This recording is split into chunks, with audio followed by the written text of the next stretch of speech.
Chapter 281. Ye Cheng's heart leaped. His relentless efforts had finally borne fruit. He reached out and summoned the system interface. 2 new profiles, his newborn children, appeared before him. First, profile name, gender, male. Innate destiny, Yuangu body, red 7th grade. Description, one of humanity's oldest Tao body legacies. This is among the very first batch of supreme physiques capable of ascending the holy way and even the immortal realm. Of all mortal Tao and divine bodies, it boasts the highest spiritual potential. Within the same cultivation tier, its spirit power can exceed that of ordinary practitioners by over 100-fold. The ancient celestial scripture, Yuangu Tianjing, runs in his blood from birth. Ding! Congratulations to the host for earning the return reward, Faqian Shenti. Second profile name, gender female. Innate destiny, Hunyuan Daotai, 9th grade. Description, a supreme physique as celebrated as the legendary Holy Daotai. It grants unparalleled comprehension, its power rivaling even the Chaos body. Ding! Ye Cheng stared at the glowing entries, scarcely able to believe his eyes. After all his toil and sacrifice, this was the culmination of his hopes. Congratulations to the host for claiming the return reward, the Taichu immortal body, 1st rank, immortal life. 2 heirs have now taken form, 1 boy and 1 girl. In Lianxin's womb blossoms a Yuangu Dao body. In Qingshuan's, a Hun Yuan Dao fetus. Both children display prodigious talent, and their bestowed rewards are equally astonishing. The Taichu divine body is humanity's earliest and most formidable physical inheritance, surpassing even the Yuangu Dao body. In antiquity, those who bore the Taichu divine body were known as the gods of war for humanity. Generation after generation, they led humankind to the front lines of interspecies conflict, toppling countless prodigies and saints of other races. They were the backbone of our species' defenses. Within this bloodline also flows the heaven-destroying divine art, a martial legacy whose destructive might rivals the finest 3,000 arcane magics.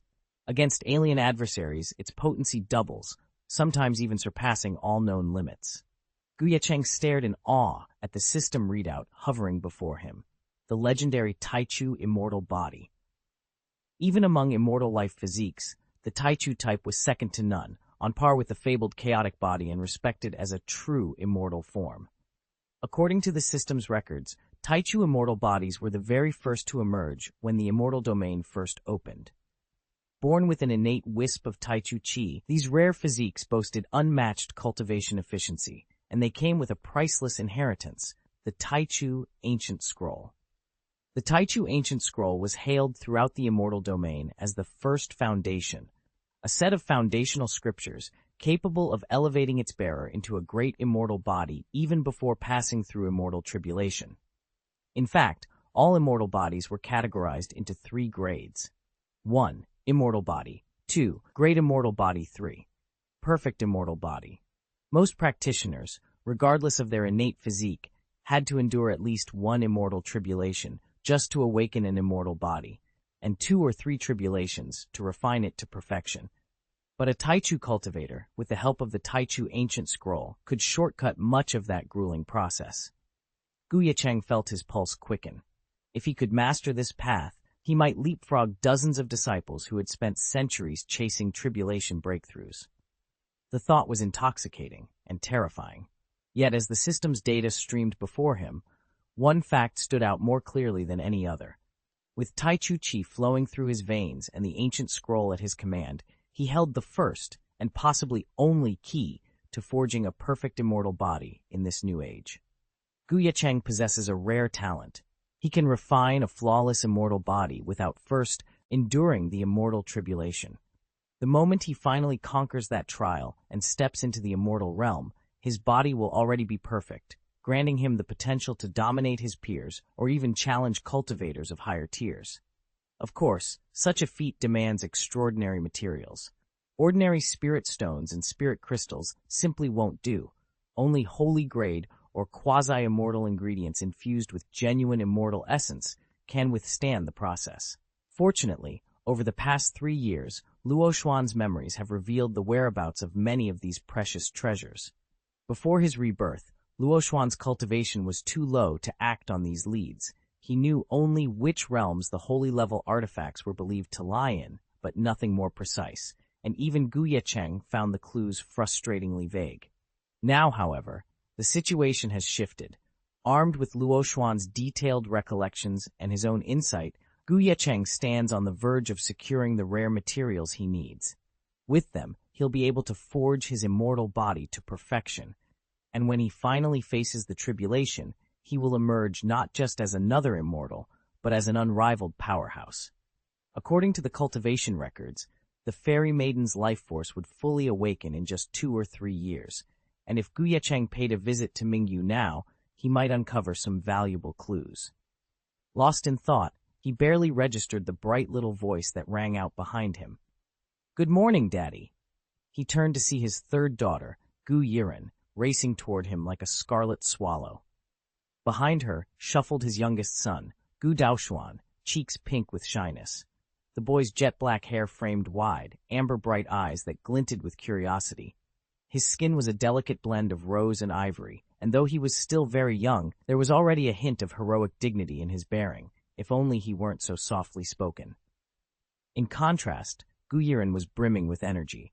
Dressed in a flowing red gown that billowed like a lotus in full bloom, she reached him first, arms outstretched. Gu Daoxuan followed more hesitantly, his small hands twisting nervously at the edges of his robe. Watching them, Ye Cheng couldn't suppress a fond smile. In just 3 short years, both children had embarked on their cultivation paths. Gu Yiren had inherited the rare, innate fire god Physique, her fate rating already a glowing 7th grade, a legacy that promised unrivaled power if she could learn to temper her excitement. As he gathered them into a warm embrace, Ye Cheng's mind flickered back to the questions of the fairy maiden's destiny and the hidden trails he hoped to chase in Mingyu. But for now, his little ones needed their father's full attention. Tomorrow, he could resume his search. Today, he would simply be Daddy. Ye Cheng stood on the veranda, watching the twin cultivational flames flicker before him.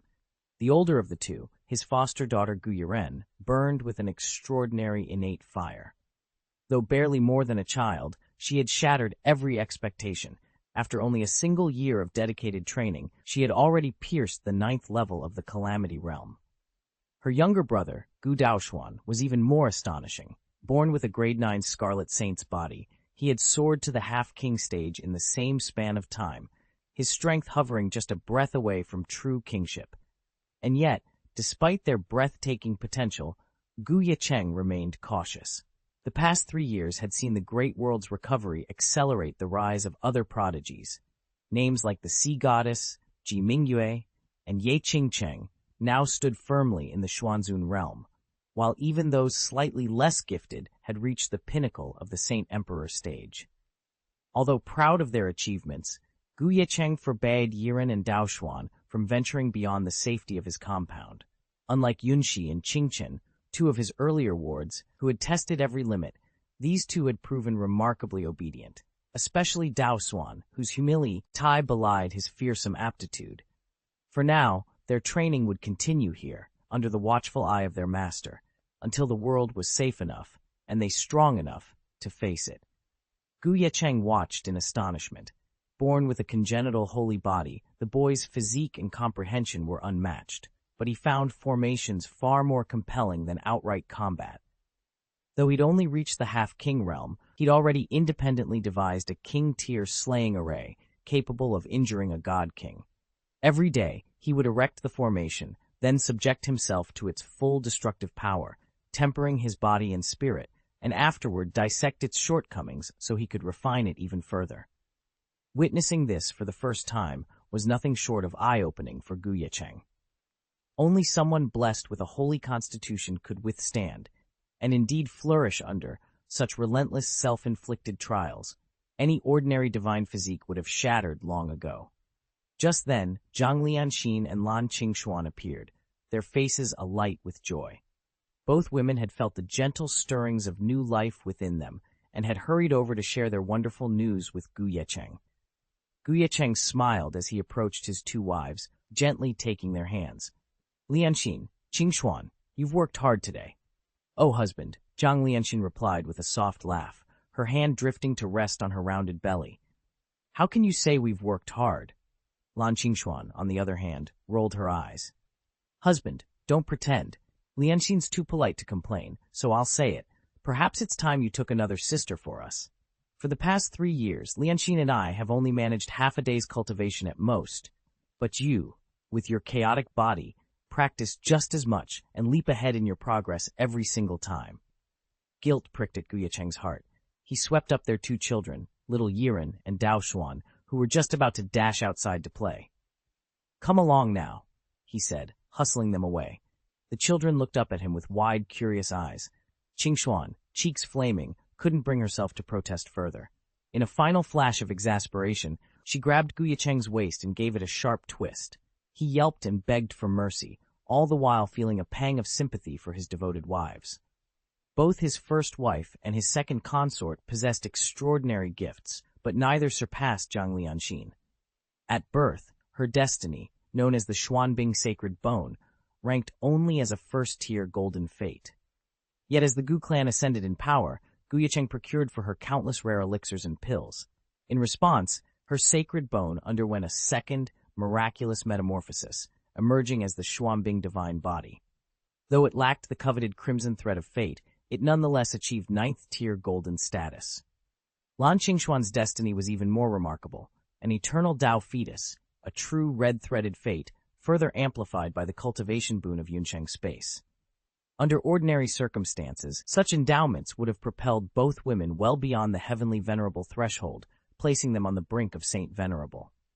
Yet inexplicably, Lan Qingxuan remains stuck in the early Tianzun stage, and Zhang Lianxin has only just stabilized her Xuanzun foundation. I must hurry to Mingyu. My urgency isn't driven solely by clan politics or the need to maintain harmony at home. For months, Ye Cheng, have been haunted by an all-consuming curiosity about a certain immortal girl. According to Luo Xuan's recollections, it was when Nanzhou's ancient path of canonization first reopened in my previous life that the earliest whispers of her existence began to surface. The grand hall hummed with excitement. Rumor had it that the mysterious immortal maiden would rival even Xu Shendaozi and the Ziwei Emperor's own daughter. In truth, however, she had been fixed at the Saint Emperor level from the very beginning, still leagues away from attaining the exalted realm of Venerable. Her years of cultivation paled beside those 2 famed heirs, making the gulf in both age and accomplishment astonishing. And yet, despite these daunting disparities, she had held her position as the world's foremost prodigy without wavering. Ye Cheng watched the captivated whispers around him and let a small smile play at his lips. With talent like hers, he murmured, she might well surpass even the Chaos Body and the Taichu Immortal Body incarnations. I wouldn't be surprised if she's already a second-grade immortal. Before he could ponder further, the doors at the back of the hall swung open. 2 youthfully familiar figures stepped inside, his children, Gu Qingchen and Gu Yunxi, returning after 3 years of secluded training. In that short time, Qingchen had grown into a tall, resolute young warrior whose presence exuded quiet strength, while Yunxi had blossomed into a graceful beauty, each of her movements laced with effortless poise. Wherever they went, across the courtyards or onto the outer practice grounds, a throng of admirers inevitably followed, drawn by the siblings' raw talent and charismatic aura. Ye Cheng stood in awe. Not only were their cultivations formidable, one having just broken into the early Xuanzun stage, the other a fully realized Saint Emperor, but their very auras were nothing short of breathtaking. Add to that the fact that they were direct descendants of the Gu family, already whispered about as the greatest clan in all Xuanzhou, and it was no exaggeration to call them peerless. Yunxi and Qingchen walked beside him, their poise and prestige even more radiant than those once displayed by Xu Shendaozi, and somehow more uplifting too. Just as Ye Cheng was about to lose himself in admiration, the 2 youngsters returned with startling news. "They've come back early," Qingchen announced, his eyes wide. Yunxi nodded, breathless. "The founder of the Tianji Tower has sent 2 elders to personally invite you there for a discussion." Ye Cheng's heart skipped a beat. He managed a steady nod. "Tianji Tower?" The words felt heavy on his tongue, charged with both opportunity and unspoken challenges. Chapter 282. Tianji Tower is the greatest enigma of the Nanshuan Divine Continent.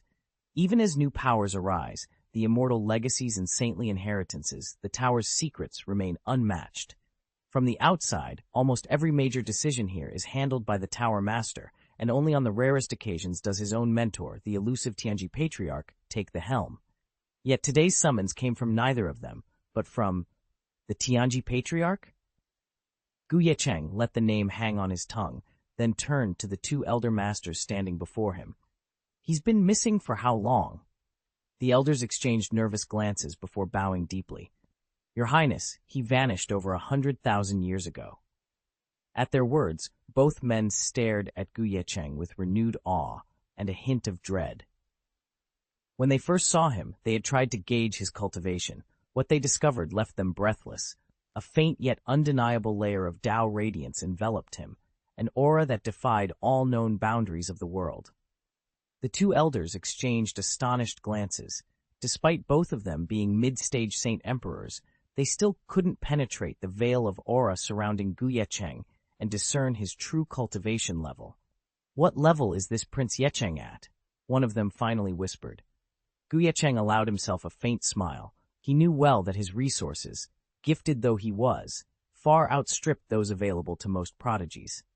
Still, 3 years of relentless training under the Holy Space's blessing had elevated him to the pinnacle of the Daozun realm.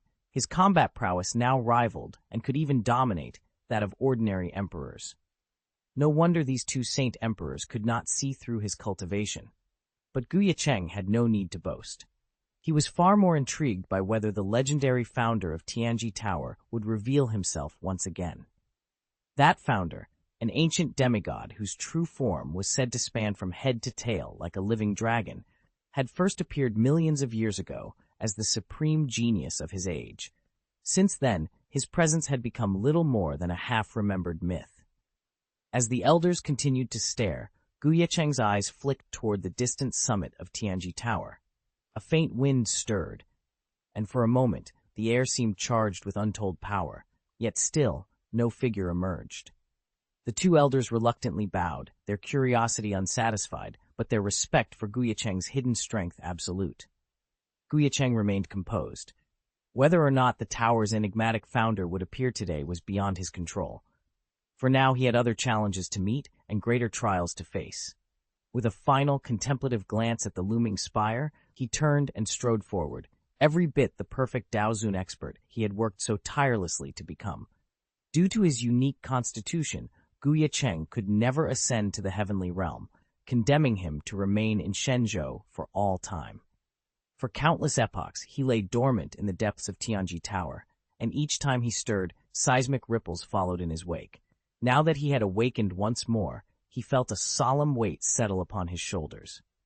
He followed the two senior elders as they led him swiftly back to the tower. Waiting at the summit were the master and the ancestor of Tianji Tower, two prodigies of the Saint Emperor realm who had long anticipated his return. Under their escort, he climbed to the tower's highest chamber. There, at the head of the hall, sat the founder of Tianji Tower, a girl no more than 5 feet tall, her skin smooth and pale as jade, her features exquisitely delicate. Flanking her were the master and the ancestor, their towering presences casting the tiny girl into even sharper relief. Ye Cheng could hardly believe that this slight child held the position of founder. After all, even his disciples Gu Yunxi and Gu Yiren would have stood taller. Yet the instant he cast a subtle glance into her fate, all doubt vanished. Beneath her fragile exterior lay a destiny of astonishing depth and the true power of a Tianji Tower's founder. The Tianji founder possesses a Tianyuan Dao body, a rare, astonishing physique whose lifespan rivals heaven and earth itself. Yet this gift carries a grave drawback. The moment the Tianyuan spirit body awakens, it can never advance further. Its karma becomes irrevocably bound to the world, and no matter how high its cultivation soars, even high enough to survive the flying immortal tribulation, it can never ascend to fairyland. It is doomed to remain in Nanshuan Shenzhou for all eternity. What's more, Ye Cheng sensed that the figure before him was not the founder's true body or even a full incarnation, but merely a projection. Even so, its power was nothing short of phenomenal, far beyond that of a typical Saint Emperor. If this projection is so formidable, then the original must have already entered the saint path, achieving heights that Ye Cheng cannot yet approach or contact. Meeting Ye Cheng's steady gaze, the Tianji patriarch's eyes flickered with surprise. She already knew he was extraordinary, but she had never imagined just how extraordinary he truly was. Though Ye Cheng said nothing, he could feel that the young man before him already knew far more about his circumstances than he had let on. "The Chaos Body," the Tianji patriarch whispered, his tone soft but imbued with awe. His words struck like thunder, leaving himself, the Tower Master, and every senior disciple of Tianji Tower standing agape. The Chaos Body, also called the Exiled Immortal Body, is the foremost of the 3,000 divine bodies possessed by humankind. It ranks supreme above all others. Whoever bears it can ascend to true immortality, provided they do not meet an untimely death. In recent years, Ye Cheng's meteoric rise had set all of Shenzhou abuzz with rumors about the scope of his power, yet no one could have guessed that he carried such a priceless gift. Within Nanshuan Shenzhou, not a single person has been born with the Chaos Body in the last 7 or 8 epochs, nearly 10 million years. And now, at long last, this legendary talent has returned. Thank you for your kind words, Elder. Ye Cheng inclined his head in a modest yet confident gesture. He wasn't the least bit surprised that the Tianji Patriarch had recognized his Chaos Body. If an immortal who had witnessed countless epochs couldn't see through it, then Ye Cheng would truly start to doubt the Patriarch's identity. Unfazed by the astonished looks from the Tower Master and the other elders, he turned his full attention to Patriarch Tianji and asked, "You summoned me, Elder. What guidance do you wish to offer?" At once, all the senior disciples of Tianji Tower shifted to watch the two of them. No one had expected the Patriarch to return so abruptly, nor to request Ye Cheng's presence without delay. Their curiosity crackled in the tense air. Patriarch Tianji met Ye Cheng's steady gaze and spoke plainly. "Young friend, have you ever heard of the ancient road to sacred consecration?" Ye Cheng's brow lifted. The ancient road to sacred consecration? Chapter 23. The ancient road to the sacred consecration. "I've studied the archives," Ye Cheng said, narrowing his eyes. "But as far as I know, the ancient road to the sacred consecration shouldn't be opening in any Shenzhou just yet. Am I missing something?" He stood before the scroll-covered table, its candlelight flickering across his sharp features. The ancient road to the sacred consecration was no ordinary trial. It was an event foretold to unite all 4 Shenzhous under the coming of the Great World. Yet for millennia, its gates lay dormant, waiting for the moment destiny decreed it would reopen. "Here's how it works," he continued, tracing a finger through his notes. "Once activated, the trial unfolds in 2 distinct stages across every continent. Take Nanshuan Shenzhou, for example. In Stage 1, the finest prodigies, our famous Tianjiao, enter the ancient road. The goal is simple. Complete the path. The first 100 who finish earn a spot in Stage 2. He paused, had to lift his gaze, meeting his companion's eyes. In Stage 2, those 100 aren't just continuing the same course. They're scattered at random to the other Shen, Thousand Stems, Wushen, or Shuyue. There, they pick up the road again and face off against that land's prodigies. Each continent's trial is unique, its challenges shaped by local sacred energies." A shadow of awe passed over his companion's face. Ye Cheng nodded and added quietly, "That's not all. The ancient road is blessed by fate itself. When you ascend it, you can only clash with geniuses of your own generation or younger. The old guards, those legendary masters from centuries past, are barred from interfering. It's a contest for rising stars." He rolled the scroll shut and tucked it into his belt. If the trial is truly about to begin, that means 2 things. 1, Shenzhou's energies have shifted dramatically. And 2, we'd better brace ourselves, because when the ancient road opens, it sparks a prodigy war unlike anything this world has ever seen. A distant gong tolled, as if answering his words. Ye Cheng inhaled deeply and stepped toward the exit, determination burning in his eyes. "Come on, let's find out what's happening in Nanshuan Shenzhou. If the road is opening there, it can't be long before it reaches us." His companion followed, both of them vanishing into the night as the first whispers of the sacred consecration trial began to stir across the 4 realms. Ye Cheng stood among the gathered elders as they debated the ancient path of ascension. In this world, when two cultivators clash, the victor not only survives, but can also seize the vanquished's accumulated luck. Only after completing the arduous trial of the ancient path does that stolen fortune transform into innate energy. Once this energy strikes the pinnacle of the holy Tao, it fuses seamlessly with the cultivator's very essence of the way, proof that they have achieved the exalted state of an innate saint. An innate saint wields power so overwhelming that at equal rank, he can dominate 100 acquired saints. More than mere personal glory, such a presence on the holy realm is the catalyst for the calamity of soaring immortals. Only by surviving that cataclysm can one breach the gate to the true immortal realm beyond. Under normal circumstances, the Xianxia ancestor murmured beside him, an ancient path only opens when the world's contemporaries have already reached Xuanzun, or higher. Ye Cheng frowned. In all of Nanzhou, there were scarcely 3 or at most 5 Xuanzun geniuses alive today. That margin was far too slim ever to trigger an ancient path's appearance. The Tianji patriarch, seated at the head of the council, gave a rueful shake of his head. We simply lack the critical mass of top-tier prodigies, he admitted softly.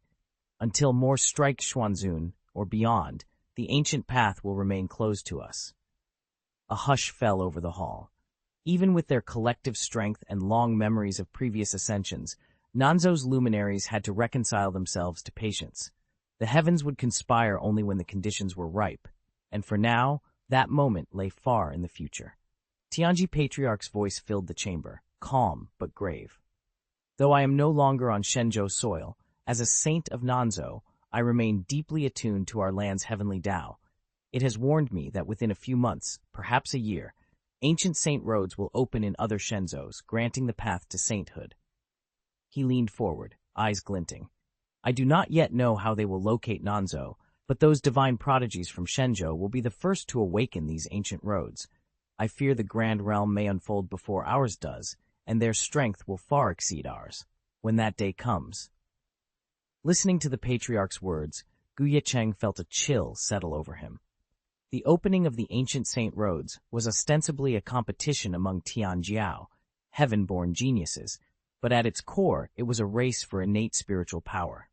Only by becoming an innate saint could that one ever hope to attain true sainthood. In the end, it was a merciless struggle for the very title of saint.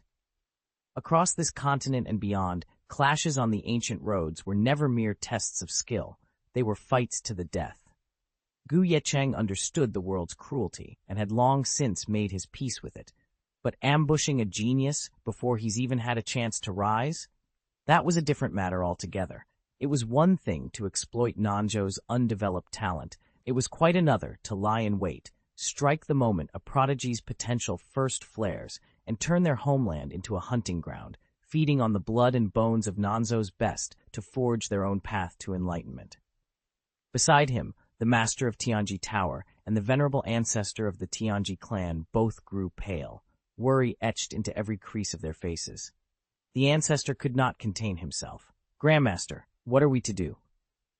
From the jade talisman in Ye Cheng's palm, Grandmaster Tianming's measured voice replied, I'm stranded on another continent and can't return in time, but the Tao itself has whispered that our young friend Ye Cheng will find the way. All eyes turned to Ye Cheng. In the ancestor's gaze were equal parts curiosity and hope born of the utmost confidence Tianming had placed in him. If they only gave him the time to prepare, this looming disaster could yet become the greatest opportunity for all the Nanzhou prodigies.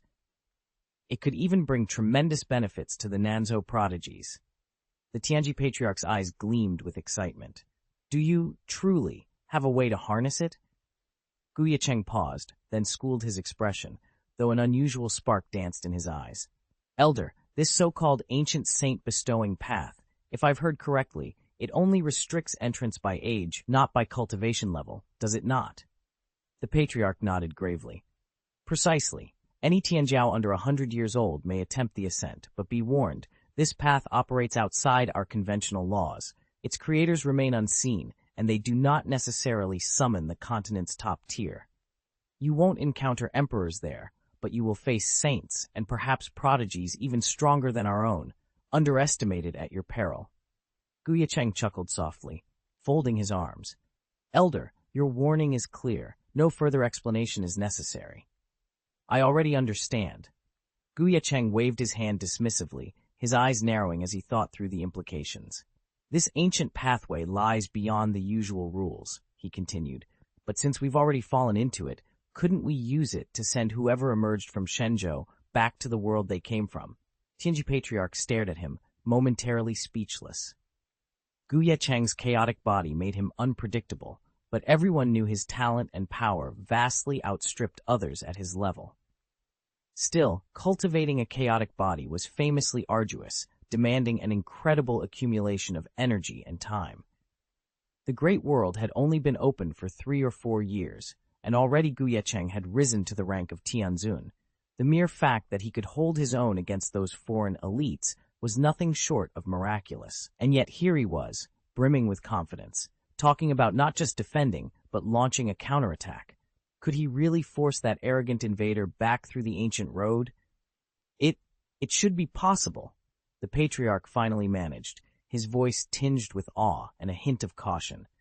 He wasn't about to dampen Ye Cheng's spirit by appearing skeptical, but even he found it hard to believe such an audacious plan might succeed. "That's fine." Ye Cheng nodded, a bright gleam flashing in his eyes. If his enemies were going to treat Nanzhou as their own hunting ground, why couldn't he strike back by gathering the finest talents of the northern wilderness? One day later, in Mingyu, the ancient kingdom of Xianxia, the Dafan boat came to a smooth halt amid the drifting clouds. Ye Cheng stepped onto the misty air, and immediately a series of floating coordinates appeared in his mind. He whistled softly in surprise. Even as mere projections, the calculations laid out by the Tianji Patriarch, widely renowned as this generation's supreme sage, were astoundingly precise. With guidance like this, seeking out fairy maidens or unearthing saint-level legacies would be a far easier task in the future. Focusing all his attention, Ye Cheng fixed his gaze on the first coordinate hovering at his feet. It pointed straight to the heart of Xianxia, a realm only tens of millions of miles across. "At my current cultivation, I can scour this entire kingdom in no more than half a month," he thought, excitement brightening his expression. "And I will surely find a trace of that immortal woman." Resolved and confident, Ye Cheng set off into the cloud sea, ready to begin his search. Chapter 283.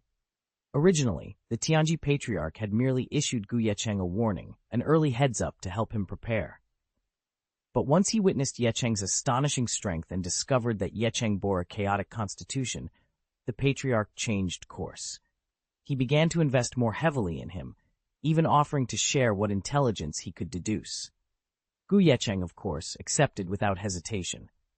With the Patriarch's help, he wouldn't have to compete against him for any of the holy-level divine treasures.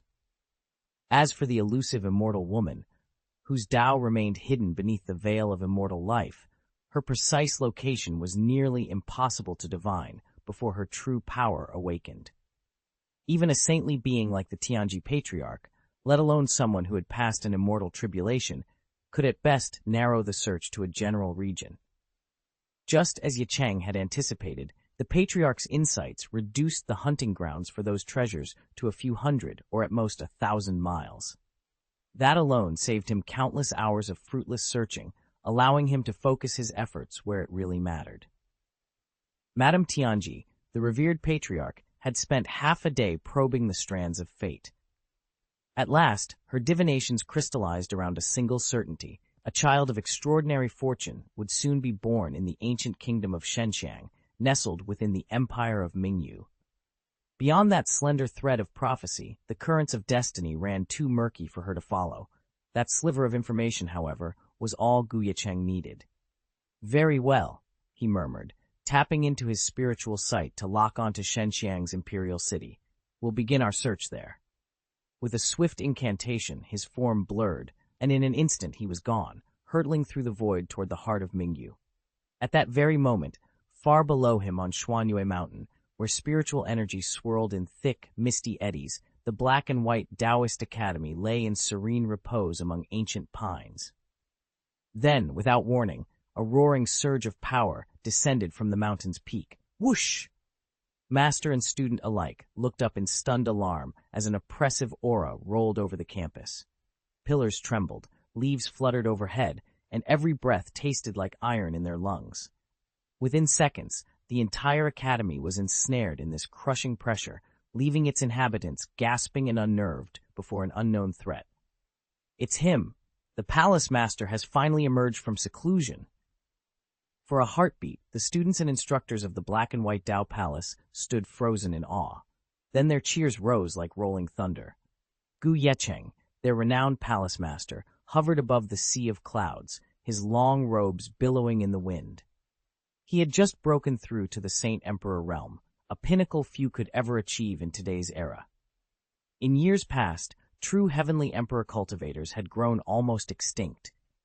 And since the sudden death of Palace Chief Luo Xuan in the 3,000 realms, the Black and White Dao Palace had been in steady decline, its authority waning with each passing season. But no longer. Now, Ye Cheng radiated Saint Emperor might. He inhaled the vast expanse of the sky, felt the torrent of spiritual power coursing through his veins, and met the upturned faces of his disciples and teachers. Pride shone in his eyes. Pride at reclaiming his order's glory. Pride at ascending to a station where even high-ranking members of the immortal Dao sect would be compelled to show him respect. He allowed himself a moment of quiet triumph, until at that exact instant, a sharp cry rang out below. Ye Cheng had barely caught his breath when two heavenly emperor-level elders from the Black and White Dao Palace swept in at top speed. Their auras crackled with barely contained fury and surprise. They came to an abrupt halt before him, bowed deeply, then spoke in urgent, excited tones. Palace Master, deep within the Dao Palace, the palace seal has just reacted. We believe the very assassin in whom murdered Luo Xuan has crossed into our Ming domain. Ye Cheng's eyes widened. Luo Xuan had been the former chief of the Black and White Dao Palace, his talent and power enough to place him among the top prodigies on the new land list. But that status no longer mattered. Not when so many factors determined whether a genius could truly flourish, especially in a world where even a titan like Shushan Daozi could fall. The master of the Black and White Dao Palace had long since abandoned any hopes of his sect's revival if Luo Xuan had survived. After all, he had taken the late chief on as his disciple only months ago, hardly enough time to forge a deep bond. Yet the news of the murderer's return struck Ye Cheng like a thunderbolt. Luo Xuan, the chief of the Dao Palace, had fallen beyond the domain's borders under mysterious circumstances, a catastrophe that shattered the prestige of the Black and White Dao Palace. Ever since, the Lord of the Black and White Palace brooded day and night over that stain on his honor. Before departing on his mission, each disciple had sealed a drop of their essence blood into the palace's spiritual array. If any of them were slain, the array would betray the murderer, provided the killer set foot in the Ming domain. Even after ascending to the Saint Emperor realm, the Lord could only stretch the array's senses across a handful of neighboring domains. Frustrated by these limits, he forced himself to abandon thoughts of immediate revenge and outwardly concealed his wrath. Never had he believed he'd live to see the day when the very assassin who murdered his prized disciple would dare return to the Ming domain. By lamplight in his private hall, the Lord of the Black and White Palace pressed the jade talisman between his fingertips. His silver hair fell over narrowed eyes that burned with cold fury. "So you have the nerve to come back," he whispered. "Very well. Then let us see who greets whom. Where does the spirit seal point?" The attendant bowed. "Palace Lord, it marks the location of the ancient kingdom of the Divine Elephant." The ancient kingdom of the Divine Elephant? The Black and White Taoist Palace Lord's eyes flickered with interest. He had heard of that lost empire, once a proud imperial lineage within the Mingyu realm, but it had long since diminished, nowhere near the power wielded by the Black and White Taoist Palace. Even his own forebears, who had ascended to the heavenly emperor realm, had paled in comparison to the present overlords of his sect. And now, the mightiest cultivator under his command barely stood at mid-stage in the mysterious emperor realm. Still, he remained a devoted vassal of the Black and White Taoist Palace. Nodding thoughtfully, he issued his command. "Dispatch a summons to the Divine Elephant Kingdom at once." Tell their mysterious emperor to prepare and activate the teleportation array. A gleam of excitement shone in his eyes. I will go in person, and I shall present the murderer's blood as tribute, ensuring my passage into the Holy Emperor realm. Yes, the two senior officials of the Black and White Dao Palace exchanged excited glances. This was the perfect opportunity to elevate their sect's prestige. With a synchronized bow, they accepted the orders and hurried off to make the necessary preparations. Moments later, the great teleportation array blazed to life. Standing beside the Black and White Palace Lord were several of the sect's most exalted heavenly emperors. Together, they stepped onto the formation's glowing sigils and vanished, bound for the ancient kingdom of Divine Elephant. High above the capital city of that realm, a lone figure alighted upon a drifting cloud. Ye Cheng's keen eyes narrowed as he sensed a sudden ripple of energy wash over him. It was faint but unmistakable to his divine senses, an abrupt surge that begged investigation. Drawing his awareness inward, Ye Cheng traced the disturbance to its source. A slow, knowing smile curved his lips. The energy signature of the Black and White Dao Palace, so it's Luox, Yuan's master who's arrived. He chuckled under his breath.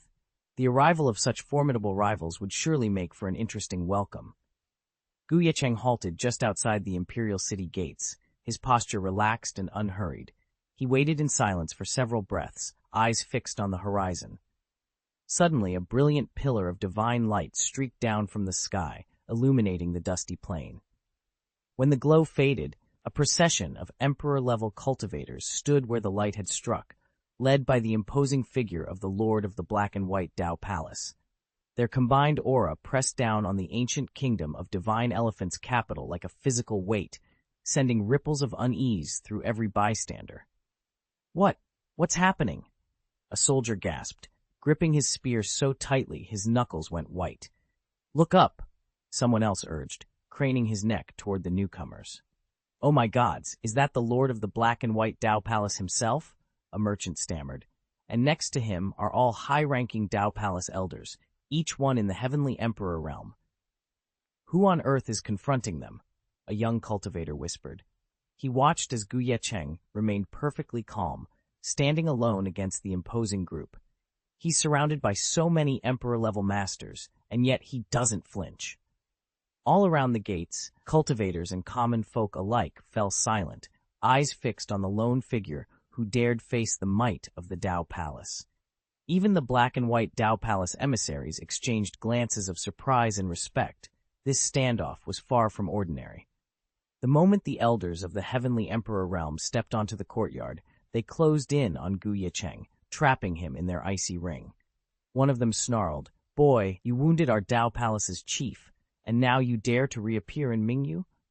Today we'll seize you and make an example of you," another growled. Enough. Before they could finish, a commanding voice cut through the tension. It came from none other than the palace master of the Black and White Dao Palace. Palace master? Several of their own elders cried out, exchanging bewildered glances. Yet their leader's face was ashen, his eyes fixed on Ye Cheng with a haunted intensity. The trembling of his hands betrayed his shock, an unthinkable reaction from a man of his status. For a moment, confusion reigned.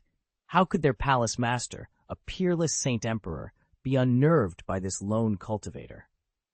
But then recognition flickered across their faces, swiftly replaced by horror. While many from the ancient kingdom of Divine Elephant might never have laid eyes on Ye Cheng before, anyone who'd reached the rank of emperor, and especially those from a first-class sect like theirs, would instantly recall the aura, the scars, the very presence of the young Saint Emperor standing defiantly in their midst. Silence fell as the realization sank in. Ye Cheng was no ordinary target. He was a figure they would never forget, an overlord's scion, a generation's mightiest Saint Emperor, and today he stood at the heart of their wrath. Here's a clean, idiomatic rewrite of your snippet. I've renamed the protagonist to Ye Cheng and clarified that he's male. There were figures like Empress Fufeng, Daozi Shushan, and countless others, each with their own tale. A hush fell over the courtyard as someone whispered, "Ye Cheng." In an instant, an attendant dashed forward, alarmed. "Your Highness Ye Cheng?" Chapter 284. The senior officials of the Black and White Palace gaped at Ye Cheng as though they'd seen a ghost. Their lord, already shaken, grew pale. Had he known that Ye Cheng was the one who slew Luo Xuan, he never would have set foot here, not with all the courage in the world. Suppressing a wry smile at their stupefaction, Ye Cheng skipped any formalities. "Tell me," he said, his voice calm, "are you here to avenge Luo Xuan?" The lord of the Black and White Palace lurched backward, shaking his head in frantic denial. "No, of course not." He swallowed hard, trying to look composed before Ye Cheng's cold gaze.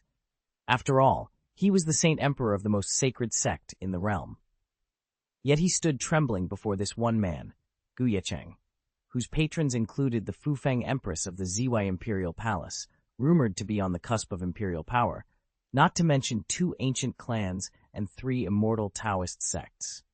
Against such formidable allies, the Black and White Palace and its lone Saint Emperor had precious little reason to pick a fight. Better to retreat than to invite ruin. Ye Cheng didn't even bother responding to their frantic protests. After all, Luo Xuan was just an inexperienced young chief. His death, even at the hands of an elder from the Heavenly Emperor realm, was hardly worth wasting words over.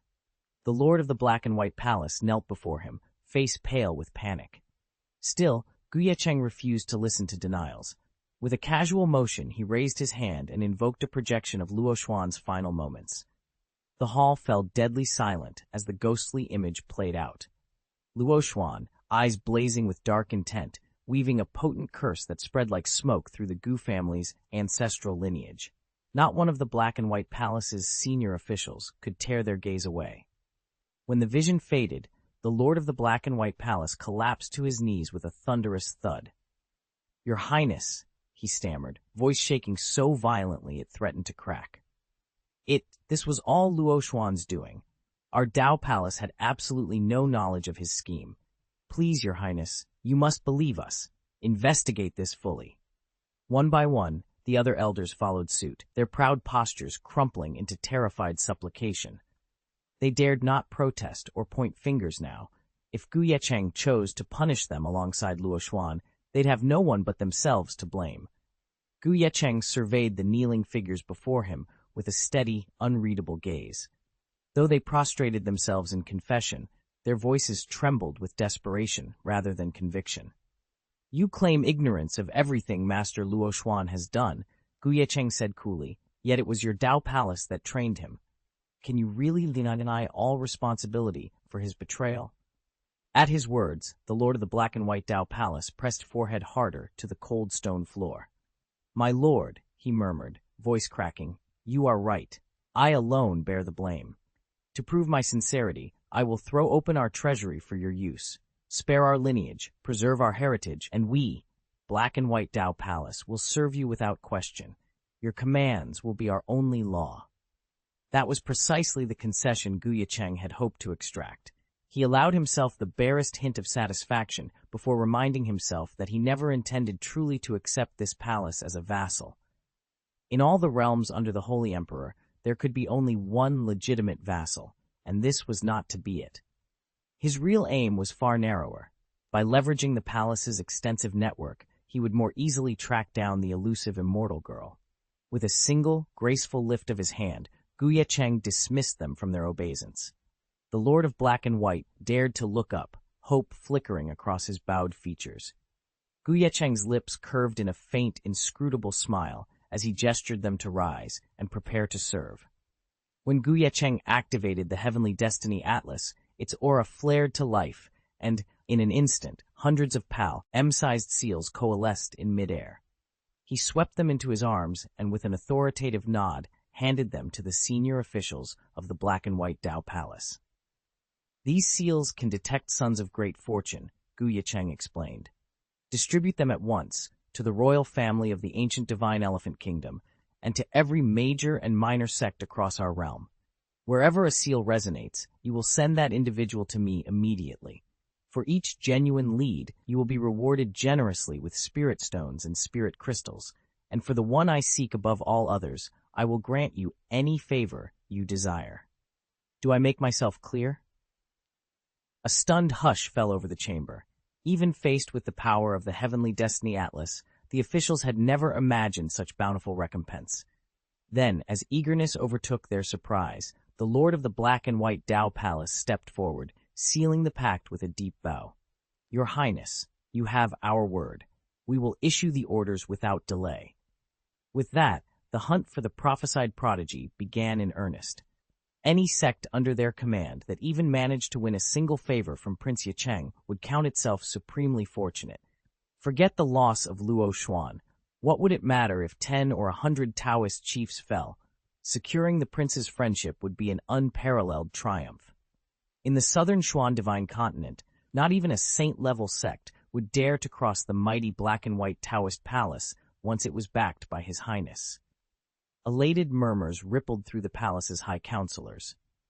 "Elder Hualala," someone called out in excitement. Meanwhile, far below in the imperial city of the ancient kingdom of divine elephants, a strange energy swelled into view.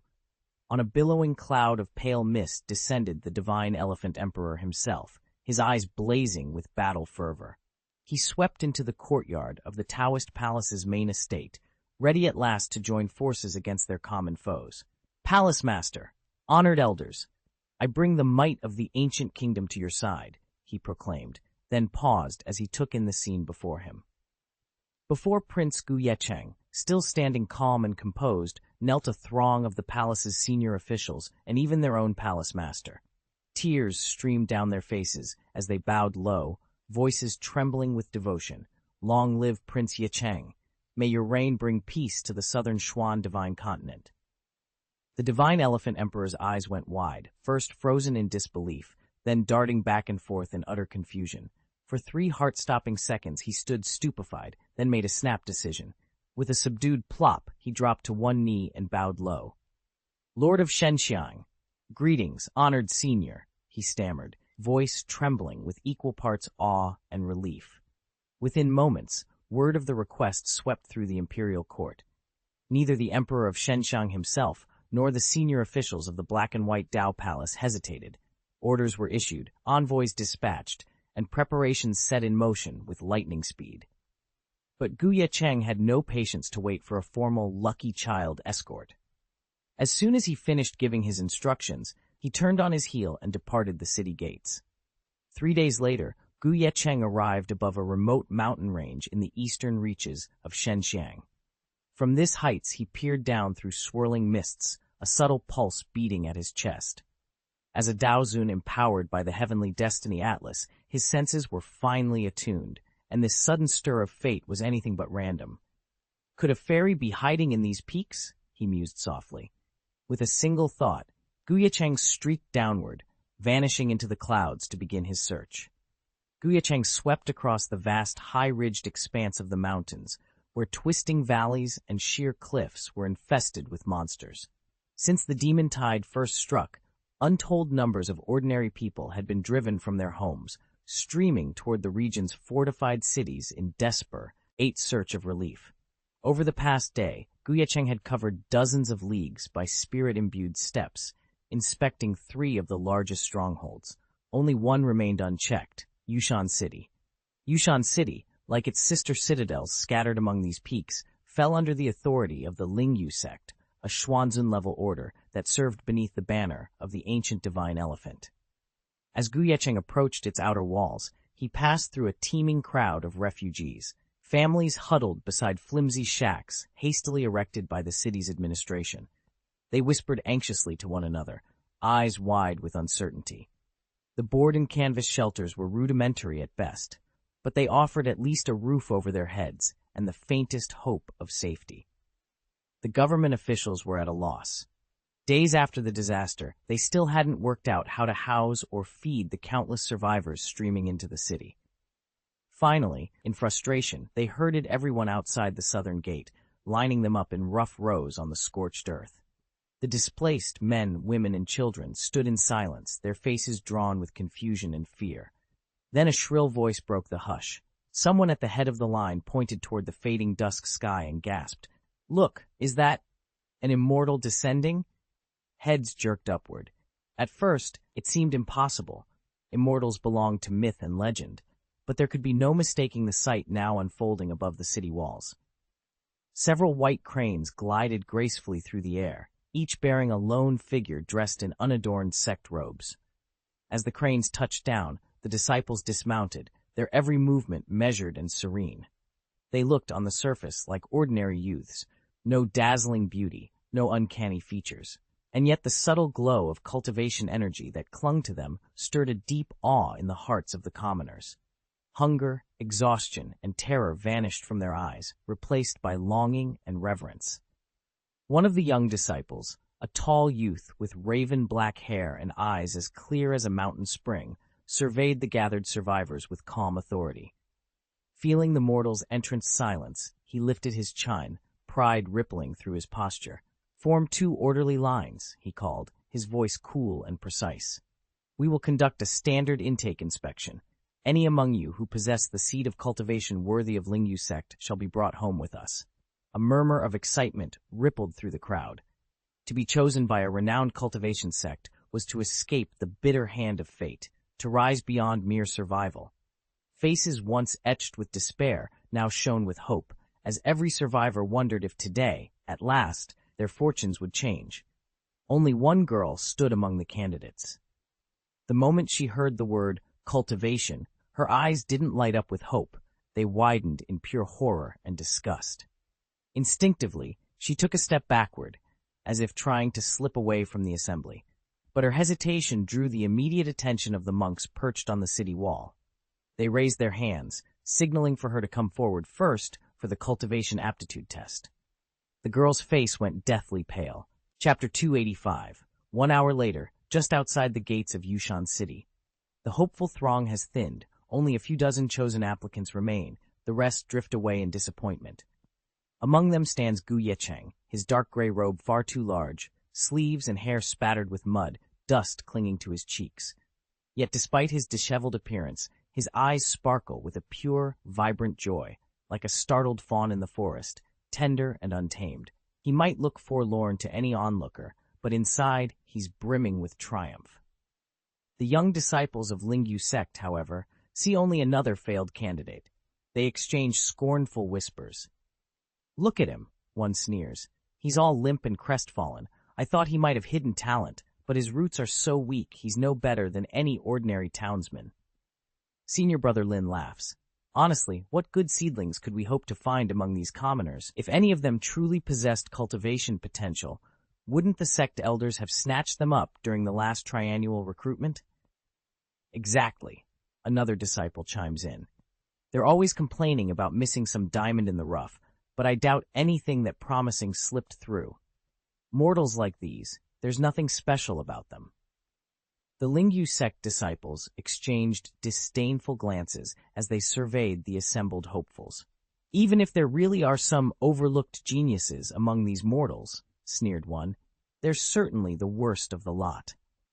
Their contemptuous laughter drifted across the courtyard, settling heavily on the shoulders of those who hadn't been chosen. But Ye Cheng scarcely registered their barbs. His only thought was of his mother, still sick back in their shabby shack, and the precious little time he could afford to be away. He slipped past the murmuring crowd and hastened back to the ramshackle cluster of huts the sect had assigned his family.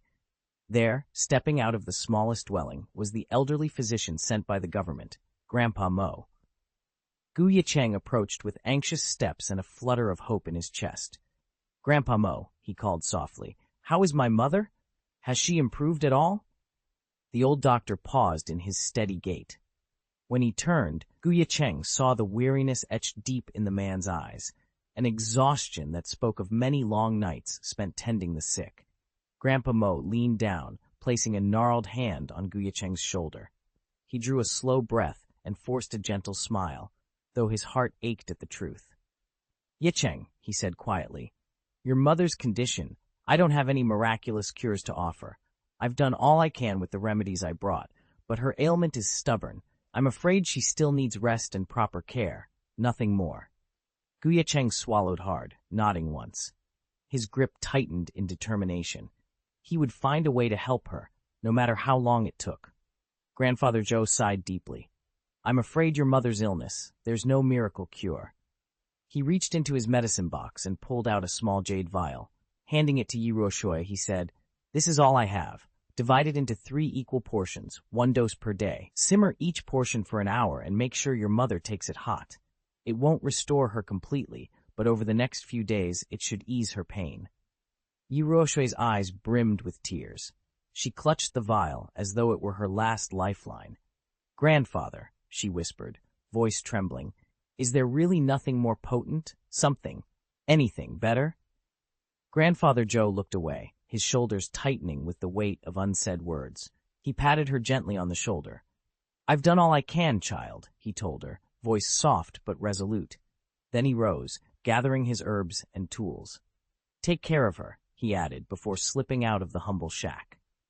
Left alone, Ye Cheng pressed the cold vial to her chest and sank to her knees. She thought of her ruined hometown, the city torn apart by the Demon Kings during the last tide. Her father had not escaped. She and her mother had been lucky to flee with their lives, but their relief had been short-lived. In the chaos, a serpentine demon had wounded her mother, leaving behind a trace of venomous miasma that now ate away at her strength. Clutching the steaming pot later that evening, Ye Cheng gently coaxed her mother to drink. Each sip burned with both bitterness and hope. As the flickering lantern cast long shadows on the walls, Ye Cheng vowed she would find a cure, no matter the cost. A single trace of this poison is enough to kill a mortal, and it's beyond the reach of any ordinary healer, myself included. In all of Yushan City, only 2 or 3 doctors could even attempt such a cure, and their fees run into the thousands of gold. How could a child like her possibly come up with that kind of money? With a heavy sigh, the old man delivered the verdict bluntly, hoping to spare the girl from chasing a false hope or, worse, harming herself in desperation. Then he turned and walked away. Left alone, Ye Cheng's tears rose unbidden, but a harsh cough from inside the shack pulled her back from the brink. She swallowed her grief, grabbed the remaining medicine that Dr. Mo had given them, and hurried inside. Pressing her palm against her mother's quivering back, she pounded gently, trying to loosen the phlegm. When her mother's ragged breathing finally eased, Ye Cheng steeled herself against despair and stepped outside to fetch water. She needed to boil the herbs immediately, before there was any chance for the poison to spread further. But just as she reached the trough, a shadow fell across her path. She looked up and froze. Ye Cheng had been threading his way through the ramshackle huts when he came upon a simple wooden shack. He muted his aura, keen to remain unseen, and studied the lone figure inside, a little girl named Ye Cheng. At first glance, she was nothing more than an ordinary child, yet something about her set Ye Cheng's senses alight. He detected an undercurrent of fate, a potent fortune aura that far exceeded the lingering energies of most mortals, and even rivaled those cultivated by some venerables and emperors. Intrigued, he tried to probe deeper, but the moment he focused, the strange aura evaporated. Ye Cheng reverted to the appearance of a typical girl, her only distinguishing feature the bright, curious sparkle in her eyes. It was as though the extraordinary fortune he'd sensed had never existed. Ye Cheng recognized the hallmark of an immortal life body before its awakening, the great Tao's prerogative of self-concealment. He watched her more closely, and a sudden light kindled in his gaze. As he fixed his focus on Ye Cheng, slender tendrils of information began to flow outward from her form, coalescing into patterns of data that shimmered in Ye Cheng's vision. What secrets lay hidden within her? He was determined to find out. Ye Cheng stared at the system prompt in disbelief. Name, innate fate, immortal spirit, 3rd grade immortal fate. Description: born with an immortal spirit and hosting an immortal treasure, you can step onto the path of cultivation and open the gates of the immortal realm directly. By guiding your immortal spirit through successive purifications, you need only practice in sequence to attain the 3 great ranks, Venerable, Emperor, and Saint, thereby achieving the immortal body, the great immortal body, and ultimately the flawless immortal body. Upon entering the immortal realm, you will be favored by its denizens. 3rd grade immortal spirit. Ye Cheng's eyes widened with astonishment. This was far beyond anything he had dared to hope for. Ye Cheng's inherited fate was truly extraordinary. Simply by being born with an immortal treasure, she held within her the key to the immortal realm itself. While most cultivators, and even many true immortals, struggled for untold years to temper their bodies into the great immortal or flawless immortal forms, Ye Cheng would bypass those hardships. All she needed to do was follow the system's prescribed steps, ascend to emperor level, then to saint level, and the cultivation of her immortal physique would unfold naturally. Ye Cheng could scarcely contain his excitement. With such a tremendous inheritance, Ye Cheng's rise through the heavens was all but guaranteed. Ye Cheng finally understood how Ye Cheng had managed to crush Shushan Daozi and even the Ziwei Emperor's own daughter, despite being younger and of a lower cultivation realm. Although one can only form an immortal body upon reaching Xuanzun, Ye Cheng already possessed nearly perfected immortal bones, an innate advantage so great that her raw power could compensate for, or even surpass, higher-level rivals. No wonder she'd emerged victorious. His eyes flashed to the entry for the immortal treasure, and excitement swelled in his chest. So this was what he'd come for. The early arrival had been more than worthwhile. Moved, Ye Cheng smiled warmly at Ye Cheng, whose gaze still flickered with caution. "Little one," he said gently, "don't worry. I know everything about your situation. Just take me with you." He broke off mid-sentence as his smile vanished. Furrowing his brow, he peered beyond the city walls, where a faint ripple in the air betrayed an approaching presence. His voice dropped to a chilling whisper. "You beast! How dare you follow me?" Chapter 286. Ye Cheng and the others stiffened, their expressions a mix of surprise and confusion. Ye Cheng, however, offered no explanation. His mastery of divine sense was simply beyond imagination. Before they'd even reached the city walls, he'd already surveyed Ye Cheng's situation, and far beyond that, he'd detected a colossal monster tide sweeping toward Yushan City from tens of thousands of miles away. In his mind's eye, he'd watched as the wave of beasts overran every settlement in its path. Each city had been burned to cinders. Though the local cultivators had managed to evacuate most of the civilians in time, countless mortals had still fallen prey to the ravenous monsters. Blood stained the battlefield. The shrieks of the dying echoed in the gaping maw of destruction. Ye Cheng was no saint. Monster tides were a recurring calamity across Tianchuan continent, and cultivators routinely hunted beasts in return. Such was the natural cycle of heaven and earth, and he generally cared little for it. But this demon tide threatened to annihilate every living soul on these lands, that he could not ignore. With a slight motion of his hand, Ye Cheng withdrew a jade disc from the folds of his sleeve and offered it to Ye Cheng. The disc glowed faintly, pulsing with contained power, an artifact he'd acquired precisely for moments like this. If there was any hope of stemming the onslaught, it lay in marshalling all the defenses of Yushan City, and in rallying its residents, cultivator and commoner alike, to stand against the coming darkness. Ye Cheng didn't linger to offer long explanations. He pressed a sliver of divine will into the little girl's mind, an invisible beacon by which he could always find her, and handed her a jade disc. "Take this," he said quietly. "Go to the city and seek out a renowned physician. With this jade disc, your mother's cure will be within reach. I have urgent matters to attend to, but I will return for you." Satisfied that his protective ward would guard her against any foul play, Ye Cheng turned and strode off toward the looming threat of the demon tide. "Sir?" Ye Cheng blinked at the smooth green disc in her hand, still half in a daze. Absent-mindedly, she lifted it to her lips and bit down, only to recoil at the sudden chill that seeped through her teeth. Reality crashed back in.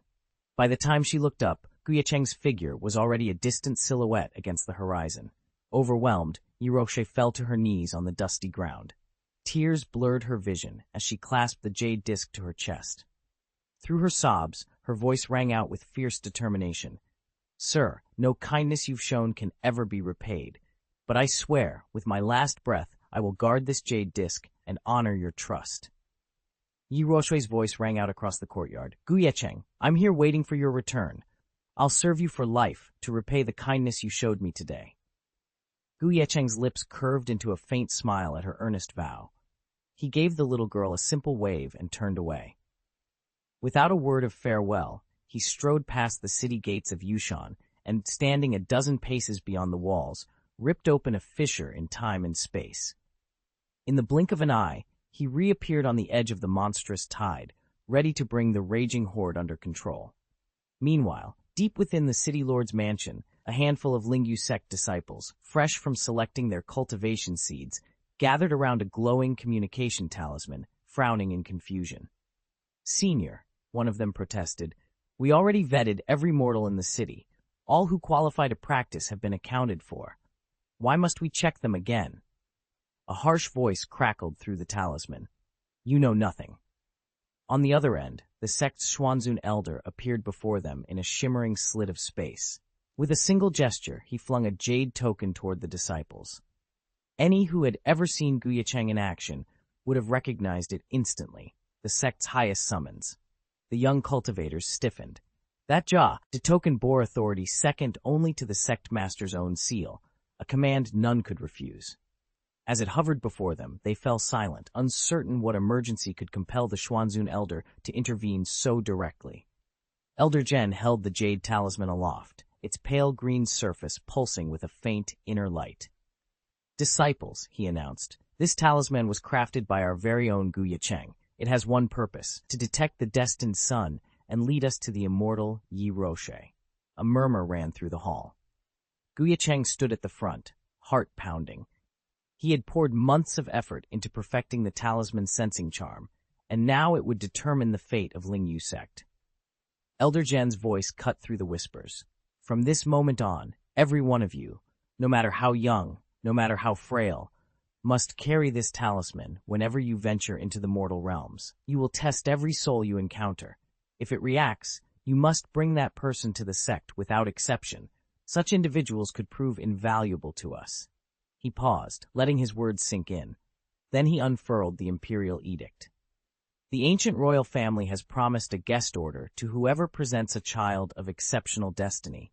With that order, our sect will be showered yearly with royal elixirs and precious medicines. Imagine, if our sect master becomes an honored imperial guest, Lingyu sect will ascend without obstacle. Why remain here, endlessly battling minor demons, when we could spend our nights in comfort, guided by the emperor's favor?" At this, the disciples exchanged excited glances. Demon infestations had plagued the outer mountains for years. A royal endorsement would change everything. Elder Zhen let the hall's anticipation build before he delivered his final command. "In short, leave no stone unturned. Every lead must be followed, every mortal scrutinized. Go now, and bring us the treasure that will secure our future." With that, he set the talisman on the altar. The faint glow continued to pulse, as if eager to begin the hunt. Silence fell for a breath. Then the disciples scattered, each determined to be the first to uncover the sun of destiny and win the glory promised by the empire. "If any of you encounter someone born under extraordinary fortune, bring him straight back to the Lingyu sect. Deliver just one, and I'll see to it that each of you is rewarded with a Pohuang Lingdan." At the mention of the Pohuang Lingdan, every disciple from the Lingyu sect snapped to attention. None of them had risen beyond the king realm, and a single emperor-breaking spirit pill could shave years off the journey to the emperor realm. In a Xuanzun-level sect like Lingyu, an emperor realm cultivator was already something of a legend. Those who failed to advance could still serve as outer sect deacons, while the successful few might even earn the coveted title of true disciple under the Xuanzun elders. Either way, a single pill could alter their destinies forever. Wasting no time, the disciples dispersed. To maximize their chances and avoid letting any opportunity slip away, they skipped the usual formalities. No central muster, no detailed roll call. Instead, they fanned out immediately toward the rows of dilapidated shacks, each disciple clutching a spirit-detecting talisman. Moments later, as a small group passed one of the ramshackle huts, a brilliant flash erupted from a talisman in their midst. Buzz! A surge of light flared, spilling across the wind-scoured boards and collapsing support beams. The search had finally paid off. High in the mountains, where the monster tide rolled in, panic gripped the Lingyu sect's defenders. "This tide, it's unlike anything we've ever faced. Its beasts have already devoured countless mortals, and their power has soared to true Xuanzun perfection," one elder gasped, voice trembling. "Send word to the sect master at once," another cried. "But the sect master said he's still preparing the sealing array," the first elder reminded him. He promised that once the array is complete, even a Tianzun-level creature can be wounded. He just needs us to hold them off a little longer. A handful of Xuanzun-cultivated elders had been dispatched to halt the oncoming horde, but they barely approached its edge before the monster's feral aura struck them rigid with fear. Though each wielded the power of a Xuanzun adept, they paled beside the tide's leader-class demon lords. Even a hard-won victory would leave them battered and broken. Unknown to many, the sect master had made a deliberate choice. The sealing formation could only be established at the sect's mountain gate, and he had no intention of sacrificing the weaker passages. By stalling the tide here, he bought precious time to finish the array's final incantations. After all, these beasts may lack true reason, but instinct alone drives them to exploit any advantage and avoid undue risk. And so the elders braced themselves, hoping the sect master's plan would hold long enough, and that the mountain gate would not fall before the array was cast. The mountain gate of the Lingyu sect, and the several key cities clustered around it, were already protected by massive, long-lasting formations. In ordinary circumstances, the elders felt no need to commit extra battle arrays. As long as their defensive wards remained intact, a strategic withdrawal was always possible the moment things turned dire. Convinced that their leader would not arrive in time, they steeled themselves. One after another, they turned their backs on the devastated villages, homes of once devout disciples now being torn apart by the ravenous monster tide, and began their retreat. Then, in an instant, everything changed. A ripple tore open the air behind them, a brief, silvery fracture in space that snapped shut almost as quickly as it appeared. From that crack stepped a lone figure, his robe swirling around him like a dark wave. Without pausing, he strode past the stunned elders, his gaze fixed on the surging horde of beasts before him. "Who is that?" one elder breathed, hand trembling on the haft of his blade. "Has he lost his mind, charging in alone like that?" But no one answered. Watching him vanish into the churning mass of monsters, they realized with a sudden collective intake of breath, this man was not here to flee. He was here to fight. It was Ye Cheng. Clang! With a sharp ring, the spirit sword slid free of its scabbard.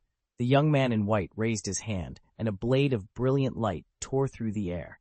In one sweeping slash, the radiant arc cleaved the rampaging horde in two, reducing even the Xuanzun perfection tier monster lord at its head to nothing but drifting ashes. Only when the last creature had turned to dust did the elders of the Lingyu sect recover their wits. They rushed forward and knelt before the swordsman, voices choked with gratitude. "Taoist Xuanming of the Luohe division, we greet you and offer our deepest thanks for your timely aid. We know nothing of your origin or destination, but if you would deign to stay, we would be honored to send word to our sect master. The Lingyu sect would welcome you at any time. Please allow us that privilege." At that moment, the sect's own Xuanzun elders, Xuanming, Luohe, and their peers, emerged and bowed in unison. Their hands trembled as they exchanged awed glances.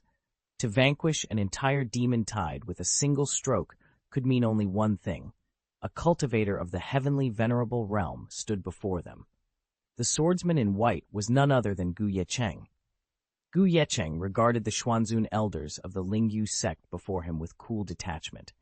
He'd encountered that condescending, ever-smiling attitude countless times, and it's notoriously hard to strike someone who never lets their guard down. Besides, the Lingyu sect held undisputed sway over this territory. If he ever intended to spirit Yi Ruoshui away, her family and clan might refuse to follow him without Lingyu's blessing. He could afford to keep them on his side for now.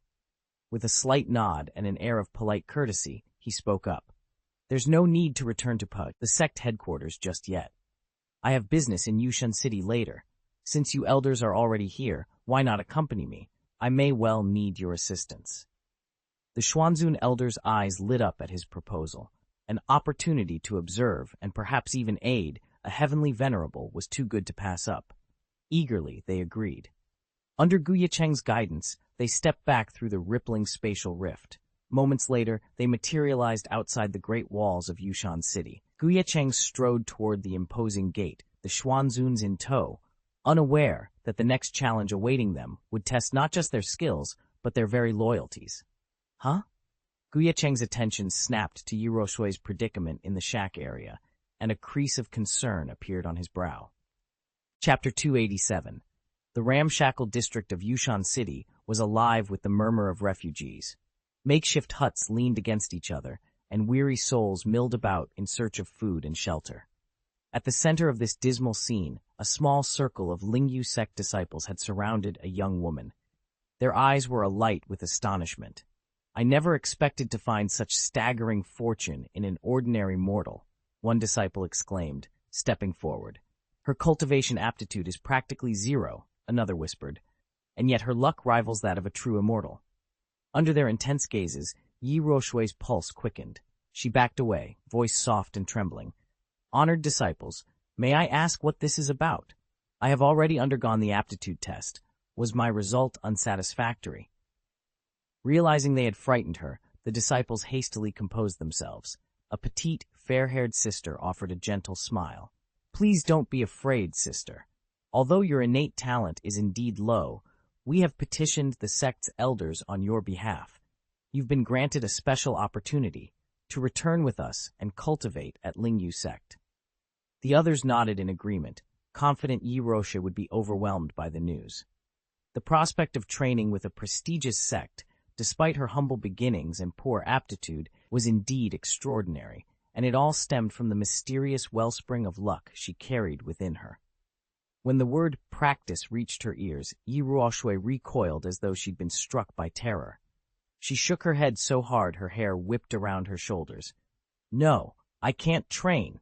I have to stay here to look after my mother, and I'm waiting for the young master to come back."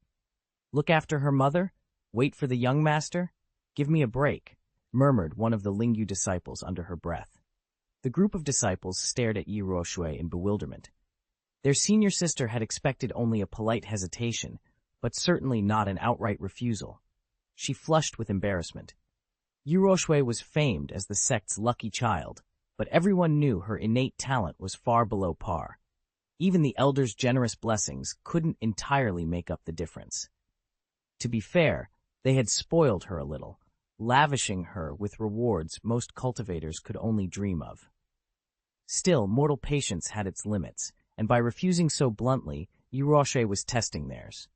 The young Lingyu sect disciple hesitated for a moment, then turned back and beckoned another member over. "Quick, go check on her mother.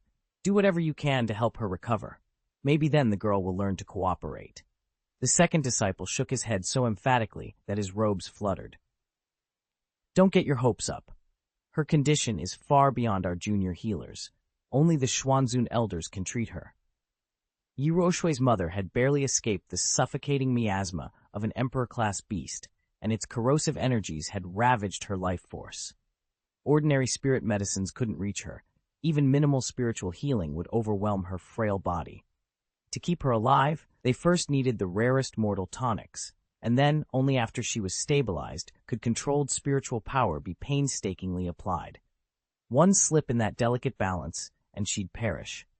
Even among the Lingyu sect's esteemed elders, mastering such a treatment was a tremendous challenge, and it would tie them up for months. A mortal's life, they'd decided, simply wasn't worth that cost. Hearing this, the young disciple's face fell.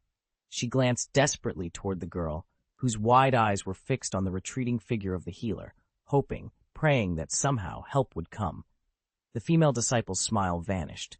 She leveled a cold stare at Ye Shui and said, "Don't be mistaken, your fate is to walk the path of cultivation." Her companion chimed in, "Exactly. Opportunities like this don't come around often. We're granting it to you now. You needn't kneel to show your gratitude, but do you dare refuse?" The first disciple's lips curled into a cruel grin. "Refuse a toast, and you'll drink the penalty. Should you reject or delay again, the young master you keep invoking won't fare well." Ye Shui's heart pounded. She had met Ye Cheng only once, yet in her darkest hour he had stepped forward without hesitation, handing over his jade disc so she could summon a healer to save her mother's life. His generosity had been one of the few bright spots in her bleak world, and the thought that these immortals might hurt him on her account filled her with dread. She drew in a trembling breath, memories of that desperate moment flooding back like a vivid nightmare. Just as she lifted her chin to nod, a calm, indifferent voice floated from the far end of the shack. Think carefully before you answer. It was Ye Cheng. If Ruoshui doesn't come along, that young man she mentioned won't end well. Is that so? I'm curious. What fate do you have in store for him? Huh? What are you talking about? At the sound of their voices, every Lingyu sect disciple turned to glare, suspicion carved into their expressions. Ye Ruoshui's eyes widened in shock. Before she could respond, she felt her heart tighten. Their cold stares were fixed not on her, but on Ye Cheng. Without hesitation, she darted to his side and raised her voice in protest. Fellow disciples of Lingyu, she called out, voice trembling with urgency, I swear I will go with you. I promise I won't harm the young master. To Ye Ruoshui, Ye Cheng was no ordinary mortal. He was the scion of a noble family in Yushan City, his status unmatched among common folk. But to these immortal practitioners of the Lingyu sect, even someone of Ye Cheng's stature was no greater than an ant. Immortals? Ye Cheng repeated, arching an eyebrow as he met their eyes. The strange mixture of curiosity and disdain in his gaze only deepened the tension in the silent courtyard. The proudest disciples of the Lingyu sect had only just broken through to the king realm, and they were already calling themselves immortals among mortals. When they noticed a flicker of recognition in Ye Cheng's eyes, they mistook it for reverence, and their arrogance swelled. Their leader, a tall young man with ice-cold eyes, sneered as he stepped forward. Yes, he said, voice dripping disdain. We are the immortal sect's sentinels in this region, true immortals as your maid proclaimed. Boy, do us a favor and leave at once. Even if you crawl on your knees begging mercy, we won't spare you. Oh? Is that so? Ye Cheng replied, amusement dancing on his lips. The disciple's haughty expressions made him smile. His earlier annoyance vanished in an instant. He turned and cast his gaze over the rundown encampment beyond them, then spoke with calm courtesy. So the Lingyu sect really is an immortal sect, and all its disciples are genuine immortals. Forgive my impertinence earlier, elders. I had no idea. At once, the students of the Lingyu sect stiffened. They had followed Ye Cheng here, hoping to curry favor with this mysterious celestial master. But now, faced with his cool confidence, wavering excitement gave way to uneasy doubt. To their astonishment, before they could even begin to flatter him, Ye Cheng simply laughed in their faces.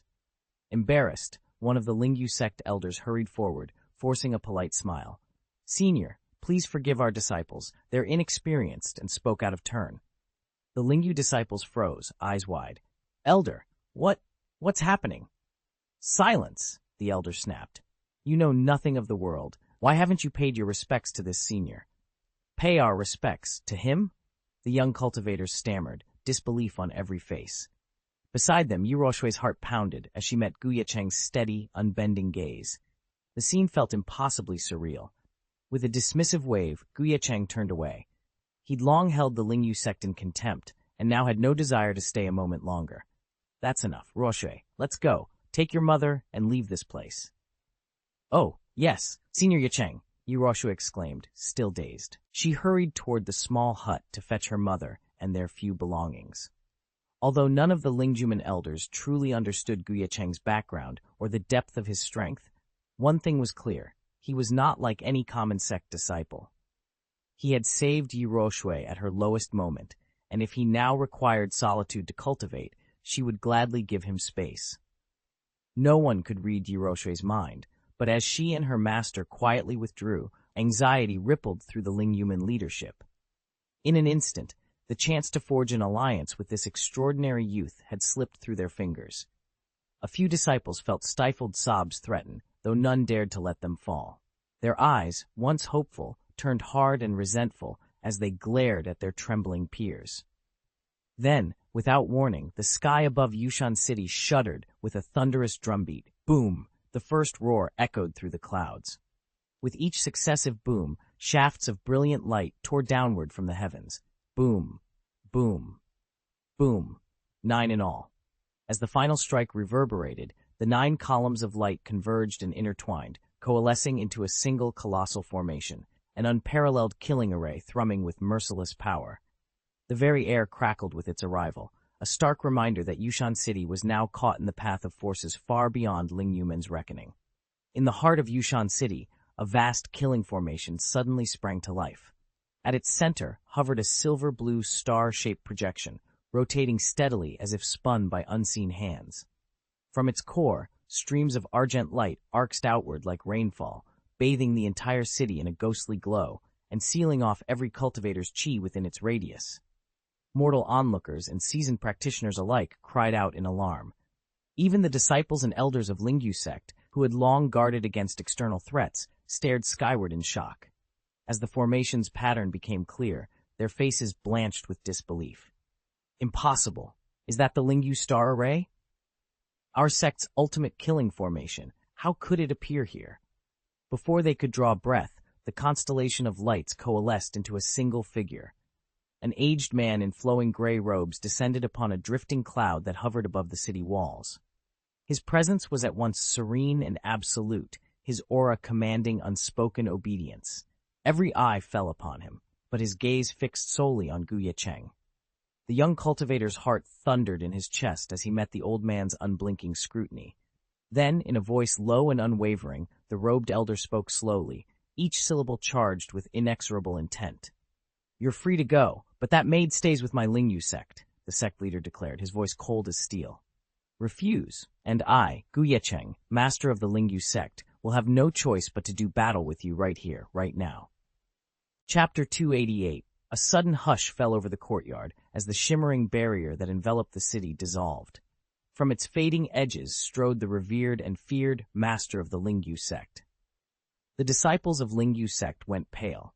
All around them, ordinary townsfolk whimpered in terror, as if the world itself were tearing apart. Even Yi Ruoshui, who seldom showed weakness, trembled. Her hand shot out toward Ye Cheng instinctively, ready to shield him. But before she could move, Ye Cheng raised a gentle hand. At once, Yi Ruoshui felt herself weightless. In the blink of an eye, the young master had whisked her away, setting her down beside her mother, who still lay unconscious on a cot in the rear chamber. "Don't worry yourselves," Ye Cheng assured them with a reassuring smile. He ruffled Yi Ruoshui's hair lightly. "Leave this to me." With a graceful motion, he stepped onto a drifting cloud, one of the sect's secret aerial transports, and vanished from sight. In the next instant, he appeared before the towering figure of Master Lingyu, the wind swirling around them. Master Lingyu's eyes narrowed as he surveyed Ye Cheng. His expression flickered between dread and defiance. Yet at the sight of his young disciple's confident grin, that fear sparked anew. "Master Lingyu," Ye Cheng greeted him nonchalantly, as if meeting an old friend for tea rather than confronting the stern head of the most formidable sect in the realm. Lingyu remained silent and watchful, every muscle tensed for the challenge to come. Master Lingyu fixed Ye Cheng with a respectful but calculating gaze. "You're still so young, and yet you've reached the rank of heavenly venerable. Frankly, it shames me to stand before you." In truth, Master Lingyu could not divine Ye Cheng's true cultivation level. That knowledge came to him only through reports from the sect elders. He felt a pang of fear, but at the thought of Yi Ruoshui, whose unparalleled fortune luck was said to bring untold benefits, his heart filled with avarice. If the ancient royal family secured Yi Ruoshui's favor, the Lingyu sect would ride that wave of fortune all the way to the heavens. A once-in-a-thousand-years opportunity like this could not be sacrificed to an outsider. "Master, I believe there is some misunderstanding," Ye Cheng replied coolly, his steady voice carrying no hint of intimidation. At that instant, several senior elders of the Lingyu sect hurried forward, stepping between Ye Cheng and Master Lingyu. "Sectmaster, perhaps you should hear him out first," one elder urged diplomatically. Master Lingyu let his sleeve drift through the air with a faint swish. Dark talismans, etched with ancient seals, skittered out of the fabric and hovered before the gathered elders. "No misunderstanding at all," he said smoothly. "These forbidden talismans are now entrusted to your safekeeping, along with Yi Ruoshui." He allowed a thin smile to curl at the corners of his mouth, confident that the elders, like him, would never let such a priceless boon slip through their fingers. "Enter the formation at once and support me." A hush fell over the gathered elders of the Lingyu sect. Although they had witnessed Ye Cheng's strength firsthand, they still hesitated. Master Lingyu merely smiled. He raised two slender fingers and spoke with deliberate calm. Rest easy, elders. Ye Ruoshui's fortune more than satisfies the royal family standards, and once I secure the title of royal guest, the annual tribute I receive will be shared among all of you. We shall advance together. I claim nothing for myself alone. At his promise, the elders' doubts vanished. Each seized a talisman, and without so much as another glance at Ye Cheng, they dove into the formation. Empowered by the presence of these Xuanzun-level elders, its spiritual energy swelled to unprecedented heights.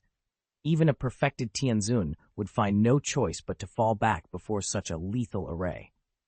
Master Lingyu exhaled in relief. Turning to Ye Cheng, he allowed a note of arrogance to creep into his voice.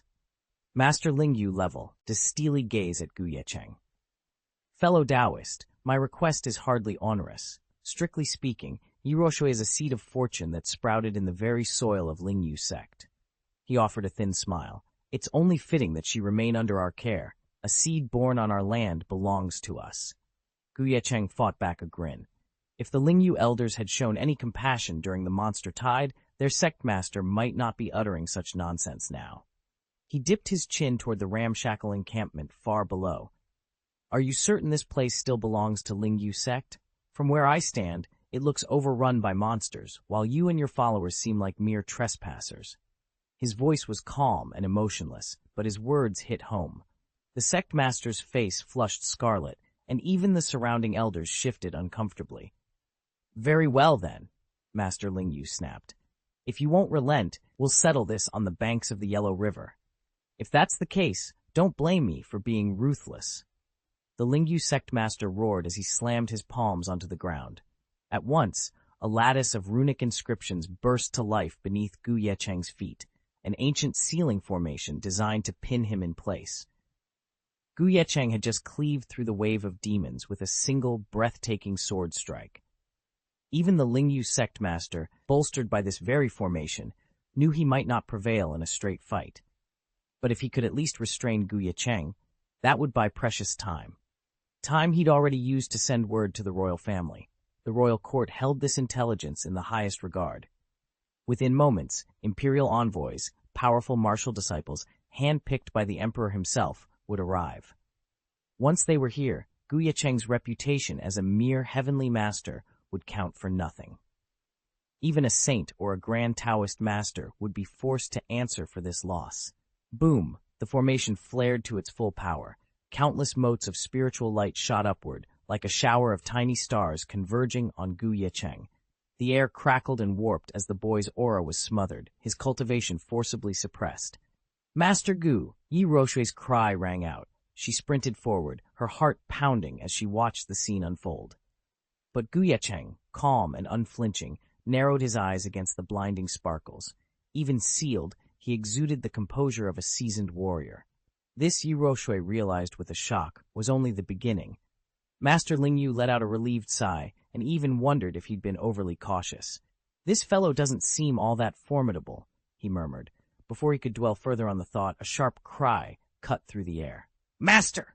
Master! Something's wrong! Several elders manning the formation sounded urgent and panicked, pulling Master Lingyu back to full alertness. He looked down at the cascade of starlight pouring around the captive. To his astonishment, the glittering motes, thousands of them, had simply vanished. The formation was still active. More starlight continued to rain down, intended to overwhelm Ye Cheng. In theory, such a torrent of star energy should have been enough to subdue even a perfect Xuanzun, or at the very least an early-stage Tianzun. Yet when those rays struck Ye Cheng, he didn't flinch. His posture remained perfectly still, and not even his robes bore a single scorch mark. More astounding still, the natural pressure fluctuations swirling around him, by all rights part of the formation's suppression, could not pierce the barrier surrounding his body. Master Lingyu's eyes narrowed to slits. What realm is this man in? He demanded, his voice tight with shock. He isn't in the heavenly venerable realm, one elder stuttered, turning pale. He's at the Saint Venerable level. A tense hush fell over the gathering as they stared in disbelief at Ye Cheng, whose calm, unyielding stance seemed to mock the entire Lingyu sect's most advanced sealing art. The Lingyu sect master's face drained of blood as Ye Cheng advanced. He instinctively, too, took a step back, yet almost as if snapped from a trance, he suddenly straightened. The panic in his eyes gave way to a triumphant glint. He laughed, voice booming across the courtyard. "Ha ha! Fear not, everyone. The royal family's reinforcements are on their way." "Reinforcements from the ancient kingdom's royal court?" one of the elders echoed in disbelief. A ripple of shocked whispers rose among the assembled Lingyu disciples. Even Ye Cheng paused, surprise flickering across his features. "You mean the royal house of Xianxia?" The sect master let out a harsh chuckle. "Precisely. The ancient kingdom of Xianxia has issued an imperial decree, and Lingyu sect has been tasked with finding the so-called child of great fortune." He took a menacing step toward Ye Cheng, eyes narrowing. "You stand opposed to Lingyu sect. By extension, you stand opposed to the ancient kingdom itself." The leader of the Lingyu sect sneered. "You call yourself the enemy of the royal family, and you expect mercy? Don't make me laugh." He leaned forward, voice dripping contempt. "I've already discovered that this child of great fortune isn't being hunted by our ancient kingdom's royals at all, but by the black and white Dao Palace." "And what does the Dao Palace want? A noble prince from beyond our borders." A murmur ran through the assembled elders. They'd come in fearful confusion, but now their panic transformed into eager anticipation. Rubbing their hands, they craned their necks to watch Ye Cheng's reaction, hungry for a show of terror. Ye Cheng remained unruffled. In fact, he looked almost amused. The sect leader slammed his fist on the dice. "Don't think your status matters here. Even if the emperor himself were standing before us, you'd still bow low and beg for mercy today." "Bow?" Ye Cheng's lips curved into a cold smile. He turned his head slightly, eyes glinting. Crack! A jagged split tore the air beside the dice, light sputtering around its edges. From the rift emerged a figure robed in imperial purple, tall, dignified, every inch a sovereign. Behind him, the elders of the Daozun clan of the ancient kingdom of Divine Elephant stepped forth, their presence heavy with centuries of authority. The Lingyu sect's elders froze. Even their leader's sneer faltered as the newcomer's aura washed over the hall. The boy they thought helpless had just summoned the true power of an emperor, and none of them would survive refusing such a summons. A titanic wave of force erupted across Yushan City, nearly shattering the Lingyu sect's protective formation. The sect's leader stumbled backward, eyes wide with disbelief. An emperor? At the Emperor Realm? Leader of the Lingyu sect, elders, His Majesty the King has arrived.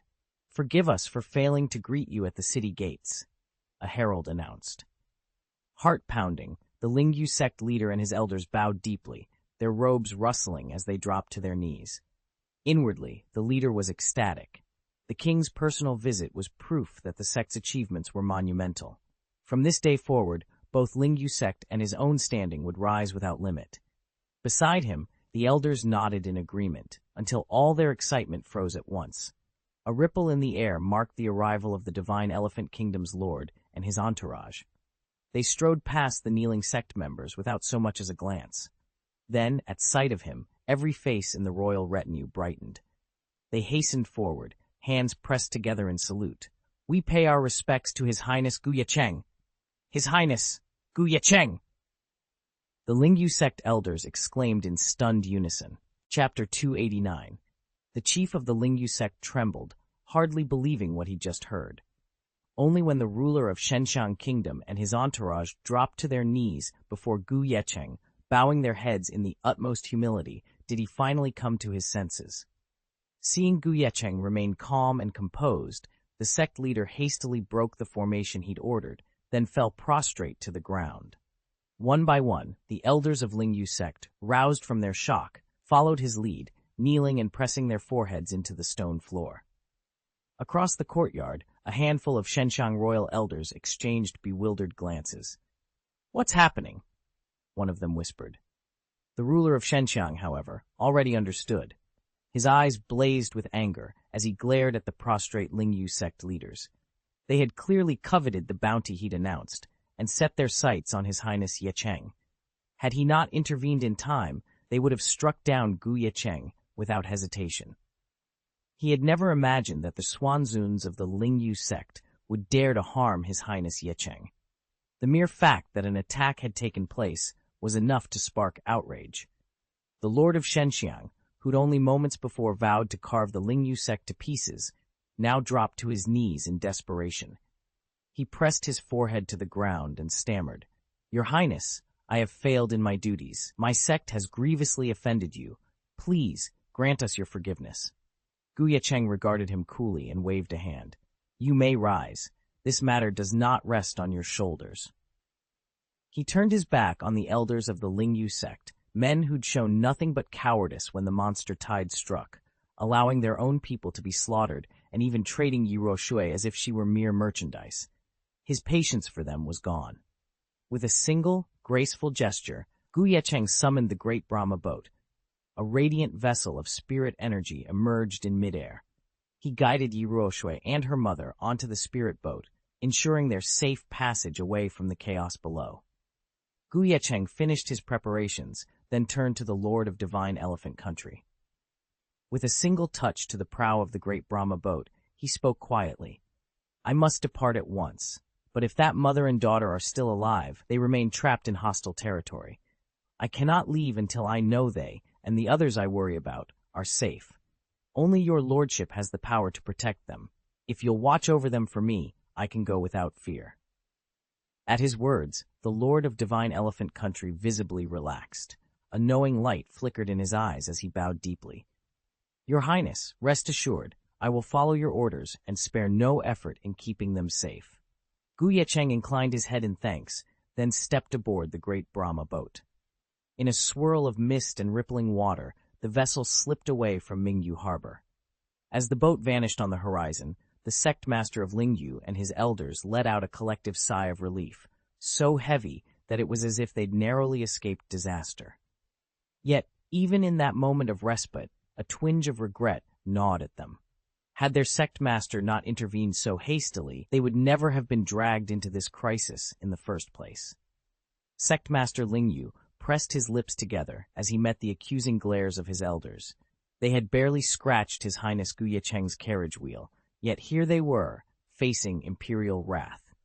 Gathering his composure, Lingyu rose and began to step toward the Lord of Xianxia to offer an apology, only to be cut off by a thunderous roar. Boom! The Lord of Xianxia, known among the clans as the Lord of the Divine Elephant, turned with regal calm. He lifted a hand, and a wave of imperial spiritual power burst forth, pinning Sect Master Lingyu and his senior disciples to the sea of clouds below. "Why such harshness?" one of the masters stammered, blood trickling from his nose as he struggled against the invisible force. Panic flared in their eyes as they felt a cold ruderous aura coil around them, sapping their strength and quelling any hope of defiance. The Lord's gaze was ice. "You dare ask why?" he replied, voice low and deadly. "You have committed a grave offense against His Highness Ye Cheng, and yet you stand here, demanding answers?" At the memory of Ye Cheng's last command, the Lord of Xianxiang's hand flicked. Tendrils of concentrated imperial power tightened around the captives' throats, each pulse a reminder that the Crown Prince's will was absolute, and mercy, in this moment, was withdrawn. With a single, devastating strike, Ye Cheng turned the high-ranking elders of the Lingyu sect to ash. He didn't hesitate. Turning to the two Taoist disciples flanking him, he gave his orders with calm authority.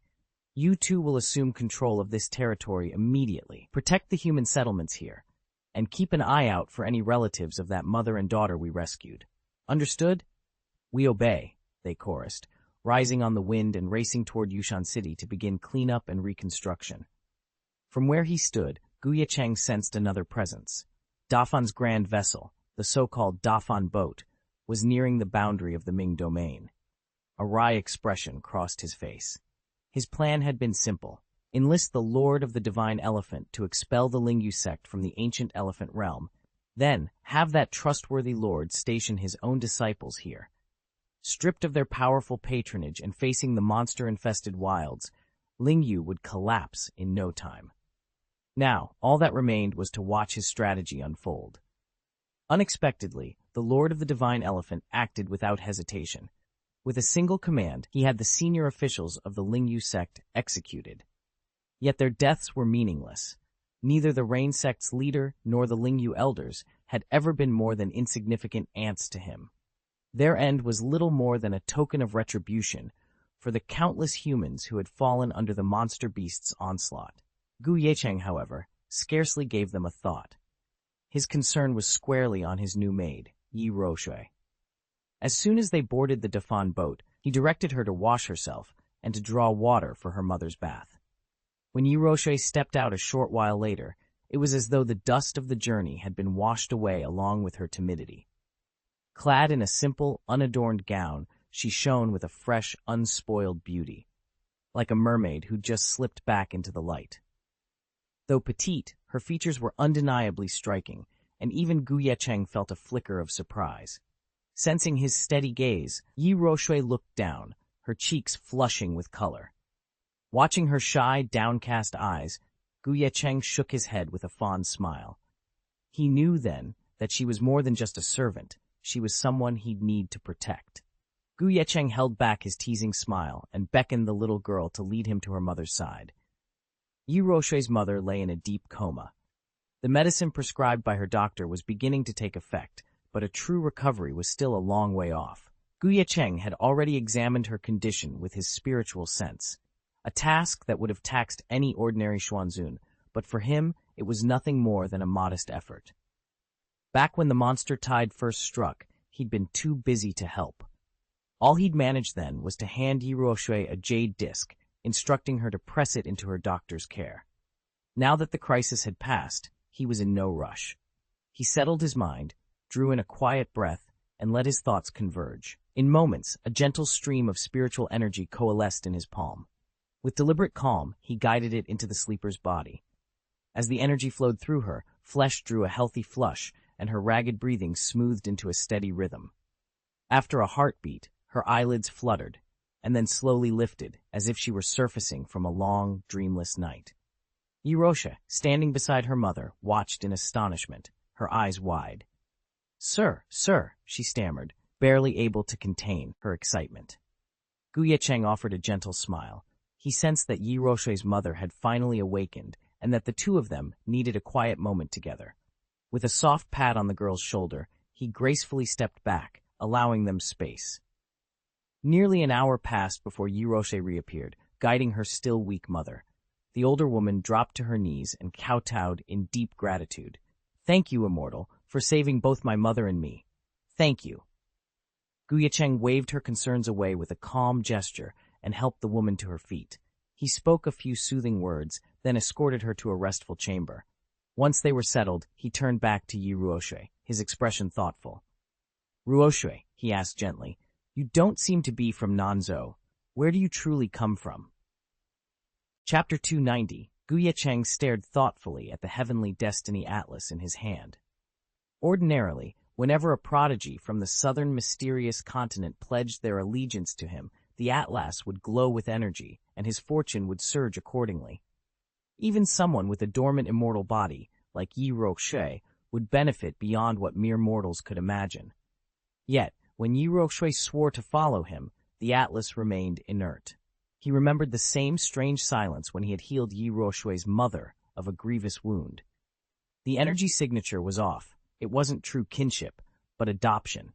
Curiosity finally overcame him. Cheng, he said gently, you've sworn your loyalty, yet the Atlas shows no response. How did you come to stay with your mother in the first place? Ye Cheng's small face reddened. She hesitated, then lifted her chin in firm determination. Don't doubt me, sir. I may not be from this world, but I will never forget your kindness. I will serve you without regret. Ye Cheng's expression softened into a smile. He reached out and ruffled her hair. I know you mean well. I'm not questioning your loyalty, only curious how a mere mortal like you ended up here. At this moment, Ye Cheng really was just an ordinary girl with no trace of immortal power, yet the mystery of her origin had only begun to deepen. Ye Cheng frowned as he scanned the clearing. There wasn't a hint of cultivation aura anywhere. For a mere mortal to cross between Shenzhous was the stuff of legend. No cultivator would believe it. Ye Cheng hesitated, her gaze dropping to the ground. After a moment, she lifted her head and began quietly. I come from Beihuang Shenzhou, on the Tianchuan continent, one of the 4 great Shenzhous. My home was a tiny village on Luyun Mountain. My parents died when I was very young, so I was raised by my older sister and the kindness of our fellow villagers.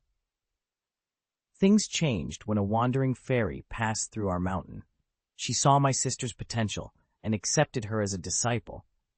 Although I didn't qualify to cultivate, my sister's new status brought wealth and protection to our family and to the village as well. But our fortune was short-lived. When I turned 12, another female cultivator arrived and sensed something special in me. She intended to take me as her disciple. Before we could leave, disaster struck without warning. Her voice trembled. Monsters, evil spirits, attacked us. Yeroshue's large eyes filled with a fear that hadn't faded in years.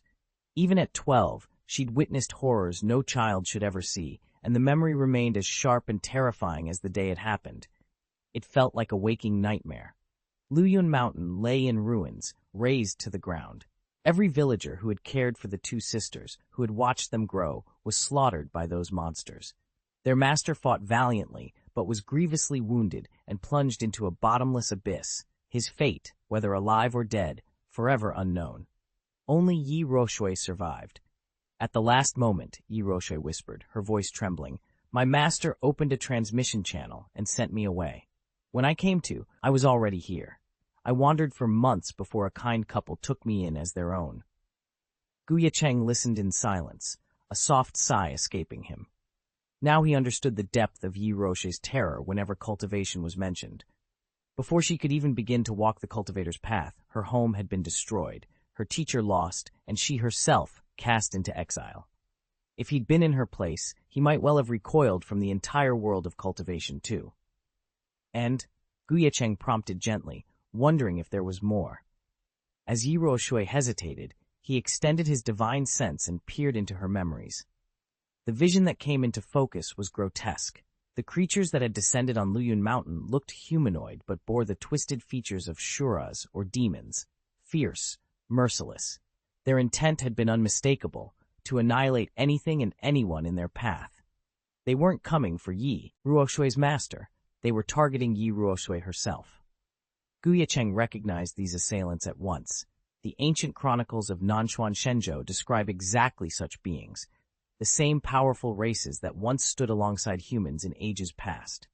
In the southern mysterious continent, every non-human race has long since been extinguished, leaving only humanity and the odd appearance of ancient gods and demons like those of the Void God Tower. But the northern wasteland is a very different place. There, thousands of races still vie for power. Humans are just one among many. The heavenly Tao of the North never showed favor to humankind.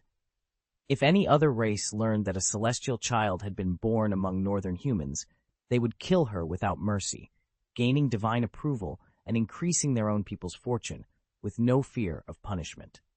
Once word of Ye Cheng's true nature reached them, the mightiest races wasted no time sending assassins to cut her down before she could grow strong. Ye Cheng's luck was extraordinary. She had managed to find her master just in time. That very master, capable of opening the transmission vortex to the southern mysterious continent, bridging 2 worlds, was undoubtedly a saint among the humans of the northern wasteland. Yet even he proved no match when 4 powerful foes descended upon him. Cornered and outnumbered, his only recourse was to send Ye Cheng fleeing to Nanshan. Ye Cheng let out a quiet sigh. Beside him, Ye Cheng looked up with worried eyes and said softly, "Young master, you're hesitating over your cultivation because you're afraid they might come back for you." Her small face fell. She remembered how, not long ago, her master had accepted her as a disciple, only to be cast into the abyss by ruthless gods and demons. She couldn't bear the thought of Ye Cheng suffering the same fate. He reached down and gently ruffled her hair. "Don't worry," he said, his voice both firm and reassuring. "Just trust me and devote yourself to training. One day you'll see your sister again, and who knows, you might even be reunited with your master." And so the great era of Nanshan began. Within 3 to 5 years, its ancient path to sainthood would open once more. It might not even be necessary to wait for the ancient road to sainthood to open in Nanshan Shenzhou. Ye Cheng narrowed his eyes as he thought back to the dispatch from Tianji Tower. While he'd been searching for Ye Cheng, The tower had sent him fresh intelligence, an oracle from the patriarch himself. The next, small-scale ancient road to sainthood wouldn't begin here. It would open in the northern wilderness divine continent, where countless races stand side by side and ancient gods and demons contend for supremacy. "We'll get to see Sister and Master again," he exclaimed, voice brimming with excitement. Yeroshui stared at him, her eyes widening in astonishment. The chance to see her master one more time felt almost too good to be true. She had only met him once, yet it was his intervention that saved her from those monsters. Over the years, she'd carried both gratitude and guilt in her heart. Now, as Ye Cheng's words sank in, her shock melted into pure joy. Ye Cheng watched the little girl's astonished expression and couldn't help but smile. "Your master's cultivation is extraordinarily profound," he began gently. "During that battle, she opened a vortex to save you, and that vortex is what you mistook for an abyss. When you last saw her, she was falling into that chasm, but it wasn't a dead end. It was a physical manifestation of void turbulence, something your level of training simply couldn't recognize." He paused, letting his words sink in. For an ordinary cultivator, immersion in turbulent void energy means certain death. But a saint's essence, and even the remains of a saint, cannot be harmed by ordinary void currents. Although I can't guarantee 100%, there's at least a 50% chance Master Yi survived. And even if she truly perished, once your cultivation advances, you'll have power to retrieve her remains from the void's turbulence. At Ye Cheng's encouragement, Yeroshui's eyes snapped wide open. A fierce spark of determination ignited within them. But before he could say more, the entire Void God Tower shuddered. Boom! A thunderous roar echoed through its ancient halls. Deep within the Void God Tower, on its legendary 900th floor, the Tower Master stood at the forefront. Before him knelt the 13 surviving Holy Emperors, the undisputed apex of power on the Nanshuan divine continent. Any outsider witnessing this scene would have been struck speechless. These supreme sovereigns, who once commanded legions, now bowed in reverence as though greeting a god. Their eyes were fixed on the shimmering spiritual platform at the room's center. There, a radiant form began to coalesce from pure energy.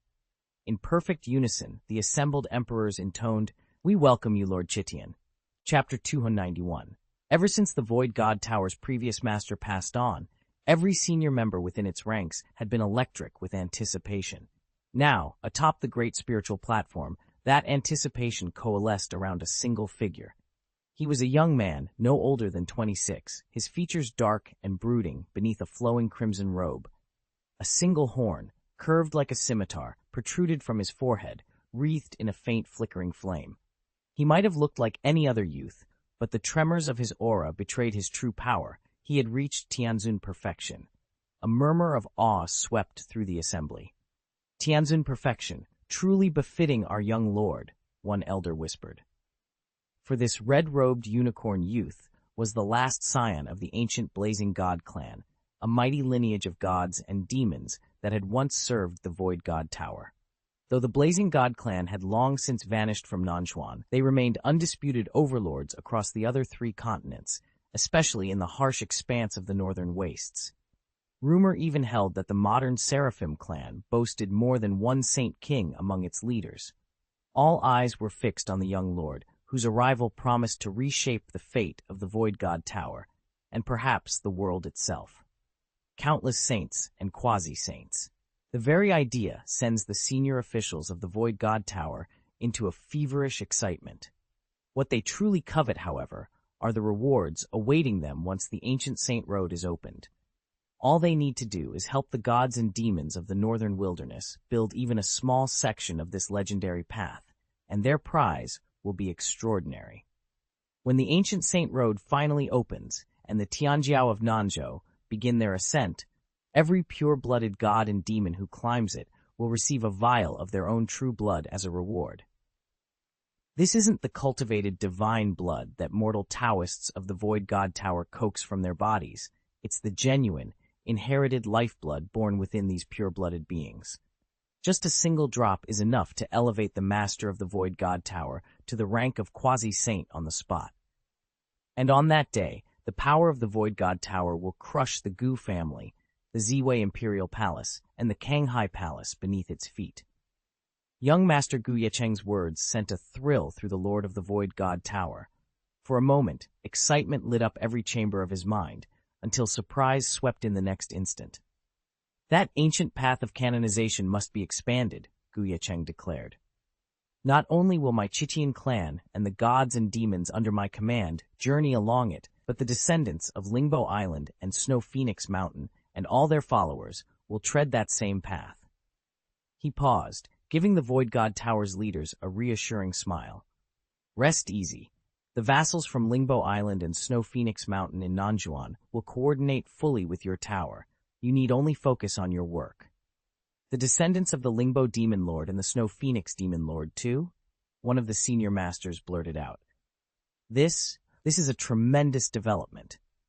At first, the prospect of widening the path of canonization sent ripples of panic through the Void God Tower's inner circle. But when they learned that powerful human sects backed by gods and demons were joining the effort, their tension melted away, replaced by eager anticipation. With so many elders arriving, those human sects will finally pay for all their past cruelties.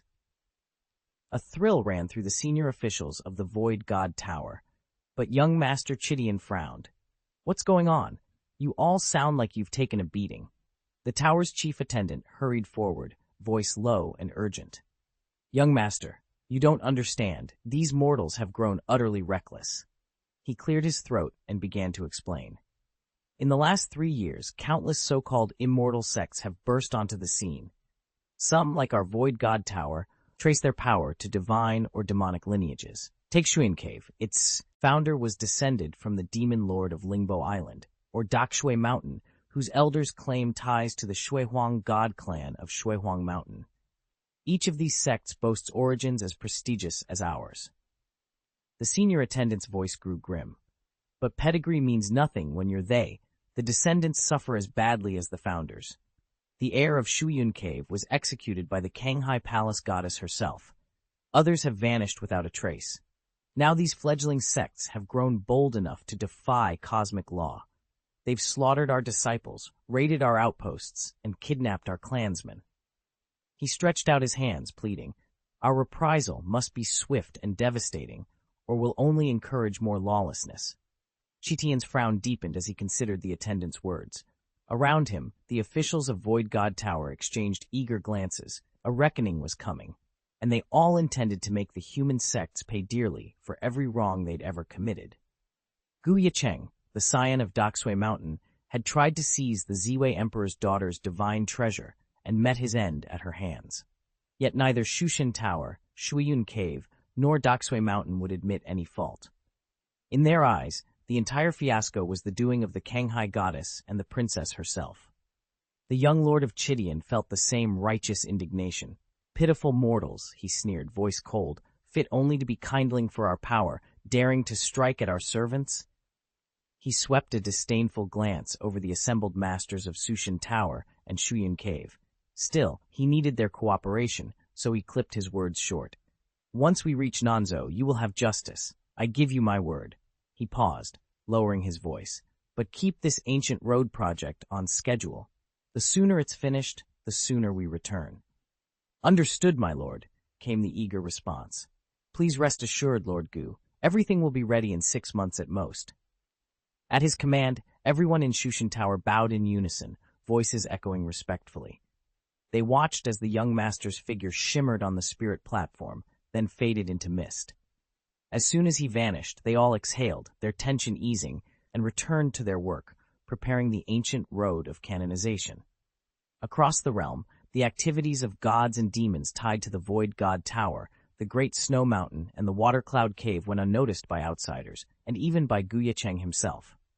After rescuing the youthful immortal Yi Ruoshui, his sole focus became unraveling the holy secrets. Yi Ruoshui's dormant divine heritage wasn't yet awakened. Marriage or ritual would not hasten it. In Ye Cheng's eyes, she remained nothing more than an endearing, precocious girl. To ensure her safety and proper guidance, he entrusted her upbringing to 2 of his closest disciples, Zhang Lianxin and Lan Qingxuan. Both ladies were expecting and found themselves with ample idle time, an immense delight, at the arrival of the bright-eyed Ye Ruoshui. They fussed over her, calling her Sister Ruoshui before Ye Cheng even had a chance to object. Seeing her so lovingly cared for brought him genuine relief. Over the next few months, the trio immersed themselves in training and study. Guided by Zhang Lianxin and Lan Qingxuan's patient instruction, Ye Ruoshui practiced cultivation techniques and refined her spirit energy daily. Meanwhile, Ye Cheng continued his in-depth research into the arcane texts he had recovered, piecing together clues to the holy secrets that awaited him at the end of the ancient road. As the seasons turned, the foundations for what lay ahead were laid, mysterious, perilous, and full of promise. Ye Cheng had devoted himself wholeheartedly to unraveling the secrets of the holy tier treasures sent by the Tianji Tower. Though each relic had only partially revealed its power, he was always the first to unearth its hidden clues, and no one had ever dared to challenge him. As a result, every ounce of inheritance they contained fell solely under his claim. Even though only woe of those relics once belonged to true saints and the rest were leftovers from demi-saints, their combined rewards had still been substantial. Having just completed his examination of the last artifact, Ye Cheng was about to retire and tally his gains when the air above Nanchuan Shenzhou pulsed with a deep, resonant hum, like a massive Taoist bell ringing between heaven and earth. In an instant, cultivators across the entire realm felt their hearts quicken and instinctively lifted their gazes skyward. Under a hushed canopy of onlookers, a radiant rainbow of celestial light descended from the north. It curved gracefully into an ancient, glowing pathway before finally touching down at the farthest edge of Nanchuan Shenzhou's northern frontier. Ye Cheng's heart thumped as he stared northward from the city wall of Yuncheng. A radiant arc had appeared on the horizon. At first, he'd thought it was just another portent. Now that it drew closer, its true nature became impossible to deny. "This is the ancient road of canonization," he whispered. In an instant, the brilliant rainbow transformed into a vast celestial bridge, descending from the far north to settle at the very edge of Nanchuan divine land. The moment it touched down, the air itself seemed to shudder with the clash of Tao bells. Far below, the sea of clouds roiled with waves of violet chi streaming southward. Thousands of shifting lights, red, gold, indigo, danced along the bridge's span, illuminating it with a beauty that defied description. But the bridge was only the beginning. As the divine arc solidified, billions of motes of starlight converged to form the ancient road. In less than a day's time, that road of pure astral brilliance extended across every corner of Nanchuan, linking all 8,100 realms in a single unbroken path. Wherever the road passed, the same boundless violet chi suffused the air. In each of the 81 major cities along its course, a sacred arena sprang into being, shaped from concentrated, innate purple energy. These were the battle arenas of canonization, hallowed grounds where mortals might vie for ascension. Even the most indifferent cultivators could see what was happening. Word spread faster than lightning. The ancient road had arrived in Nanchuan. Across the realm, men and women paused in their cultivation, breath caught in their throats. Ye Cheng let out a low breath, his fists clenching. This was the moment every practitioner lived for. The chance to challenge the heavens themselves, to carve out a path toward true immortality. The era of ascension had dawned. Nanchuan would never be the same again. Senior officials of both the Emperor sect and the Immortal sect stood frozen in shock. "What on earth is happening?" one of them demanded. "Nanzhou's grand world has existed for barely 3 years, another protested. How could an ancient canonization path suddenly appear here? Venerables and emperors alike gripped their robes, heartbeats racing. Their grand world was still young. Many of Nanzhou's prodigies hadn't yet reached maturity, and now a legendary passage from another continent had just been delivered to their doorstep. The situation teetered on the brink of crisis. Then, with a soft hum, the ancient canonization path fully formed. Across the entire southern profound divine continent, cultivators looked skyward. On the divine bridge that spanned north and south, dazzling projections flickered into existence, each one revealing the newly established path in all its glory. And at the very center of it all stood young Master Chitian, leading the way. Over 30 pure-blooded descendants of gods and demons, each accompanied by their devoted guardians, rode on waves of divine violet aura as they crossed the barrier and descended into the southern profound world.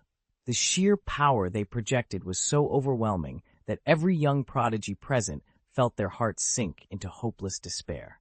Chapter 292. That's Tianzun Realm. All of them are Tianzun Realm cultivators, none below, and some have even broken into the early Saint Venerable stage. How can our Nanzhou prodigies possibly stand a chance? A wave of despair washed over the gathered Nanxuan emperors.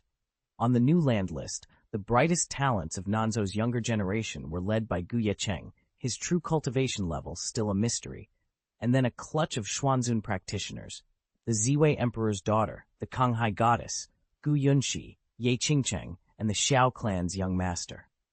The next tier, Gu Qingchen, Jian Rushuang, and the like, had only reached Saint Emperor, just barely entering the respect realm. Against this array of Tianzun and early Saint Venerable elites, their strength scarcely registered. Only the leaders of the southern mysterious continent's great sects, Kanghai Palace, the Ziwei Emperor sect, and the ancient Yi family, remained outwardly composed, though even their seasoned hearts beat faster at the sight of such formidable outsiders. Tianji Patriarch, as the head of the human sects on the southern mysterious continent, had already used the Tianji Tower to warn each major sect leader about the impending arrival of the ancient canonization road. He chose not to alert the general populace, to avoid triggering mass panic or unpredictable upheaval.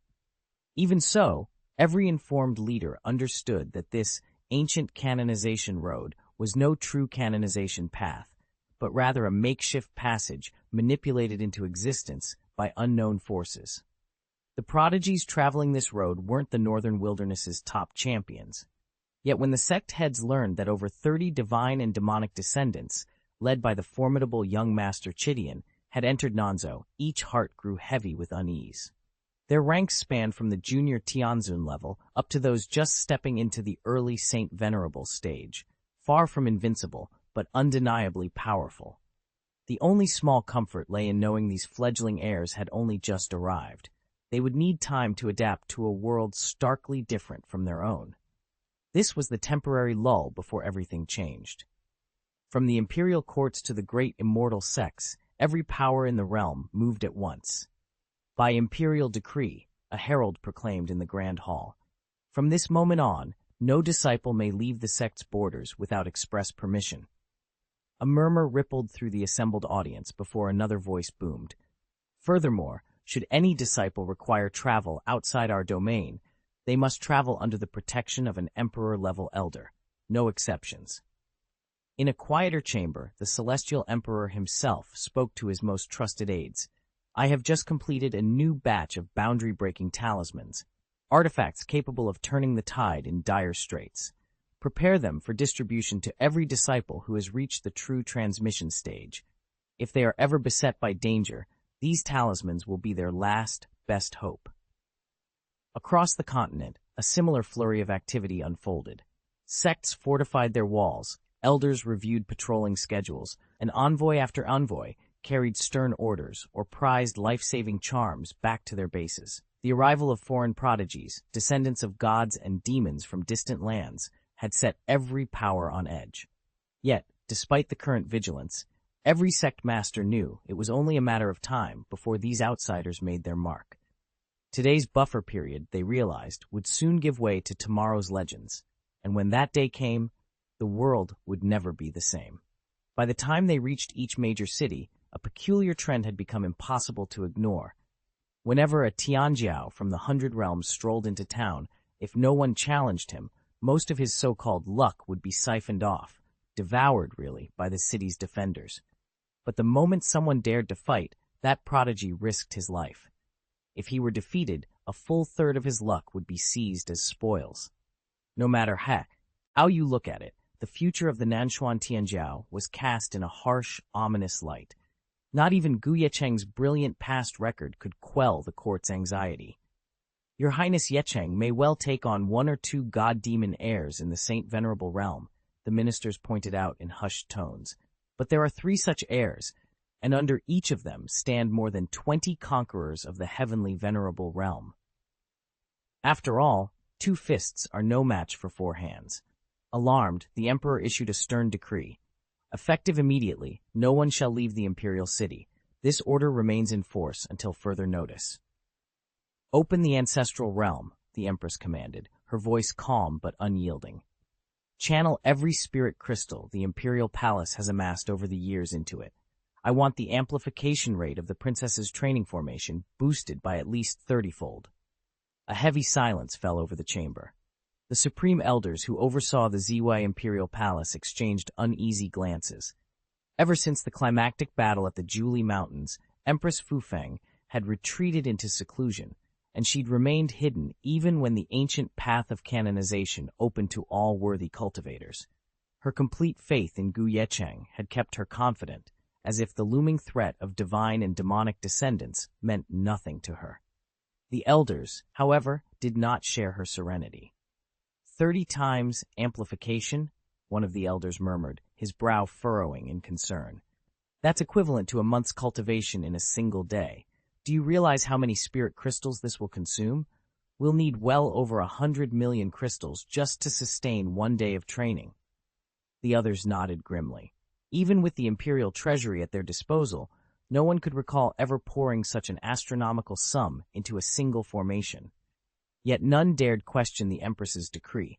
Empress Fufeng's confidence in Ye Cheng was absolute, and for now, it would have to be enough.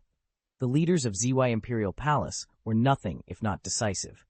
Don't quibble over hundreds of millions of spirit crystals. If we have to, we'll burn through 10 billion, even 100 billion. Chief Elder Liang slammed his fist on the dice. Before those descendants of gods and demons even set foot on the ancient canonization road, we must ensure our imperial scion ascends to the heavenly venerable realm, and at the very least, shatters through to mysterious venerable perfection. A chorus of agreement rippled through the hall. Ziwei Imperial Palace stood among the foremost protectors of the Nanshuan human race. There was no way they could gamble everything on a lone youth. At this critical juncture, how can we allow Ye Cheng to face those god-demonaires alone? Elder Liang's voice thundered. Gather every available resource. Spare no expense.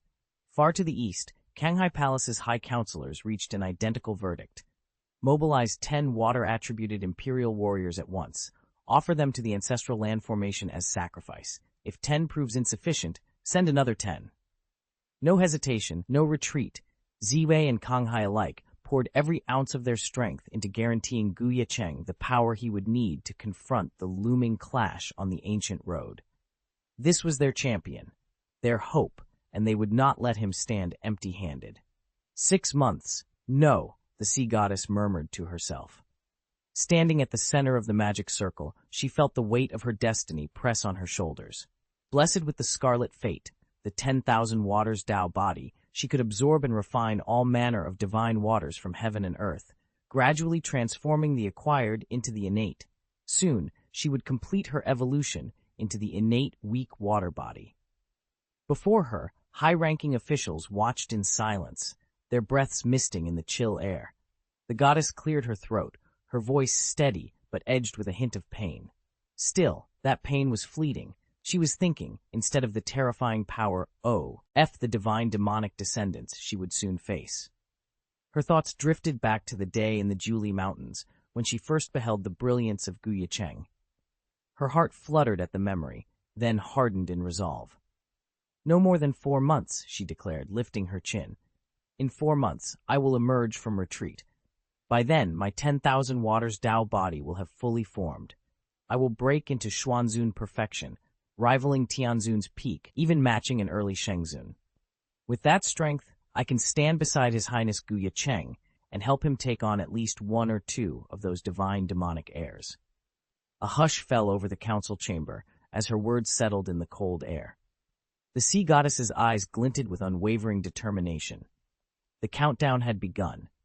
With the ancient road to canonization reopened and the descendants of gods and demons returning to the world, every sect and clan across the Nanshuan divine continent has been thrown into chaos.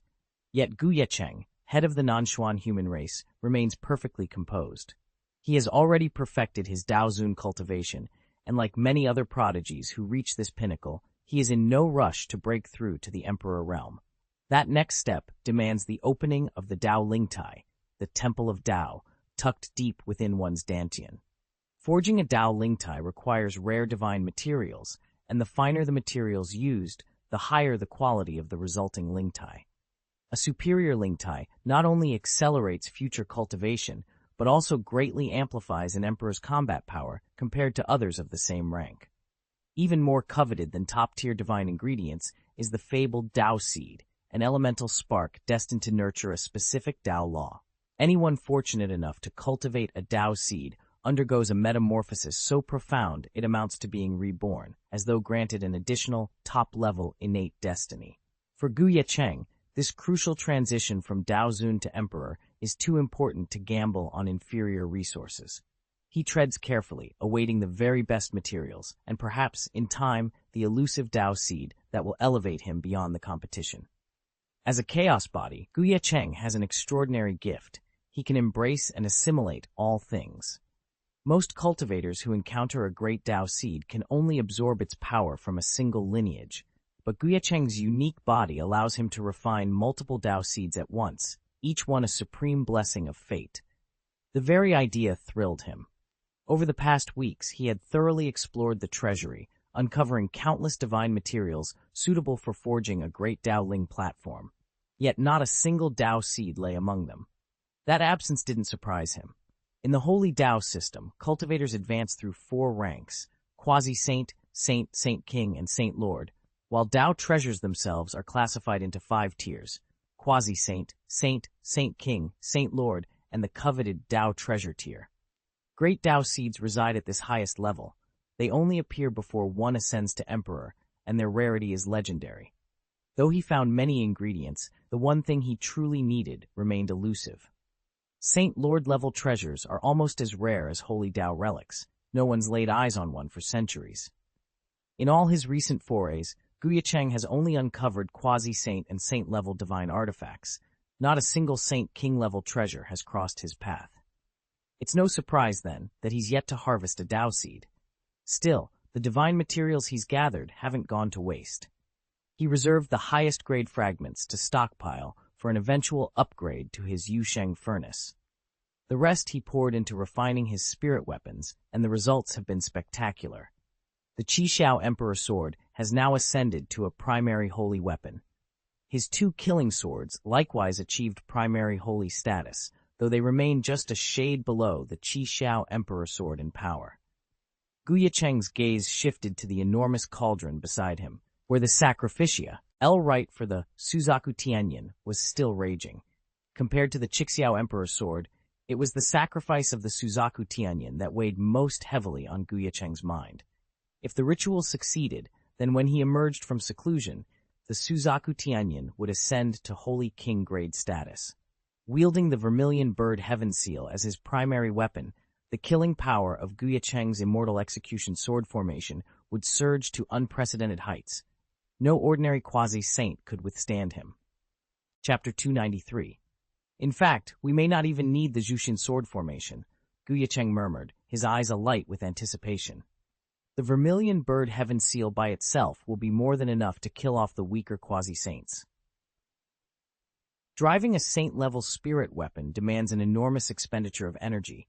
Even Emperor-rank cultivators can generally only awaken quasi-saint artifacts, and those rare geniuses who push a true saint weapon to its limit, without the aid of a grand formation, manage to unleash at most 10% of its true power on first activation. The Vermilion Bird Heaven Seal, however, was in a class of its own. Bestowed by the heavenly Tao of Nanchuan Shenzhou, it was almost an extension of Ye Cheng's very soul.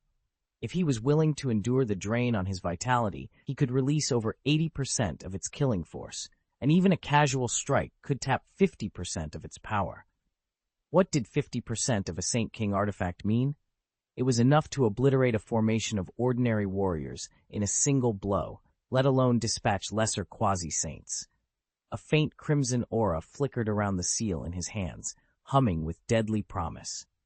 Ye Cheng's grip tightened. When he unleashed that power, the tide of battle would turn irrevocably in their favor.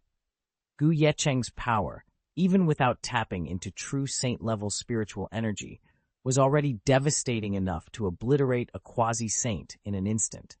Beyond relying on the ultimate sacrificial bequest of the vermilion bird heavenly seal, he planned to begin cultivation of the Taichu ancient scroll, an immortal scripture of the highest grade in his possession. Once mastered, it would not only forge him an immortal body, or even a great immortal body prior to true ascension, but would also vastly amplify his combat strength, sharpen his consciousness, expand his spiritual reserves, and fortify his very flesh. The mere prospect of such gains filled Ye Cheng with eager anticipation. As for the prodigies from the northern wilderness who had ventured into Nanzhou, none had yet embarked on the ancient path to sainthood. Striking them now would yield scant fortune, and might even tip them off to his presence. Better to let them march forward unimpeded, kill one to scatter the rest, and bide his time until they could no longer turn back. Only when these descendants of gods and demons were irrevocably committed to the path of canonization would Ye Cheng make his move, and then there would be no escape.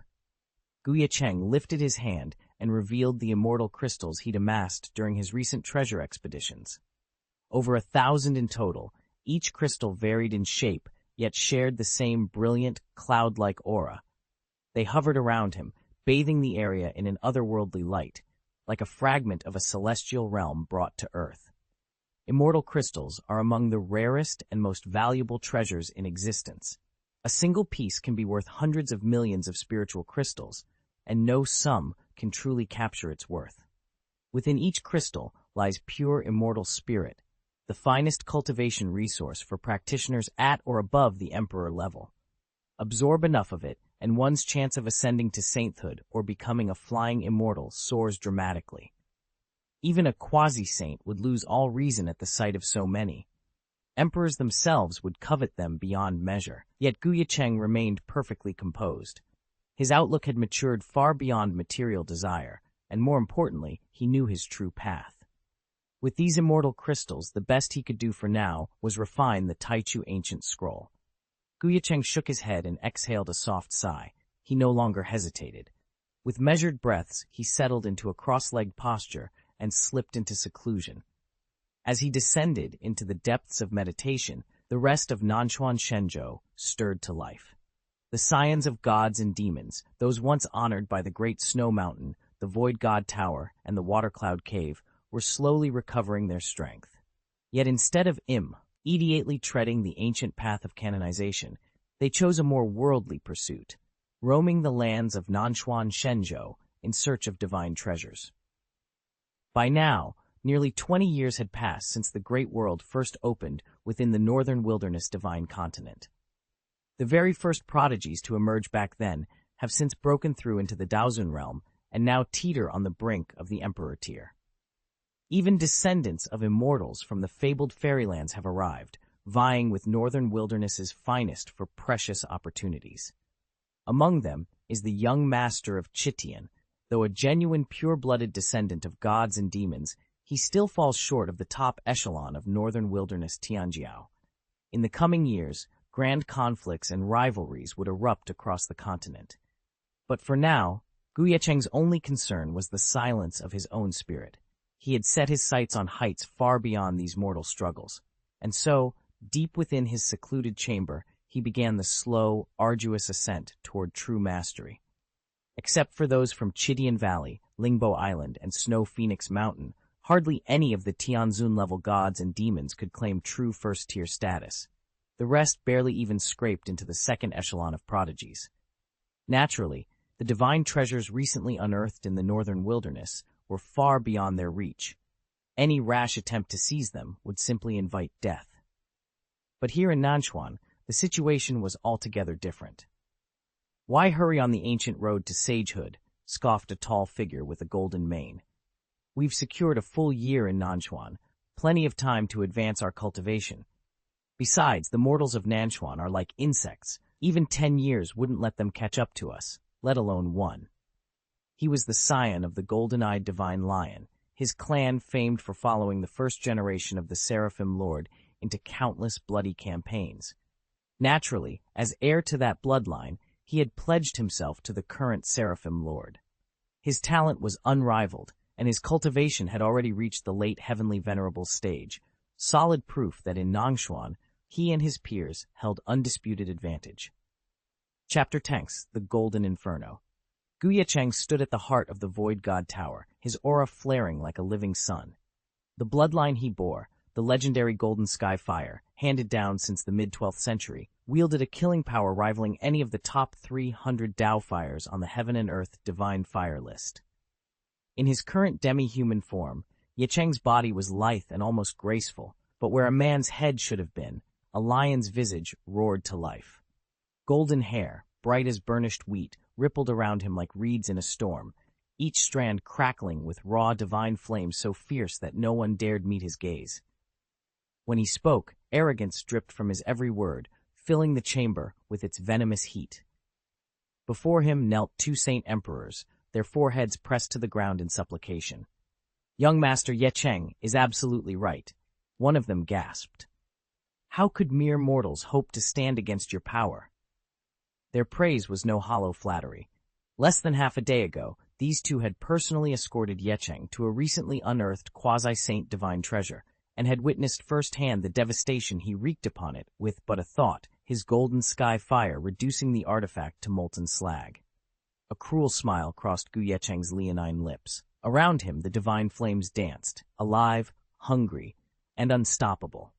In that moment, it was clear to all who knelt before him that the world itself would soon tremble beneath the might of the golden sky fire.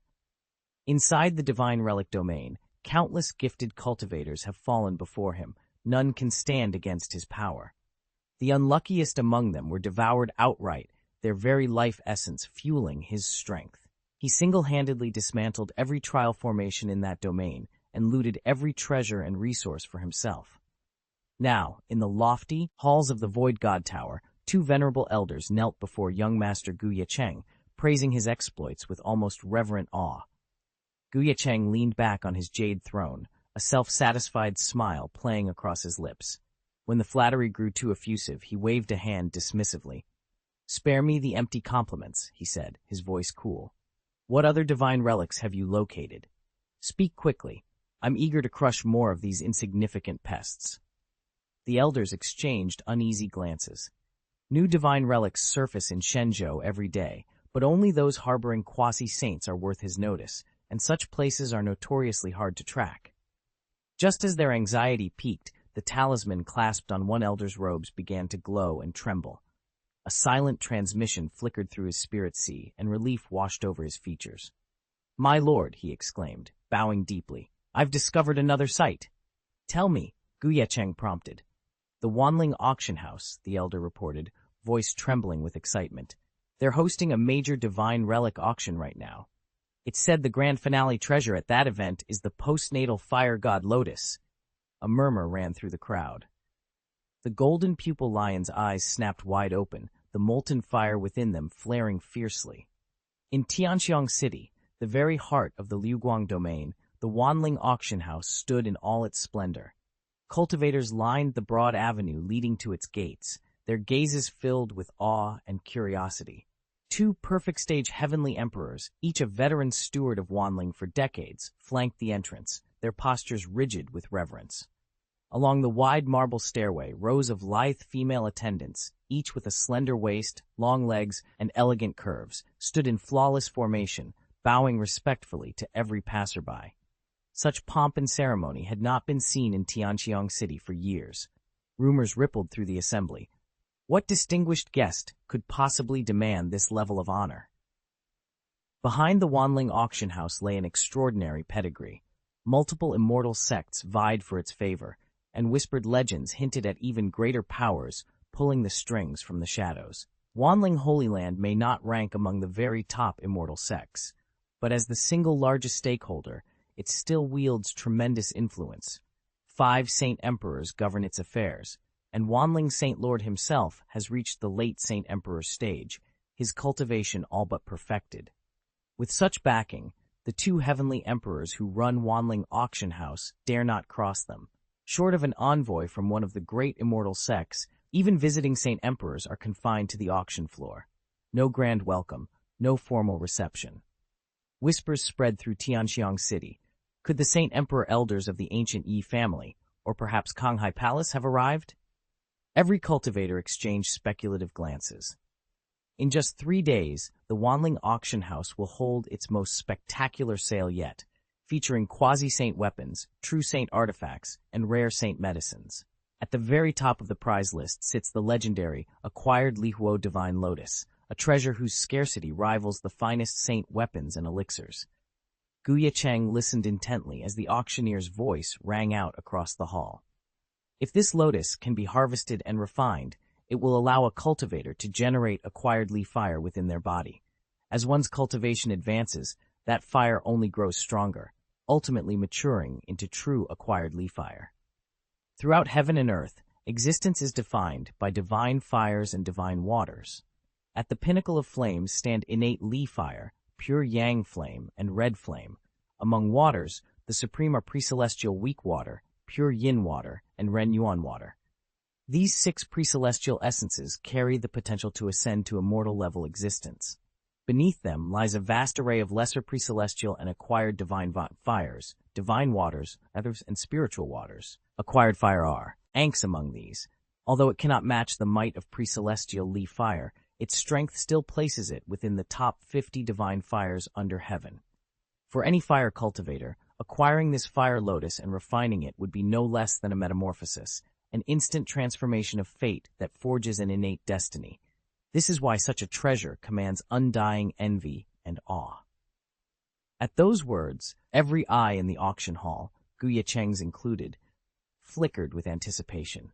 Such a prize could change a lifetime of toil in terms of cultivation, and now it was about to be sold to the highest bidder. The entire Nanshuan divine continent was in an uproar. Rumors of a once-in-a-millennium auction at Wanling had drawn cultivators from every corner. Even the venerable ancient Ye family and the mighty Kanghai Divine Palace sent their emissaries. As speculations buzzed through the crowds, 2 streaks of light suddenly appeared on the far horizon, racing toward Xianxia City with breathtaking speed. Officials of the Wanling auction house, who had been awaiting the evening's distinguished guests, looked up in surprise. So did every cultivator lining the city walls, their murmurs trailing off into stunned silence as the lights descended. When the first figure took shape, the onlookers' jaws dropped. A boy no older than 10, his bearing cool and assured. This was Ye Cheng, the prodigious heir whose name alone had set the continent abuzz. Beside him hovered an even younger child, perhaps 4 or 5 years old, his eyes wide with innocent curiosity. "Are these the honored guests the auction house summoned?" someone whispered, voice trembling. "Yes," another replied, "and they're only children." Chapter 294. A hush fell over the crowd in Xianxia City. Could these be the esteemed guests everyone in the Wanling auction house had been waiting for? Whispers of "surely there's been a mistake" rippled through the onlookers. But the 2 heavenly emperors presiding over the auction paid no heed to this speculation. They stepped forward the instant the newcomers appeared, bowing deeply. "Welcome, Mr. Ye Cheng, Miss Yiren," they greeted in unison. "It is our great honor to receive you both at Wanling Auction House." The moment those names were spoken, the puzzled murmurs among the cultivators froze, and then turned to astonishment. All eyes focused on the pair as recognition dawned. "That's the Zhanglingu family's rightful heir and his sister," someone whispered reverently. "They're direct descendants of His Highness Ye Cheng." Across the Nanshuan divine continent, the Zhanglingu clan's name carried weight. Though no member had yet reached Saint Emperor status, their legacy and power were beyond question, and today it was on full display at the Wanling auction house. Even though everyone knew that the Gu clan of Zhanglin was little more than a dwindling venerable house struggling to survive in the spirit realm, no one dared underestimate them, because Ye Cheng's talent was simply too brilliant. This young master's raw power and presence more than compensated for his family's fading foundations. Rumor had it that the Gu clan must be concealing a far deeper strength, never yet displayed to the world. None were more persuaded than the Wanling auction house and its chief backer, the Wanling Saint Lord. Once the Saint Lord learned that Ye Cheng and his brother Gu Yiren intended to participate in the upcoming Wanling auction, the auction house's senior executives sprang into action. They vowed to welcome the brothers with the highest honors. When the day came, the moment Ye Cheng and Gu Yiren arrived at headquarters, the assembled directors and elders knelt in unison. Their formal bows and hushed salutations were worthy of greeting two heavenly emperors. Gu Yiren, who was usually boisterous and quick with a joke, suddenly found himself at a loss for words, taken aback by the gravity of the reception. Ye Cheng, however, had weathered enough high-stakes encounters over the years to remain composed. Though still young, he carried himself with a maturity that drew respectful gazes from every corner of the hall. Ye Cheng stepped forward, positioning himself between his sister and the two heavenly emperors. He reached out to help them to their feet, offering a warm smile. "You're far too kind, sirs. Thank you for your patience. Shall we go inside the auction house now?" The two heavenly emperors exchanged impressed glances. Ye Cheng's courteous manner and confident bearing already set him apart, but it was his sister, Gu Yiren, who truly caught their attention. Though she stood shyly behind her brother, her aura pulsed with the strength of a half-king realm cultivator. Even without considering the centuries-old prestige of the Zhonglin Gu family, it was clear this brother and sister pair outshone many entire sects. With renewed respect, the emperors bowed and invited them into the auction hall. All around, the monks of Xianxia City who had witnessed the exchange buzzed with excitement. Their admiration for the Gu siblings and for the Gu family itself grew by the second. "Until now, we only knew of Master Ye Cheng's renown," one whispered. "Who could have imagined that not only he and Miss Yiren, but every descendant of His Highness Chongqing would prove so extraordinary? Young Master Ye Cheng's aura is fluctuating wildly. I wouldn't be surprised if he broke through to the King realm within days. A child not yet 5 years old reaching the King realm. Astonishing!" In Tianxiang City's Grand Monastery, the monks' murmurs faded into the background. Ye Cheng and his sister paid them no mind. They were here for one reason and one reason only, to claim the postnatal Lihuo Divine Lotus. Though scarcely 5 years of age, Ye Cheng boasted a peerless destiny. Gifted with a red 7th rank innate Li fire body, he was born with a natural affinity for the Tao of fire and could instantly discern any fire-type treasure. Even more remarkable, he carried within him a seed of innate Li fire, a celestial flame ranked among the top 3 divine fires in all the realms. Divine fires of such caliber were famed not only for their staggering potential, their ultimate power rivaling immortal weapons, but also for their voracious appetite. They could consume and refine lesser heavenly flames, accelerating their growth 100-fold. If Ye Cheng could absorb the postnatal Lihuo Divine Lotus, he would dramatically intensify his own Li fire, taking another colossal step toward immortality. As the Qingchen siblings advanced through the temple courtyards, torches flickered along the stone walls, casting dancing shadows over their determined faces. Ahead lay the inner sanctum, where the fabled lotus awaited, its fiery petals shimmering with untapped power. The siblings steeled themselves. The path to transcendence had never been more within reach. Gu Yiren's unique fire spirit doesn't just reinforce the foundations of the kingly Tao, it also accelerates Ye Cheng's own innate fire cultivation. Born with a Nirvana Emperor body, Ye Cheng can manifest and refine the rare Nirvana heavenly flame through his signature Nirvana Tianfa method. Though this flame isn't born of the natural world, its grade and potential rival those of the top 100 divine fires on the heaven and earth list. Over the years, Gu Yiren has repeatedly used her pre-celestial fire core to temper Ye Cheng's Nirvana flame. Each immersion in her Xiantian fire has raised both its ceiling and its raw power. Originally, his Nirvana heavenly flame could only reach the strength of a saint soldier. Now, given sufficient resources and continued cultivation, it can soar to Saint King level, transforming into a spiritual weapon of legendary might. Ye Cheng's Nirvana heavenly fire already placed him among the top 30 on the Heaven and Earth Divine Fire list, and it was this very status that drove him to secure the acquired Fire Divine Lotus for his younger sister, Gu Yiren. Knowing how desperately she needed the lotus, he could think of nothing else but to attend the auction at the Wanling auction house and claim it before anyone else could. 3 days later, the much-anticipated event finally arrived. Under the respectful escort of several wardens from the auction house, Ye Cheng and Gu Yiren stepped into the elite VIP hall. The room buzzed with the low murmur of powerful cultivators and wealthy patrons, all drawn by the promise of the acquired fire Divine Lotus and other legendary treasures on offer. A handful of curious onlookers, those who lacked the resources to bid but coveted the spectacle, milled around the periphery, hoping to glimpse rare artifacts or secure minor finds for themselves. As the two siblings settled into their seats, Ye Cheng glanced at his sister's eager face. He knew the competition would be fierce, but nothing would deter him from bidding whatever it took to bring that sacred lotus home. With the hall now filled and the gavel poised above the podium, the auction was about to begin. Gasps rippled through the hall. Ye Cheng barely flinched. He'd grown used to this by now, and Xiao Yiren, after a few days at his side, was steadily acclimating too.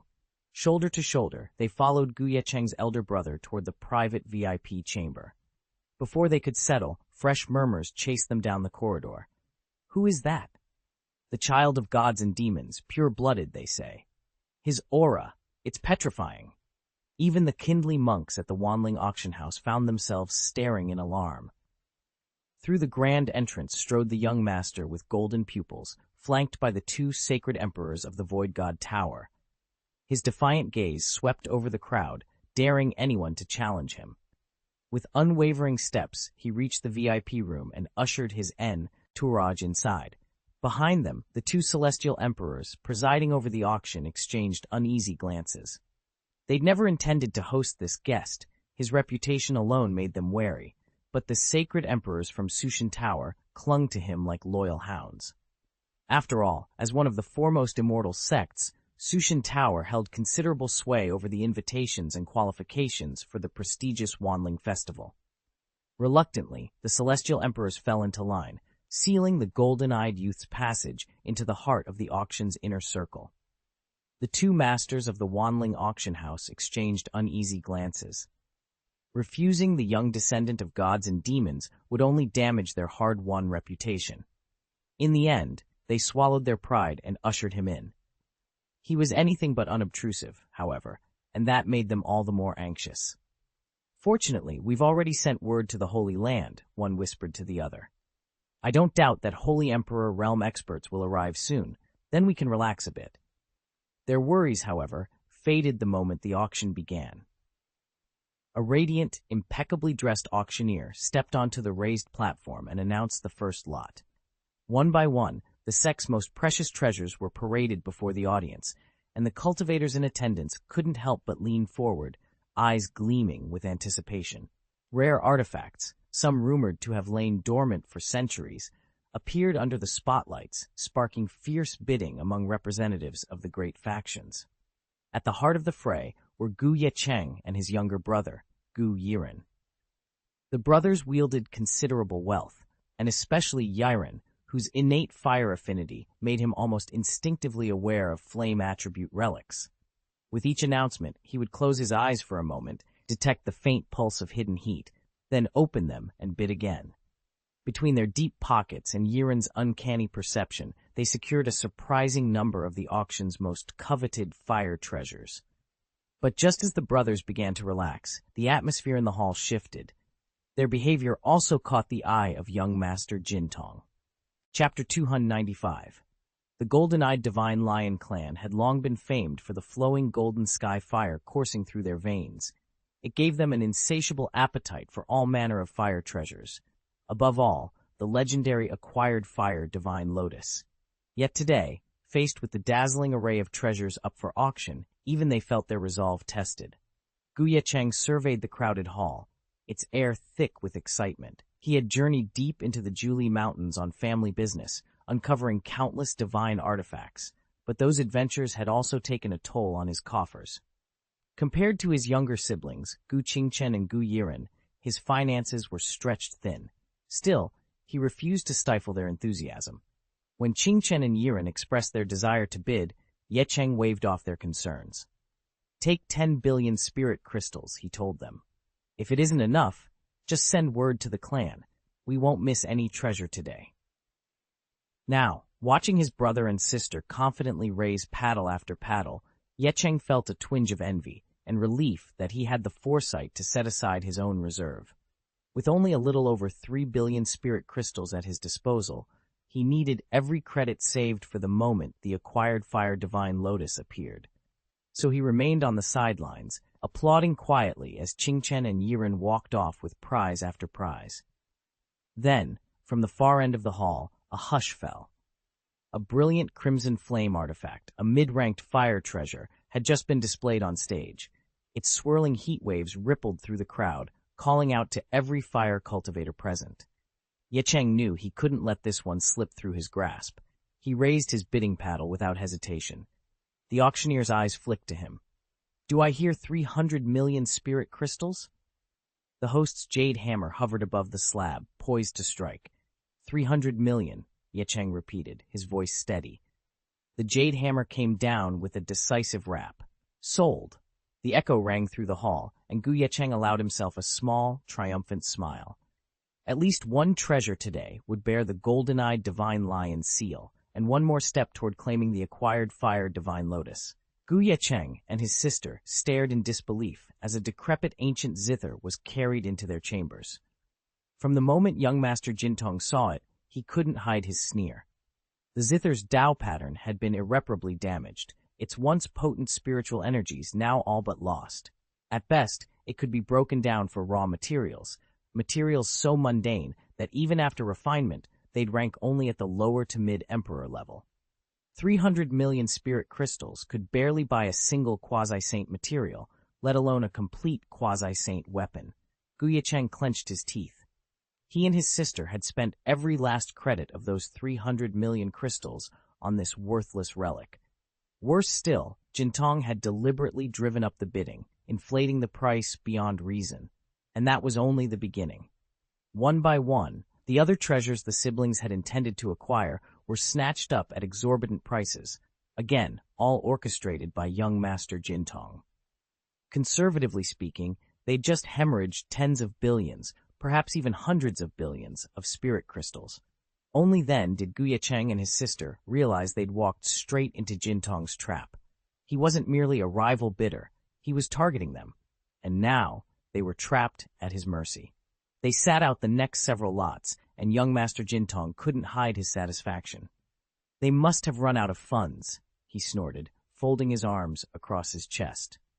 Around him in the VIP enclosure, the other guests nodded and exchanged knowing smiles.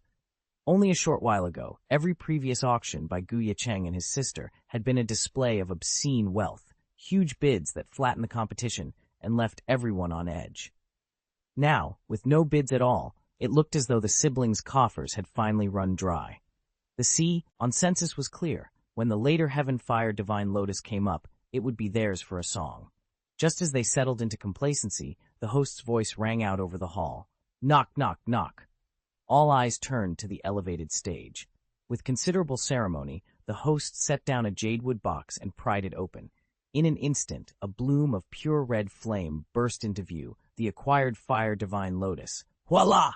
The lotus petals unfurled in midair, dancing with crackling firelight. That single spark of flame aura washed over the entire audience, and every cultivator in the hall felt their Dantian surge and their sea of consciousness heat to a painful boil. In that moment, it was clear. Whoever claimed this lotus would command unmatched power. Young Master Jintong's triumphant grin wavered, and the other nobles leaned forward, their earlier confidence suddenly tinged with uncertainty. The true battle was only just beginning. Ye Cheng stood near the back of the auction pavilion, his expression as calm as still water, though inside his pulse raced. Before him hovered the legendary Red Lotus, its crimson petals wreathed in flickering flames. Every fire cultivator in the hall sat on the verge of awakening, their auras surging as if about to break through a barrier. Even Junior Master Jintong and the Qingchen siblings, two of the festival's brightest talents, couldn't hide the excitement glowing in their eyes. Sensing the crowd's mounting fervor, the ceremony's hostess allowed herself a slight, knowing smile. She raised her voice so that every corner of the grand hall fell silent. "Ladies and gentlemen," she began, "what you see before you is the Wanling Festival's crowning treasure, the acquired Fire Lotus." A hush swept the audience. The lotus pulsed with raw power, its magic almost tangible in the charged air. I need say little about its alchemical virtues and spiritual potency. They speak for themselves. We'll start bidding at 100 million spirit crystals, with each new offer at least 10 million higher. Let the auction commence. At once, bids crackled through the room like wildfire. 150 million. 180. 200 million. Shouts and cheers rose in a crescendo, every cultivator eager for a chance at such a prize. Yet in the VIP box, the burly figures leaned back in their seats, silent and watchful. None of them had made a move. Ye Cheng's eyes narrowed. He knew better than to underestimate quiet opponents. As the calls for higher bids echoed around him, he prepared himself for the next move, and for the sparks that were sure to fly. 500 million spirit crystals, 700 million, 800 million, 1 billion. With each new bid, the beautiful hostess' smile grew wider, yet her eyes flicked regretfully toward VIP booth number 7.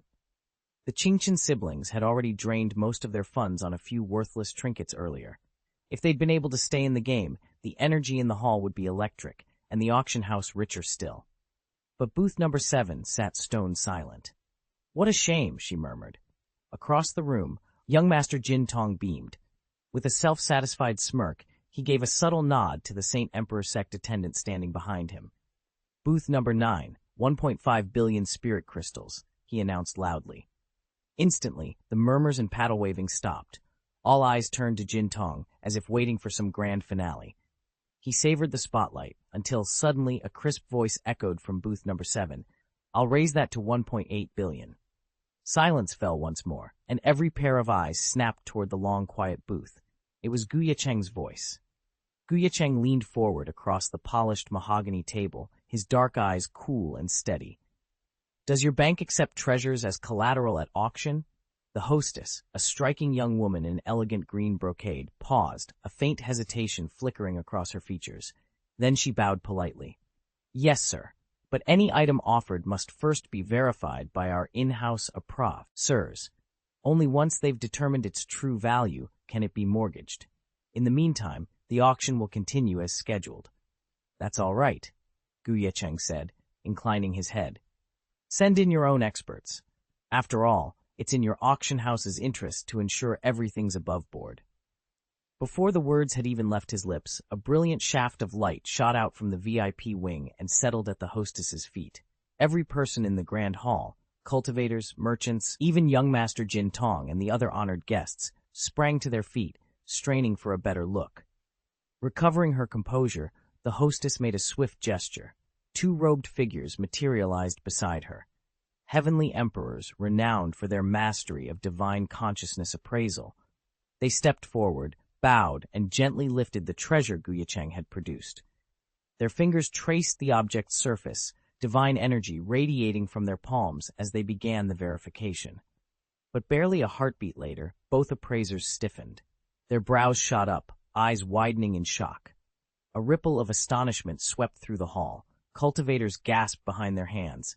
The hostess's lips parted in silent surprise, and even young Master Jin Tong froze in mid-stride, crowned by disbelief. No one could say what they had seen yet. But in that charged moment, it was clear something extraordinary, something utterly unexpected, lay hidden within the treasure Ye Cheng had dared to bring before them. The moment the auctioneer revealed the treasure was nothing more than the rotting ancient zither the Gu siblings had snapped up for 300 million spirit crystals. The hall erupted in whispers. "What are they up to now?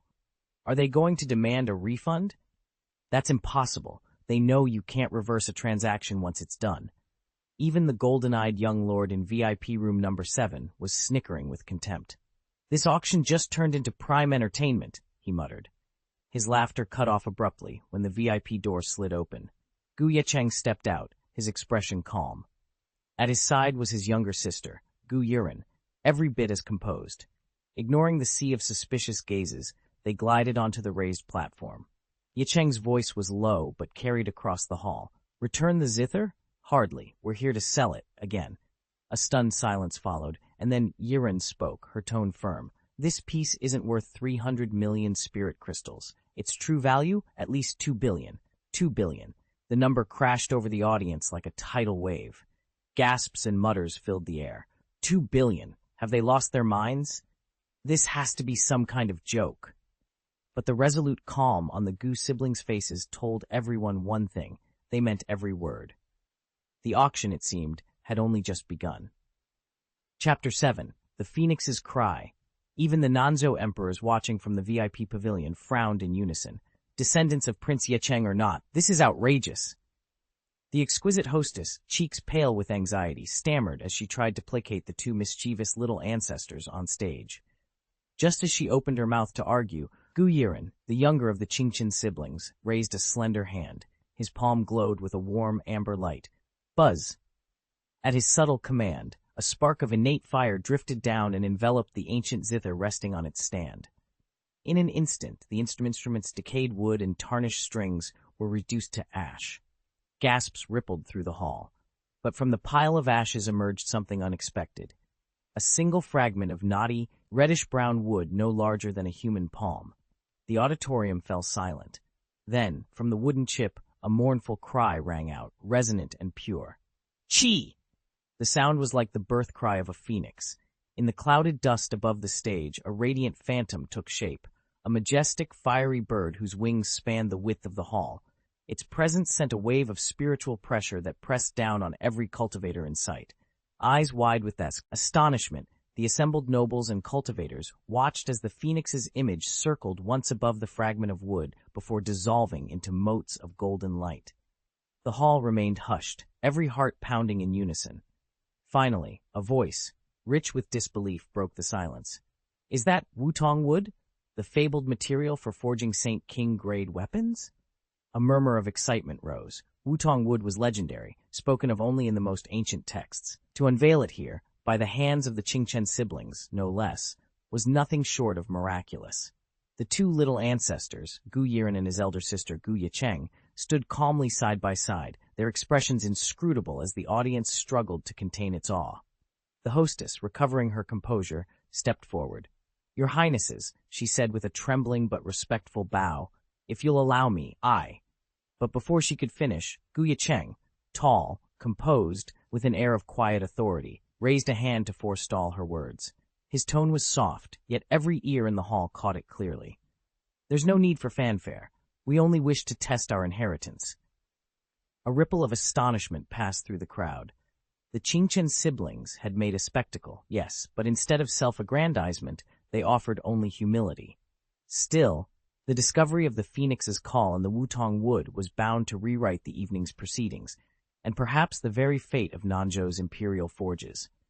As whispers and speculations swirled around them, Gu Yiren and Gu Ye Cheng exchanged a single, knowing glance. Tonight, the legacy of their ancestor would blaze anew. Chapter 296. The moment the Wutong Tianmu appeared on the auction platform, every cultivator present froze. Though it was no larger than a palm, its value soared above 2 billion spiritual crystals.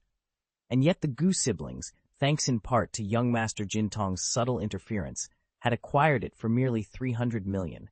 Faces drained of color, those who'd mocked them only moments ago now burned with embarrassment. It must be sheer luck, someone stammered, grasping for an excuse that might restore their dignity. Before he could finish, Gu Ye Cheng, standing confidently on the raised dice, pulled another item from his pack, a seemingly worthless chunk of spiritual iron. This junk, he reminded everyone, had cost 800 million spiritual crystals, more than double what they'd paid for the Wutong Tianmu. With a casual flick of his wrist, Gu Ye Cheng summoned his innate fire. The blue-white flame danced around the iron, melting its edges with remarkable speed. In seconds, the molten metal solidified into a gleaming, light-red spiritual core that pulsed with raw power. A stunned hush fell over the hall. No one doubted it now. Gu Ye Cheng's junk purchases were nothing short of miraculous. Gu Ye Cheng watched in stunned silence as the auctioneer's mellifluous voice faltered. Yuanyang Fire Core, a Saint King-grade spirit material and even more precious than the ancient Wutong wood just sold. Whispers rippled through the hall. If a Yuanyang Fire Core were added when forging a Saint King weapon, it would raise the success rate of the Spirit to Saint King transformation by a full 20%. The Wutong wood alone had fetched a starting bid of 2 billion spiritual crystals. This fire core would surely begin at no less than 3. Across the room, the young master with the golden eyes sat rigidly, his face draining of color. From the very start, he had looked down on Ye Cheng and his sister, convinced they'd squandered millions on worthless junk. Yet time and again, they had outbid him or simply matched him without hesitation, while he foolishly held back, certain of an easy win. Even if he had doubled his offer for the Wutong wood, its resale value would have covered his expenses. Now, faced with not one but 2 top-tier treasures before them, he realized his arrogance had blinded him. In the eyes of Ye Cheng and his sister, he hadn't been the clever strategist at all, but the court jester. A murmur of excitement swelled. With another 10 seconds on the clock, every eye in the hall was fixed on the fire core's price indicator. Ye Cheng exchanged a confident glance with his sister. They had come prepared. The golden-eyed young master, however, sat frozen, his previous smirk wiped clean. For once, he was watching someone else take center stage, and it stung worse than any bidding loss. As the final countdown echoed through the room, Ye Cheng raised his paddle decisively. The number on the screen jumped again, this time beyond reach. The fire core was theirs, and in that moment the auction hall knew these siblings were no fools at all, but shrewd investors with an eye for true value. The young master, humbled and silent, could only watch as Ye Cheng and his sister prepared to walk away with the greatest haul of the evening. Jintong's gaze locked onto Gu Yiren, his eyes blazing with murderous intent, as if he could tear her apart with a single look. Then, almost imperceptibly, that fury was joined by a new spark, astonishment laced with avarice. "Innately fire," he murmured, disbelieving. "This young girl actually harbors innately fire." His heart thundered in his chest.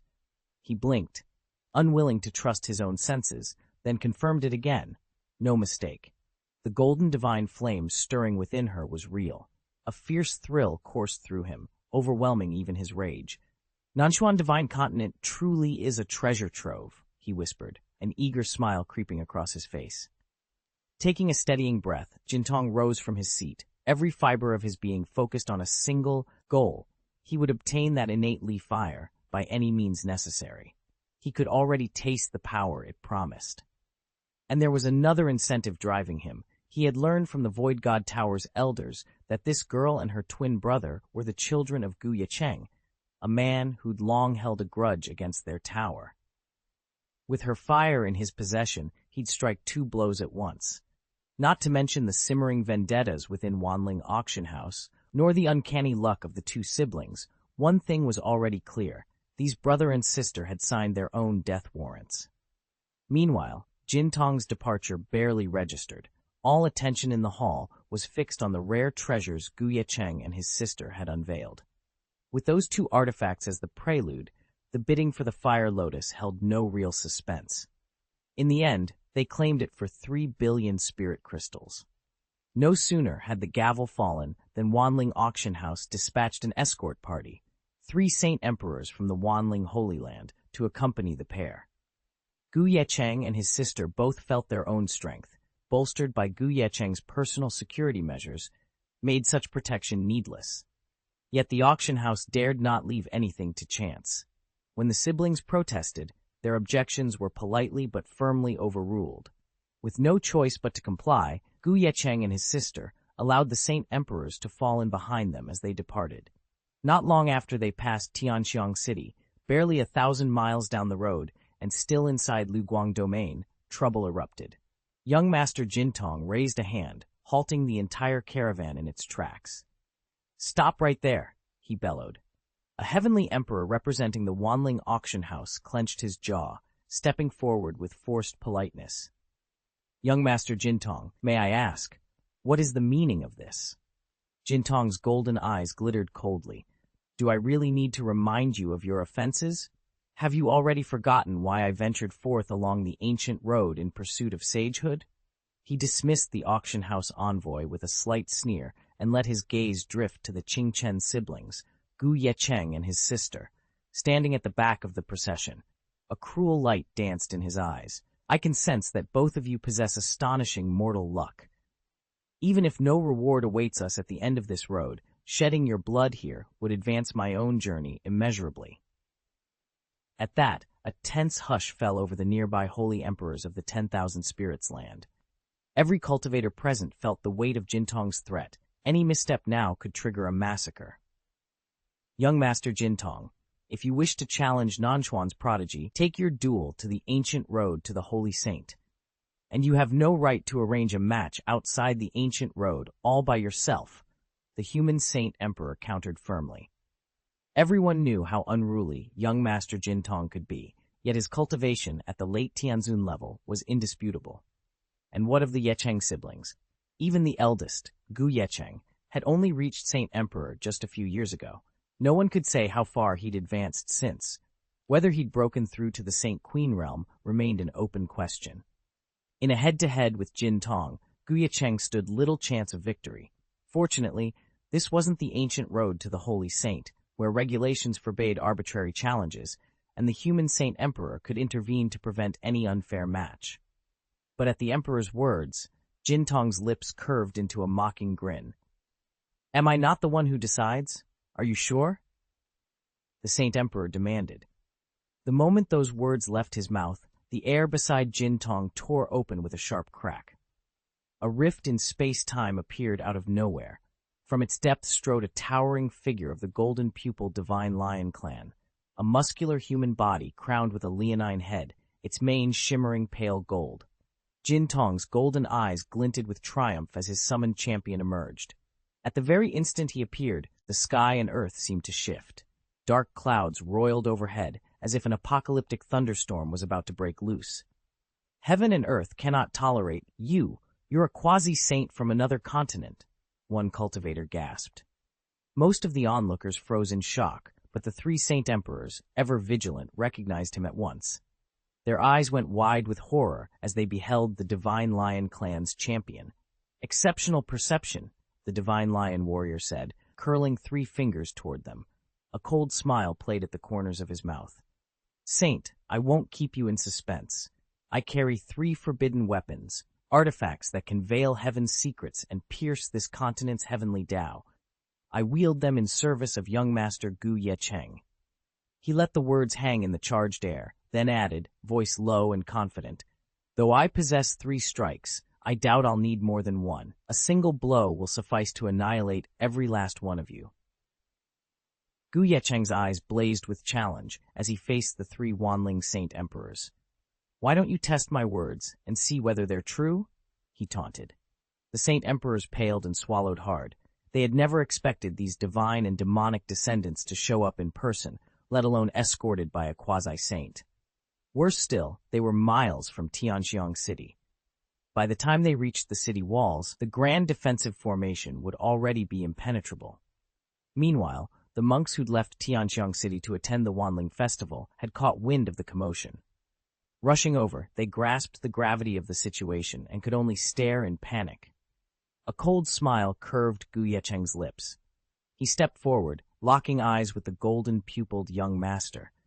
There was no flicker of fear in his gaze, only fierce, predatory excitement, as if he'd just sighted the rarest quarry. "Don't worry, elders," Ye Cheng called, his voice steady. "As for this beast who wants to die, I'll be glad to grant his wish." Before anyone could react, Ye Cheng's aura exploded outward in a wave of power that made every onlooker gasp. Only 6 months had passed since he perfected the Holy Emperor stage, and in that time, under his sister's blazing innate fire, he'd broken through again. Now the signature tremor of the Xuanzun realm bloomed around him like rippling water. Shock and wonder spread through the ranks of cultivators. Whispers raced. Ye Cheng has truly awakened his Xuanzun veins. There was no pause, however, for celebration. From the opposite side, a youth with golden eyes drew in a long breath and roared, "You dare flaunt Xuanzun cultivation before me? Today I'll spill your blood for my own path, and use your fortune as the stepping stone to my flying fairy foundation."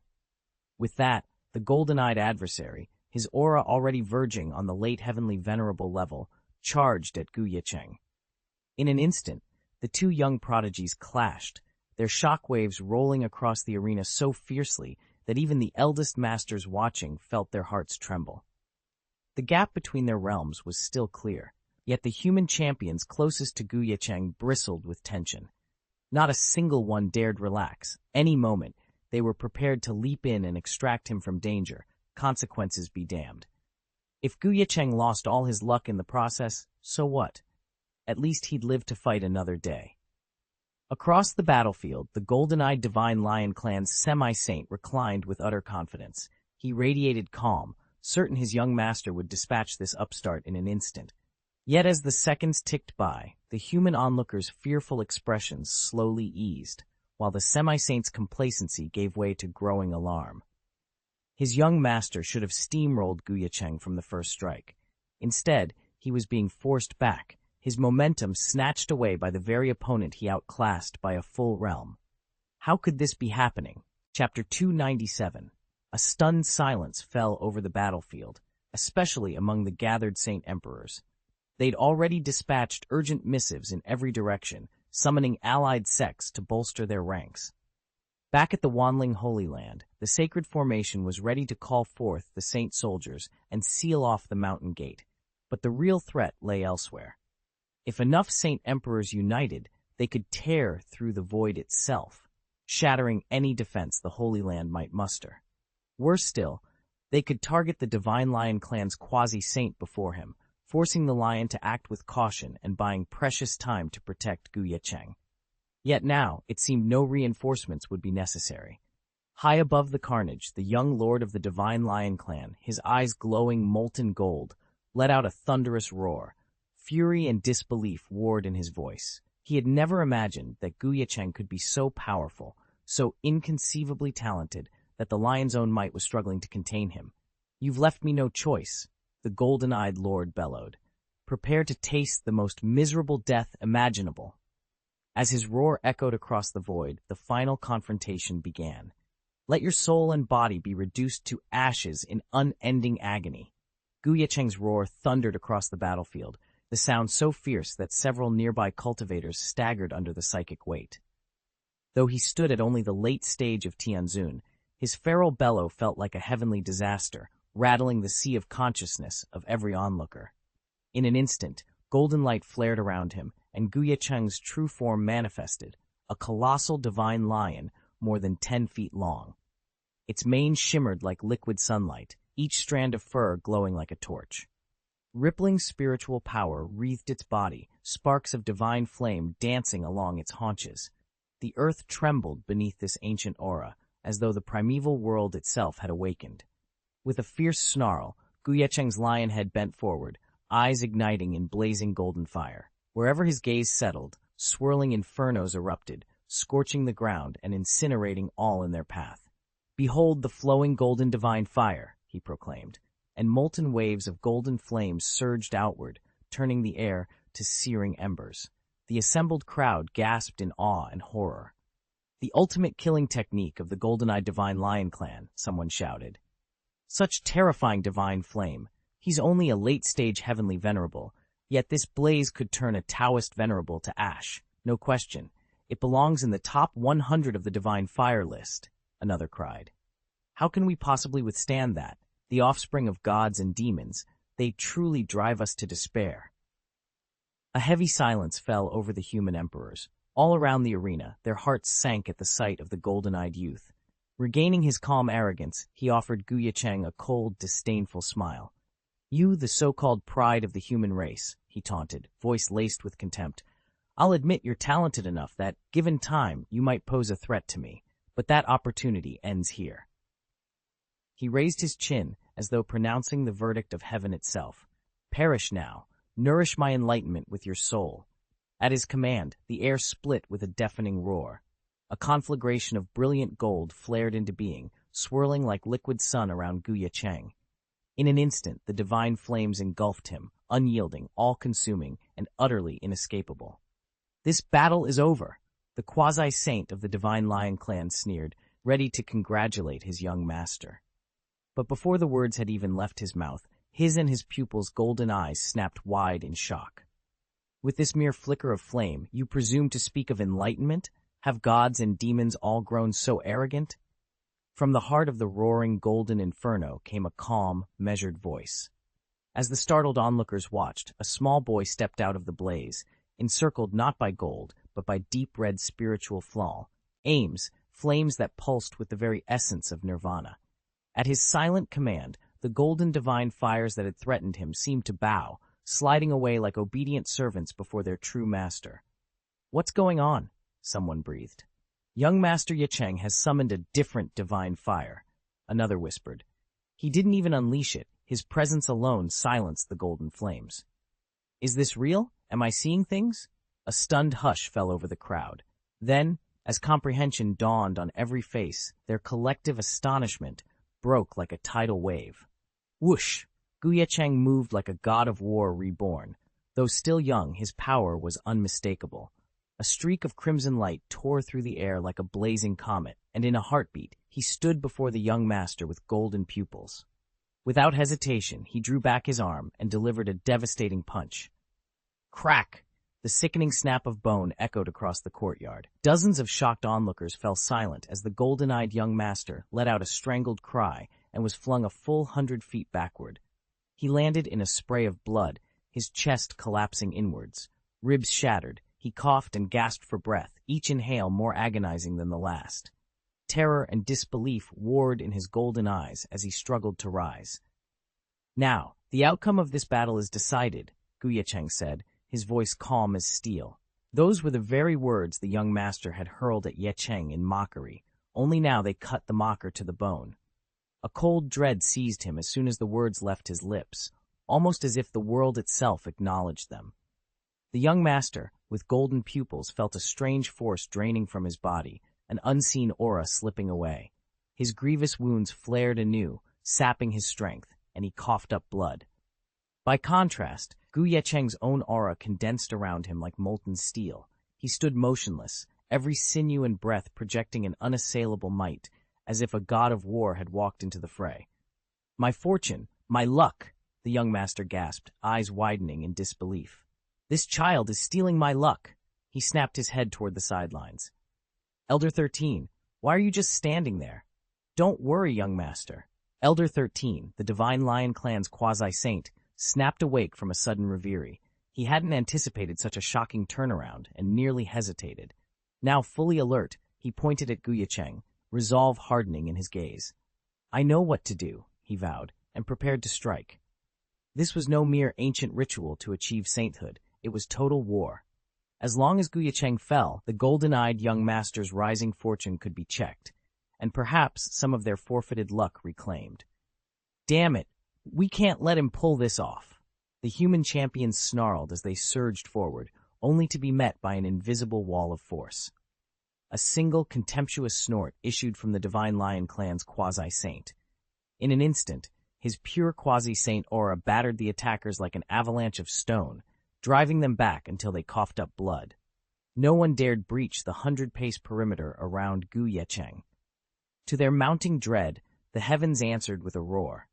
Far on the horizon, calamity clouds churned violently, signaling an imminent celestial trial. Yet before the first bolt of divine thunder could strike, the quasi-saint had already made his next move.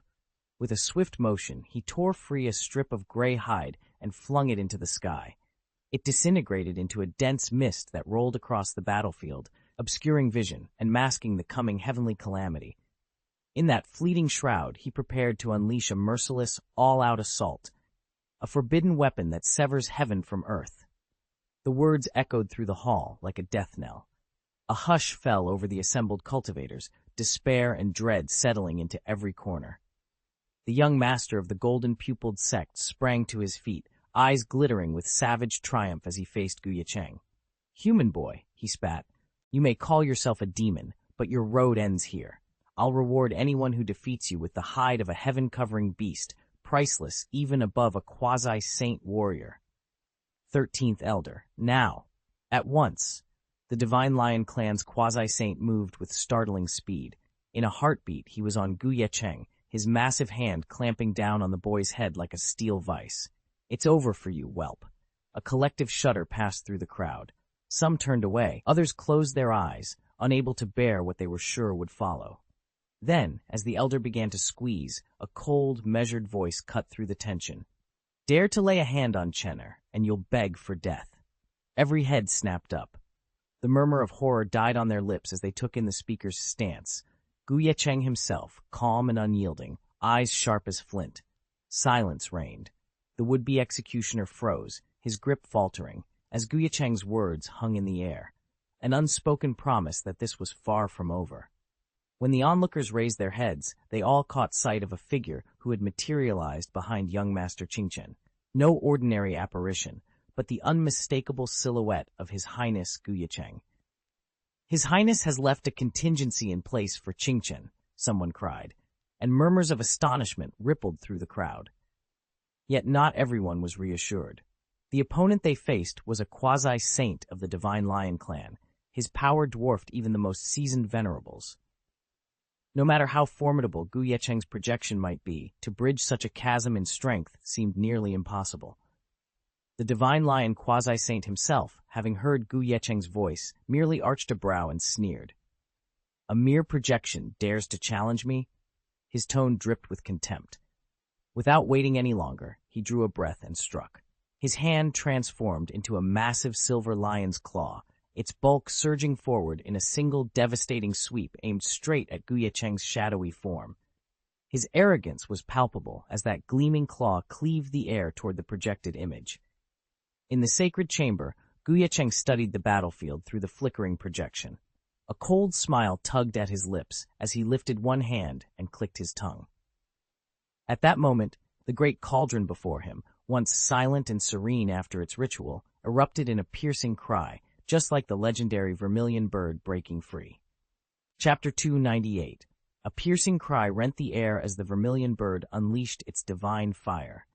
In that instant, Ye Cheng called forth the vermilion bird heaven seal, now fully manifested as a Saint King soldier, and sent it hurtling through the void toward the raging battle below. On the field, dozens of cultivators blinked against a sudden flash of red light. When their vision cleared, they saw Ye Cheng's projection gripping a glowing crimson seal emblazoned with the spectral form of the vermilion bird. Before anyone could react, the projection lunged forward, driving the seal straight into the outstretched claw of the Divine Lion clan's quasi-saint. Don't overestimate yourself, the quasi-saint sneered, swinging his massive claw in a murderous arc. His blow collided with the seal. Then came a bone-shattering crack. Under the stunned gasps of onlookers, the legendary beast claw of a quasi-saint crushed and contorted, reduced to a mangled, bloody mess in an instant. Shock rippled through the ranks. Never before had any attack so utterly destroyed the claw of a quasi-saint. But there it lay at Ye Cheng's projection's feet, a grim testament to the vermilion bird's might, and to the true power he commanded. The eruption was so sudden, it stunned even the Divine Lion clan's quasi-saint into silence. He didn't register what was happening until the vermilion bird heavenly seal ignited in crimson fire above him, its burning glyphs converging into a shaft of light aimed directly at his forehead. At that moment, the quasi-saint's limbs finally obeyed, and he staggered back, eyes wide with terror. "Holy King's champion!" he gasped, voice trembling on the brink of collapse. Recognition of the seal's true power froze him for just a heartbeat, long enough for panic to overtake him. Dropping his stance, he spun on his heel and fled. But Ye Cheng's projection was mercilessly precise. With a slight, almost casual gesture of its hand, the vermilion bird's seal tore through the void and reappeared at the very edge of the quasi-saint's escape route. A thunderous crack echoed through the clearing. Under the horrified stares of every onlooker, the quasi-saint barreled into the blazing seal as though it were his final destination. In a heartbeat, his form was engulfed in scarlet flames, then collapsed into a smoldering pile of ash that drifted away on the wind. No! This can't be happening. How is this possible? The assembled warriors of the Divine Lion clan fell to their knees, their voices lost in a chorus of disbelief and despair. How could the 13th Elder fall? How could the humans of Nanzhou drive back the Saint King soldier, push it across realms, and unleash such devastation? The young master's golden eyes went slack with horror. His thoughts stalled. Only when Ye Cheng's illusory projection dissolved and the real cultivator stepped forward did the young master manage to blink back to reality. Terror danced in his gaze as he tried to scramble away, only to collapse to his knees, his wounds too severe to support even a stumble. "Don't come any closer," he rasped, pressing his back against the scorched earth. "I'm the young master of the golden-eyed divine lion clan. Kill me and my clan will slaughter you to the last man." "Spare me your empty threats," Ye Cheng replied, his voice as cold and unyielding as steel. "Tell your divine lion clan to face Nanzo first." With that, he summoned the Nirvana Sky Fire. A pillar of violet-tinged flame shot down and engulfed the golden-eyed lion, reducing it to smoldering ash. As the beast's life force and fortune wafted into him, Ye Cheng stood unmoved, his power silently growing, his mercy utterly spent. A descendant of both gods and demons, a late heavenly venerable, was struck down just like that. Slowly, the assembled cultivators returned to their senses, eyes fixed on Ye Cheng in a mixture of awe and disbelief. Though news of this battle had yet to spread, its impact was clear. Ye Cheng's victory would soon reignite the morale and fighting spirit of all the people of Nanzo. "With Master Ye Cheng here," someone whispered, "and with His Highness Ye Cheng, Miss Yunxi, and the others by our side, there's no reason to fear gods and demons." Murmurs of agreement rippled through the crowd as everyone recalled the dazzling vermilion bird heaven seal that Ye Cheng had finally summoned. Their respect, and even reverence, for the Gu family soared to new heights. The three Saint Emperors of the Wanling Holy Land exchanged triumphant looks, proud that their unwavering trust in their Saint Master had been justified. Though the Gu family had no publicly declared Saint Emperor, the Wanling Holy Land and its renowned auction house had always treated them with the highest honors. The auction house's senior executives had come out in full force to greet the Gu siblings, especially Ye Cheng, and that alone spoke volumes. Whispers ran rife through the great immortal sects. Wanling Holy Land must think the Gu family's power is something to be taken seriously, so seriously, in fact, that they've already staked their reputation on them. Many scoffed at such early confidence. Who would place their bet this soon? They'll only eat humble pie when it all goes sideways. But laughter is cheap until the truth comes calling. By day's end, when the full scope of Ye Cheng's haul was revealed, those same scoffers would be choking on regrets and green with envy. High atop Wanling's mist-enshrouded peaks, senior officials were already toasting their unexpected windfall. They had never championed a single family so ardently, yet here they were, brimming with pride at the Gu clan's prospects. Meanwhile, in the gilded halls of the golden-eyed divine lion clan, the young master of the Seraphim branch paced with barely contained excitement. Having just broken through to the Saint Venerable realm, he'd prepared for this very moment. Before departing for Nanzo along the ancient road of canonization, he had claimed from his clan's vault a legendary relic, the map of hidden pathways. Said to pinpoint secret stores of treasure scattered across the vast northern wilderness, this artifact was the ultimate advantage. With it in hand, he needed only to stake his claim, and a legendary harvest awaited. In Nanchuan, everything changed. With the aid of the treasure, Ye Cheng unearthed 3 hidden relics. Though only of quasi-saint caliber, they were immensely valuable. The final relic contained a shattered holy weapon. Yet, using the stockpile of materials he'd gathered and the Seraphim clan's unique sacrificial refining method, he restored it to pristine condition. Through that painstaking process, his bond with the weapon grew ever stronger. A soft hum pulsed through the air. At a slight gesture, the blood-red tower-shaped blade rose to hover before him. Waves of savage, bloodthirsty spirits rippled from its surface, making every nearby cultivator's heart tremble. Truly a peerless prodigy, he even commands a holy weapon. From the Void God Tower's lord to the Saint Emperors in his retinue, voices of admiration rose in unison. Their eyes, brimming with genuine awe, were fixed on Ye Cheng, the young master of Chitian. This was a once-in-a-lifetime opportunity to awaken a Saint-tier holy weapon. Even for Ye Cheng, the young lord of Chitian, he could only coax an extra 1 or 2% of its power back to life.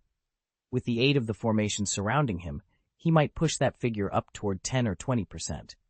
Yet for someone of his age in cultivation, such progress was nothing short of astounding. As the senior officials of the Void God Tower showered him with praise, Ye Cheng allowed himself a rare, self-satisfied smile. This harvest exceeded every expectation he dared to nurture. With this treasure's blessing, plus the spoils yet to be claimed from other divine relics, and bolstered by the luck gleaned from the human race's prodigies on the ancient trail of canonization, once I return to the northern wilderness, I may not only rank among the first-class geniuses there, but even stand at the very pie. In Nakel, enraptured by that prospect, his eyes glazed over.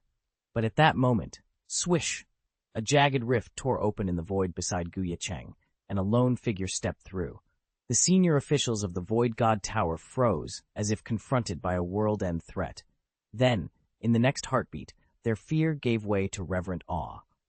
For the newcomer was one of the quasi-saint guardians who always stood watch at the side of the Chitian god clan's young master. They all knew that descendants of gods and demons were fiercely protected by quasi-saints.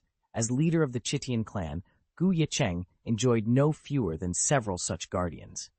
Though the officials had witnessed these mighty beings before, the sudden appearance of one still overwhelmed their senses.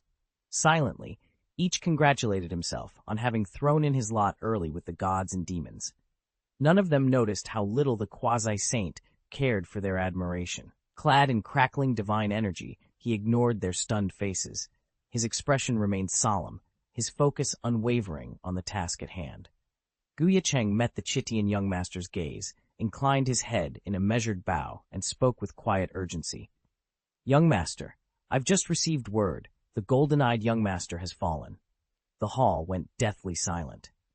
Not only did the senior officers of the Void God Tower freeze where they stood, but even the Chitian young master's brow creased with shock. "Impossible," he murmured. "He wasn't traveling alone. Didn't the old lion accompany him?" At that question, the quasi-saint of the Chitian god clan paled. He swallowed hard before admitting, "We don't yet know who struck, but one thing is beyond doubt. The assailant activated a Saint King-grade weapon and crossed realms to deliver the blow." Chapter 299. Though the quasi-saint of the Blazing God clan spoke in a near whisper, his words struck like thunder when they reached the ears of the Blazing God's young master and the high-ranking cultivators in the Void God Tower.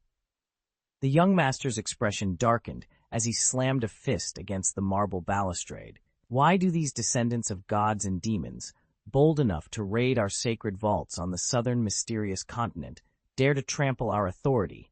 he thundered. "They act with total impunity because they have the backing of our quasi-saints. Even if the human clans muster their holy soldiers, they can only restore 30 to 50% of their true power. At best, they threaten us. They cannot slay a single quasi-saint, much less defeat one. With our innate realm advantage and suppression over the continent's finest, we are invincible. So tell me, by what right do they defy us so brazenly?" A tense murmur rippled through the chamber. From the highest tier of the Void God Tower to its secretive inner sanctums, every cultivator exchanged uneasy glances. Yet one name cut through the restless silence like a blade: Ye Cheng. No one knew exactly how this unassuming young man had managed to resurrect the ghost soldiers of the Holy King, let alone restore them to full strength.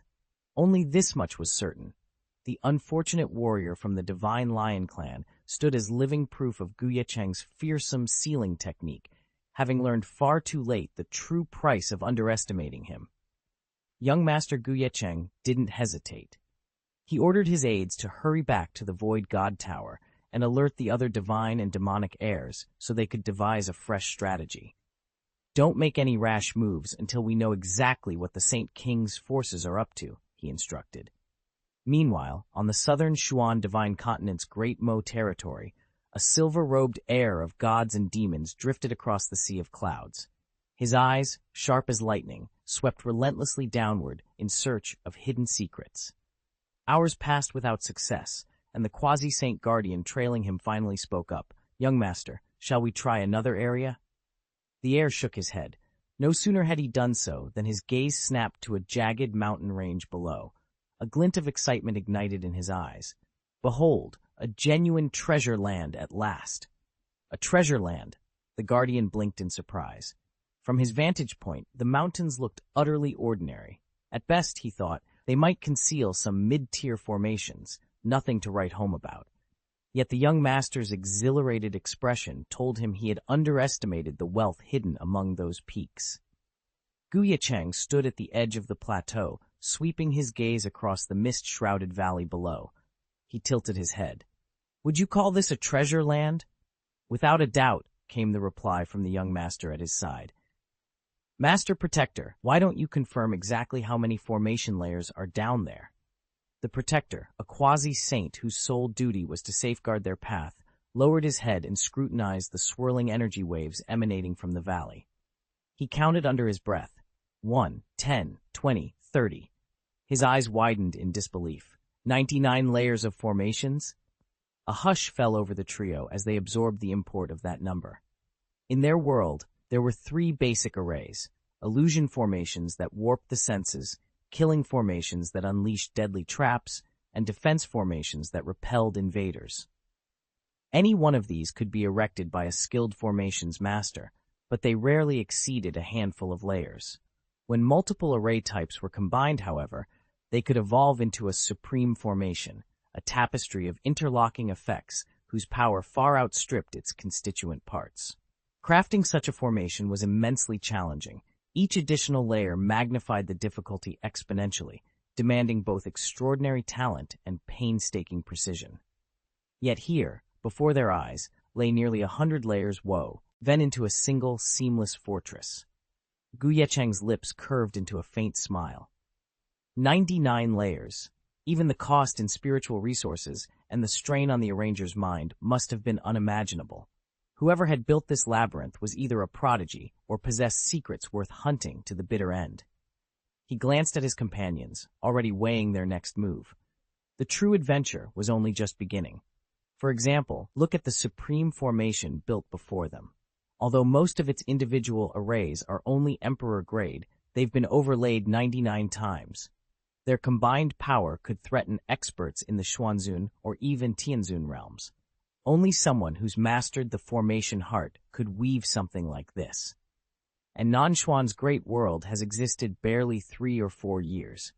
Even a prodigy here wouldn't have the time to perfect a formation heart. This must be the legacy of a long-forgotten human formation master. And that illusion formation core, it has to be his treasure, his inheritance.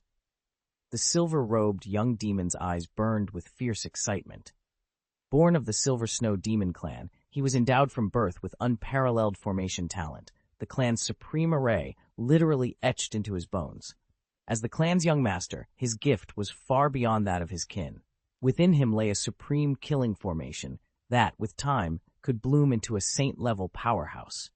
As long as he survived this trial, he still had a chance to ascend to saint, and with his formation prowess already at the great accomplishment of heavenly formation, his confidence felt entirely justified. The quasi-saints at his side shared that conviction. They gazed at the jagged mountain peaks ahead, eyes alight with eager anticipation. Whether this relic was left by the Nanshuan humans or some other race, it matters little, declared the Yinshui clan's senior quasi-saint. Here in this world, humanity serves only as blood offerings and servants for our gods and demons. This secret treasure is fated to belong to young Master Yinshui.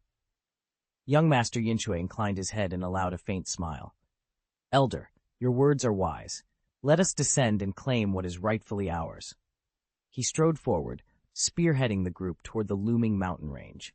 Yet, far beneath the surface, deep within the core of the illusionary formation array, sat a boy no more than 4 years old. Among swirling runes and shifting symbols, Ye Cheng's small frame was utterly still. He stared upward, brow furrowed in concentrated calculation. Moments passed in tense silence. Then, ever so gently, Ye Cheng lifted his hand. A soft, silvery light gathered at his fingertips, coalescing into a cluster of forbidden array talismans. They drifted down around him, each seal settling into place with perfect precision, ready to unleash secrets no one outside the array dared imagine. Ye Cheng's fingers darted over the last talisman lines, weaving the final array into the intricate network he'd already laid out. Power rippled through the formation, swelling to new heights. Beside him, his sister, though a few years his senior, still looked like a child with her round face and big eyes. She stood with her arms folded, tapping her foot impatiently. "Brother Ye Cheng, what's taking so long? Are you finished yet? Almost. Really, sis, don't rush me, he called back, his voice breathless. His hands blurred again over the parchment, and another set of talismans appeared. Swish, swish, swish, he traced one formation after another, each glyph snapping into place like a squadron of wild bees. In moments, he'd completed more than 10 interlocking arrays. As he inscribed the final seal, the entire network glowed with a vibrant, humming energy. Ye Cheng exhaled in relief, wiping sweat from his brow. He straightened and finally met his sister's expectant gaze. The supreme formation was perfect at last. Ye Cheng looked at his sister's anxious expression and shrugged helplessly. Sis, you can't really blame me. Wasn't it your own power, Ike, during your tribulation that got out of hand? She shot him a sharp glance. You said yourself that you'd surpassed the late stage of the Xuanzun tribulation, but the force of that thunder trial was enough to fell even a venerable saint. Now you're on the verge of the perfect Xuanzun tribulation. Am I not supposed to prepare for every contingency? These two siblings were Ye Cheng and his elder sister, Gu Daoxuan. Blessed with the heavenly grace saint body, Ye Cheng's path as a cultivator was far from ordinary. Whereas most practitioners only face a heavenly tribulation each time they break through a major realm, he encountered one every time he advanced to a new minor tier after entering the venerable realm, and each thunderous trial struck with exponentially greater power. Yet rather than harm him, these relentless tribulations both tempered his strength and provided him with invaluable opportunities for growth. Under the relentless forging of the heavenly tribulation, Gu Yunqi's mastery of both the supreme evil divine power and the nine heavens divine power advanced by leaps and bounds. From his hidden vantage point, her younger brother Gu Daoxuan witnessed every moment. A devoted scholar of formation techniques, he delighted in testing his own arrays against heavenly lightning, identifying weaknesses and refining their designs. Yet as Yunqi's strength grew and the blessing of her innate saintly physique at the Archduke stage deepened, the tribulation itself no longer honed her edge. Sensing the change, Daoxuan brought their elder sister into his confidence, and the two devised a plan. When Yunqi faced her next thunder trial, Daoxuan would first weave a lattice of formations to draw down the celestial bolts. Those arrays would bear the brunt of the thunder, sparing Yunqi from excessive collateral damage and keeping the innocent below out of harm's way. Listening from his concealed position, Yunqi couldn't help but smile at her brother's slightly aggrieved tone. Despite his complaints, he was willing to shoulder that burden to ensure her safety, and to continue pushing the limits of his formations for the perfect storm. Gu Yunqi's cheeks flamed, and she quickly turned her head, refusing to say another word. But even as she looked away, her young disciple's spiritual sense pierced through the illusory barrier and detected activity just beyond the mountain range. Her brow creased with concern. Brother Xuan, I'm sensing cultivators approaching our formation, and it's not just one group. There's a band gathering at the foot of the mountain and another descending from the sky. Should we drive them off? Yunqi asked. Don't worry, Gu Daoxuan replied coolly, waving his hand as if brushing aside a trivial nuisance. Sister, focus on passing your tribulation. I've woven 365 sub-arrays into this supreme formation. Even if they try to force their way in, they won't dismantle them all. Chapter 300. With the dawn of this new great era, prodigies from every lineage have stepped forward. Not only the descendants of gods and demons, but rising talents of the human race, too, have ventured into the wider world to test their mettle.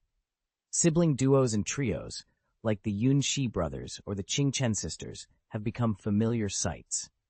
Today, drawn by news of the grand formation erected by Patriarch Gu Daoxuan, a handful of these geniuses have gathered at the mountain's foot. If Ye Cheng were here, he'd be chuckling.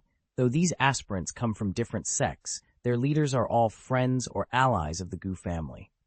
At the front stand three figures in particular: Ye Cheng, the fabled goddess of the ancient Ye clan; Yuan Qing, the sole heir of the Yuan family; and Luo Xianxia, the young scion of the Red Flame god cult. Their gazes flicker with excitement as they study the immense runic array before them. Luo Xianxia is especially enraptured. Born into the Red Flame god cult, he carries the rare and perilous Flame Spirit Forbidden Body.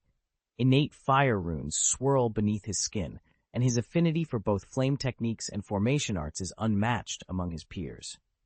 Standing before Gu Daoshuan's masterpiece, Luo can barely contain his anticipation. Within these interlocking symbols lies a test of his two greatest talents.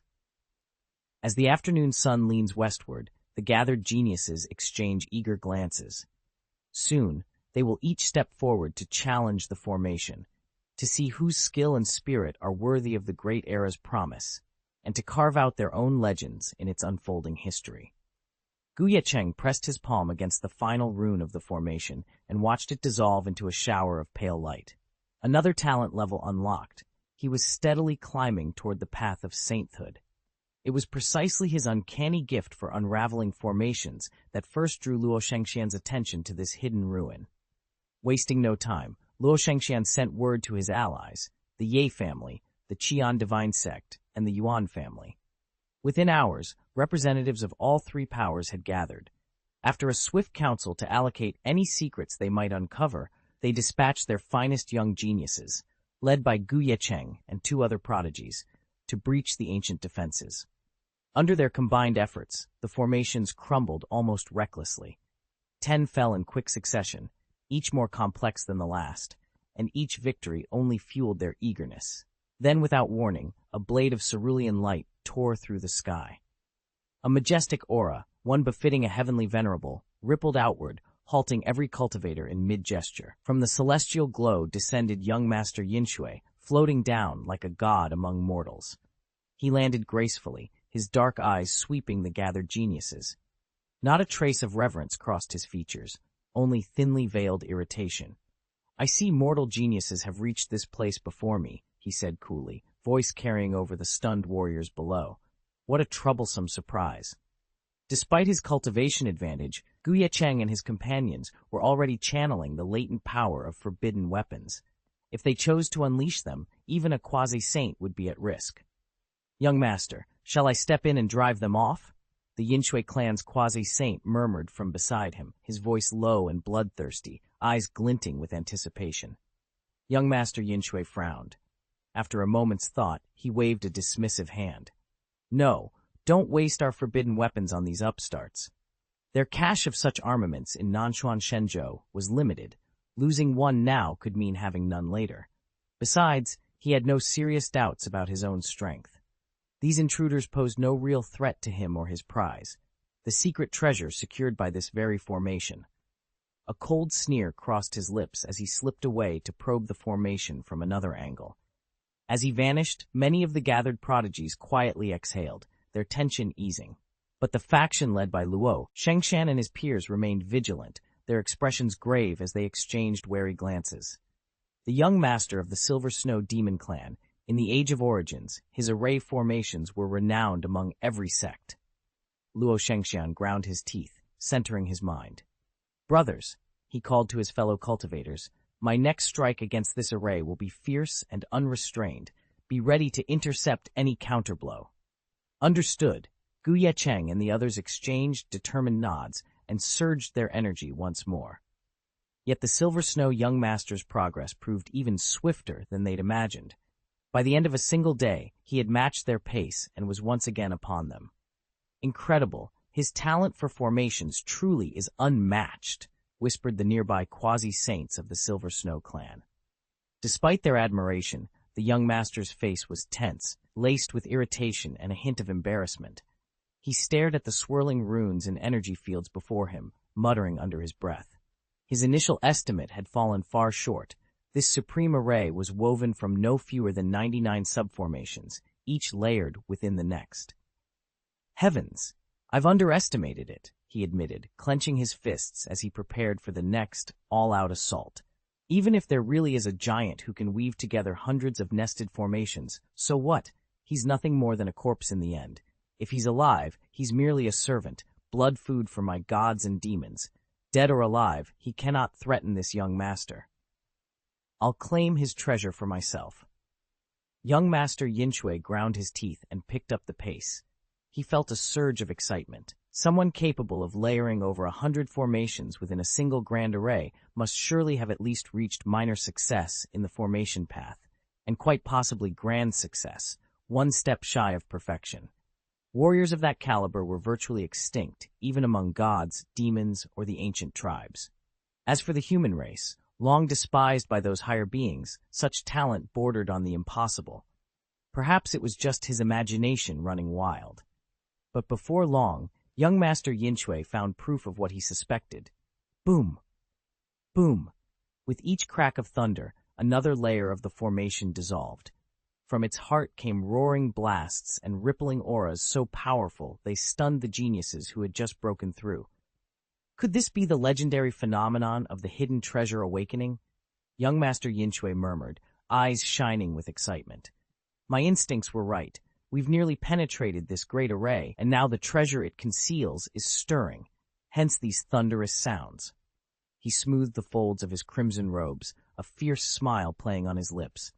I knew there wouldn't be any true heavyweights among the humans. Without another word, young Master Ye Cheng glided forward, his speed quickening. Luo Xianxia and the others exchanged anxious glances, then redoubled their efforts, hearts pounding. They dared not fall behind.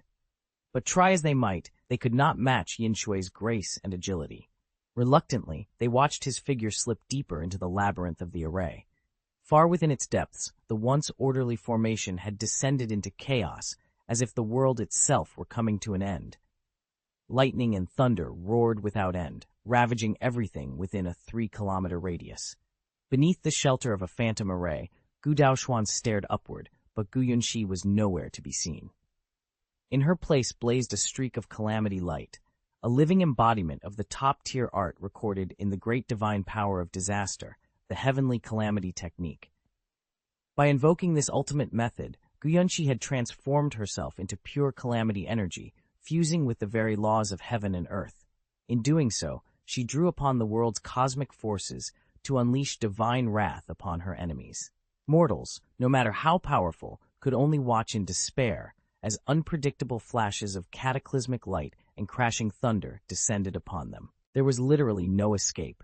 Even if they fled to the farthest corners of the earth, the relentless power of her calamity would track them down and strike them down without fail. It was virtually impossible for anyone to strike back. In this state, Gu Yunxi had become an avatar of calamity itself, her aura a living, breathing, heavenly disaster.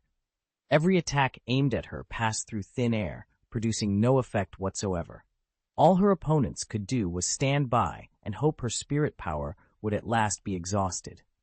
But that hope was in vain. Gu Yunxi had not only mastered the catastrophe technique, she had also cultivated the 9 skies art, 2 incomparable magics that perfectly complemented each other. The fusion of these arts magnified her destructive force while simultaneously reducing the drain on her energy reserves. Though her official talent grade was only 7th rank red, her actual combat strength outshone Gu Daoxuan, a 9th rank red. Boom!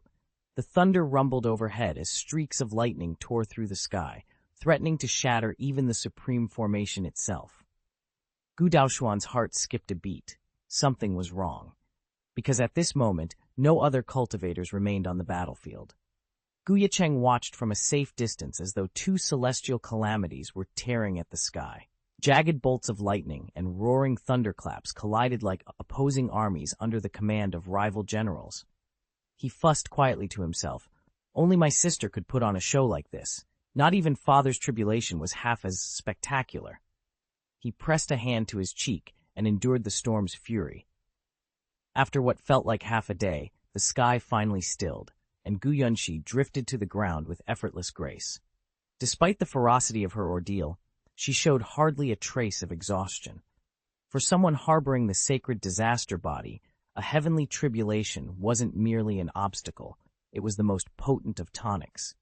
No sooner had the last bolt faded than Gu Yunxi's energy seemed to double. Her eyes sparkled with a fresh thirst for battle. "Please, big sister," Ye Cheng called out, heart pounding as he took a step forward. "Give me time to refine my formations. If you go through another tribulation like this, I really won't be able to keep up." Gu Yunxi waved her hand dismissively, her expression all adult authority. "What are you afraid of? I'm here. I'll lead you straight to the Sage of Formation's sacred treasure. It'll be your reward for helping me survive the tribulation." She reached for Gu Daoshuan, eager to hurry him along, but he wriggled free and leapt down from the divine rainbow path. Wait, let me dismantle this formation first. Be thrifty and careful with the family's resources. It's made of very rare materials. He let his tiny hands flutter in the air, and strips of the magic array peeled away, reforming into crude forbidden formation talismans that fluttered into his grasp. As he unraveled the design, the entire structure began to quake.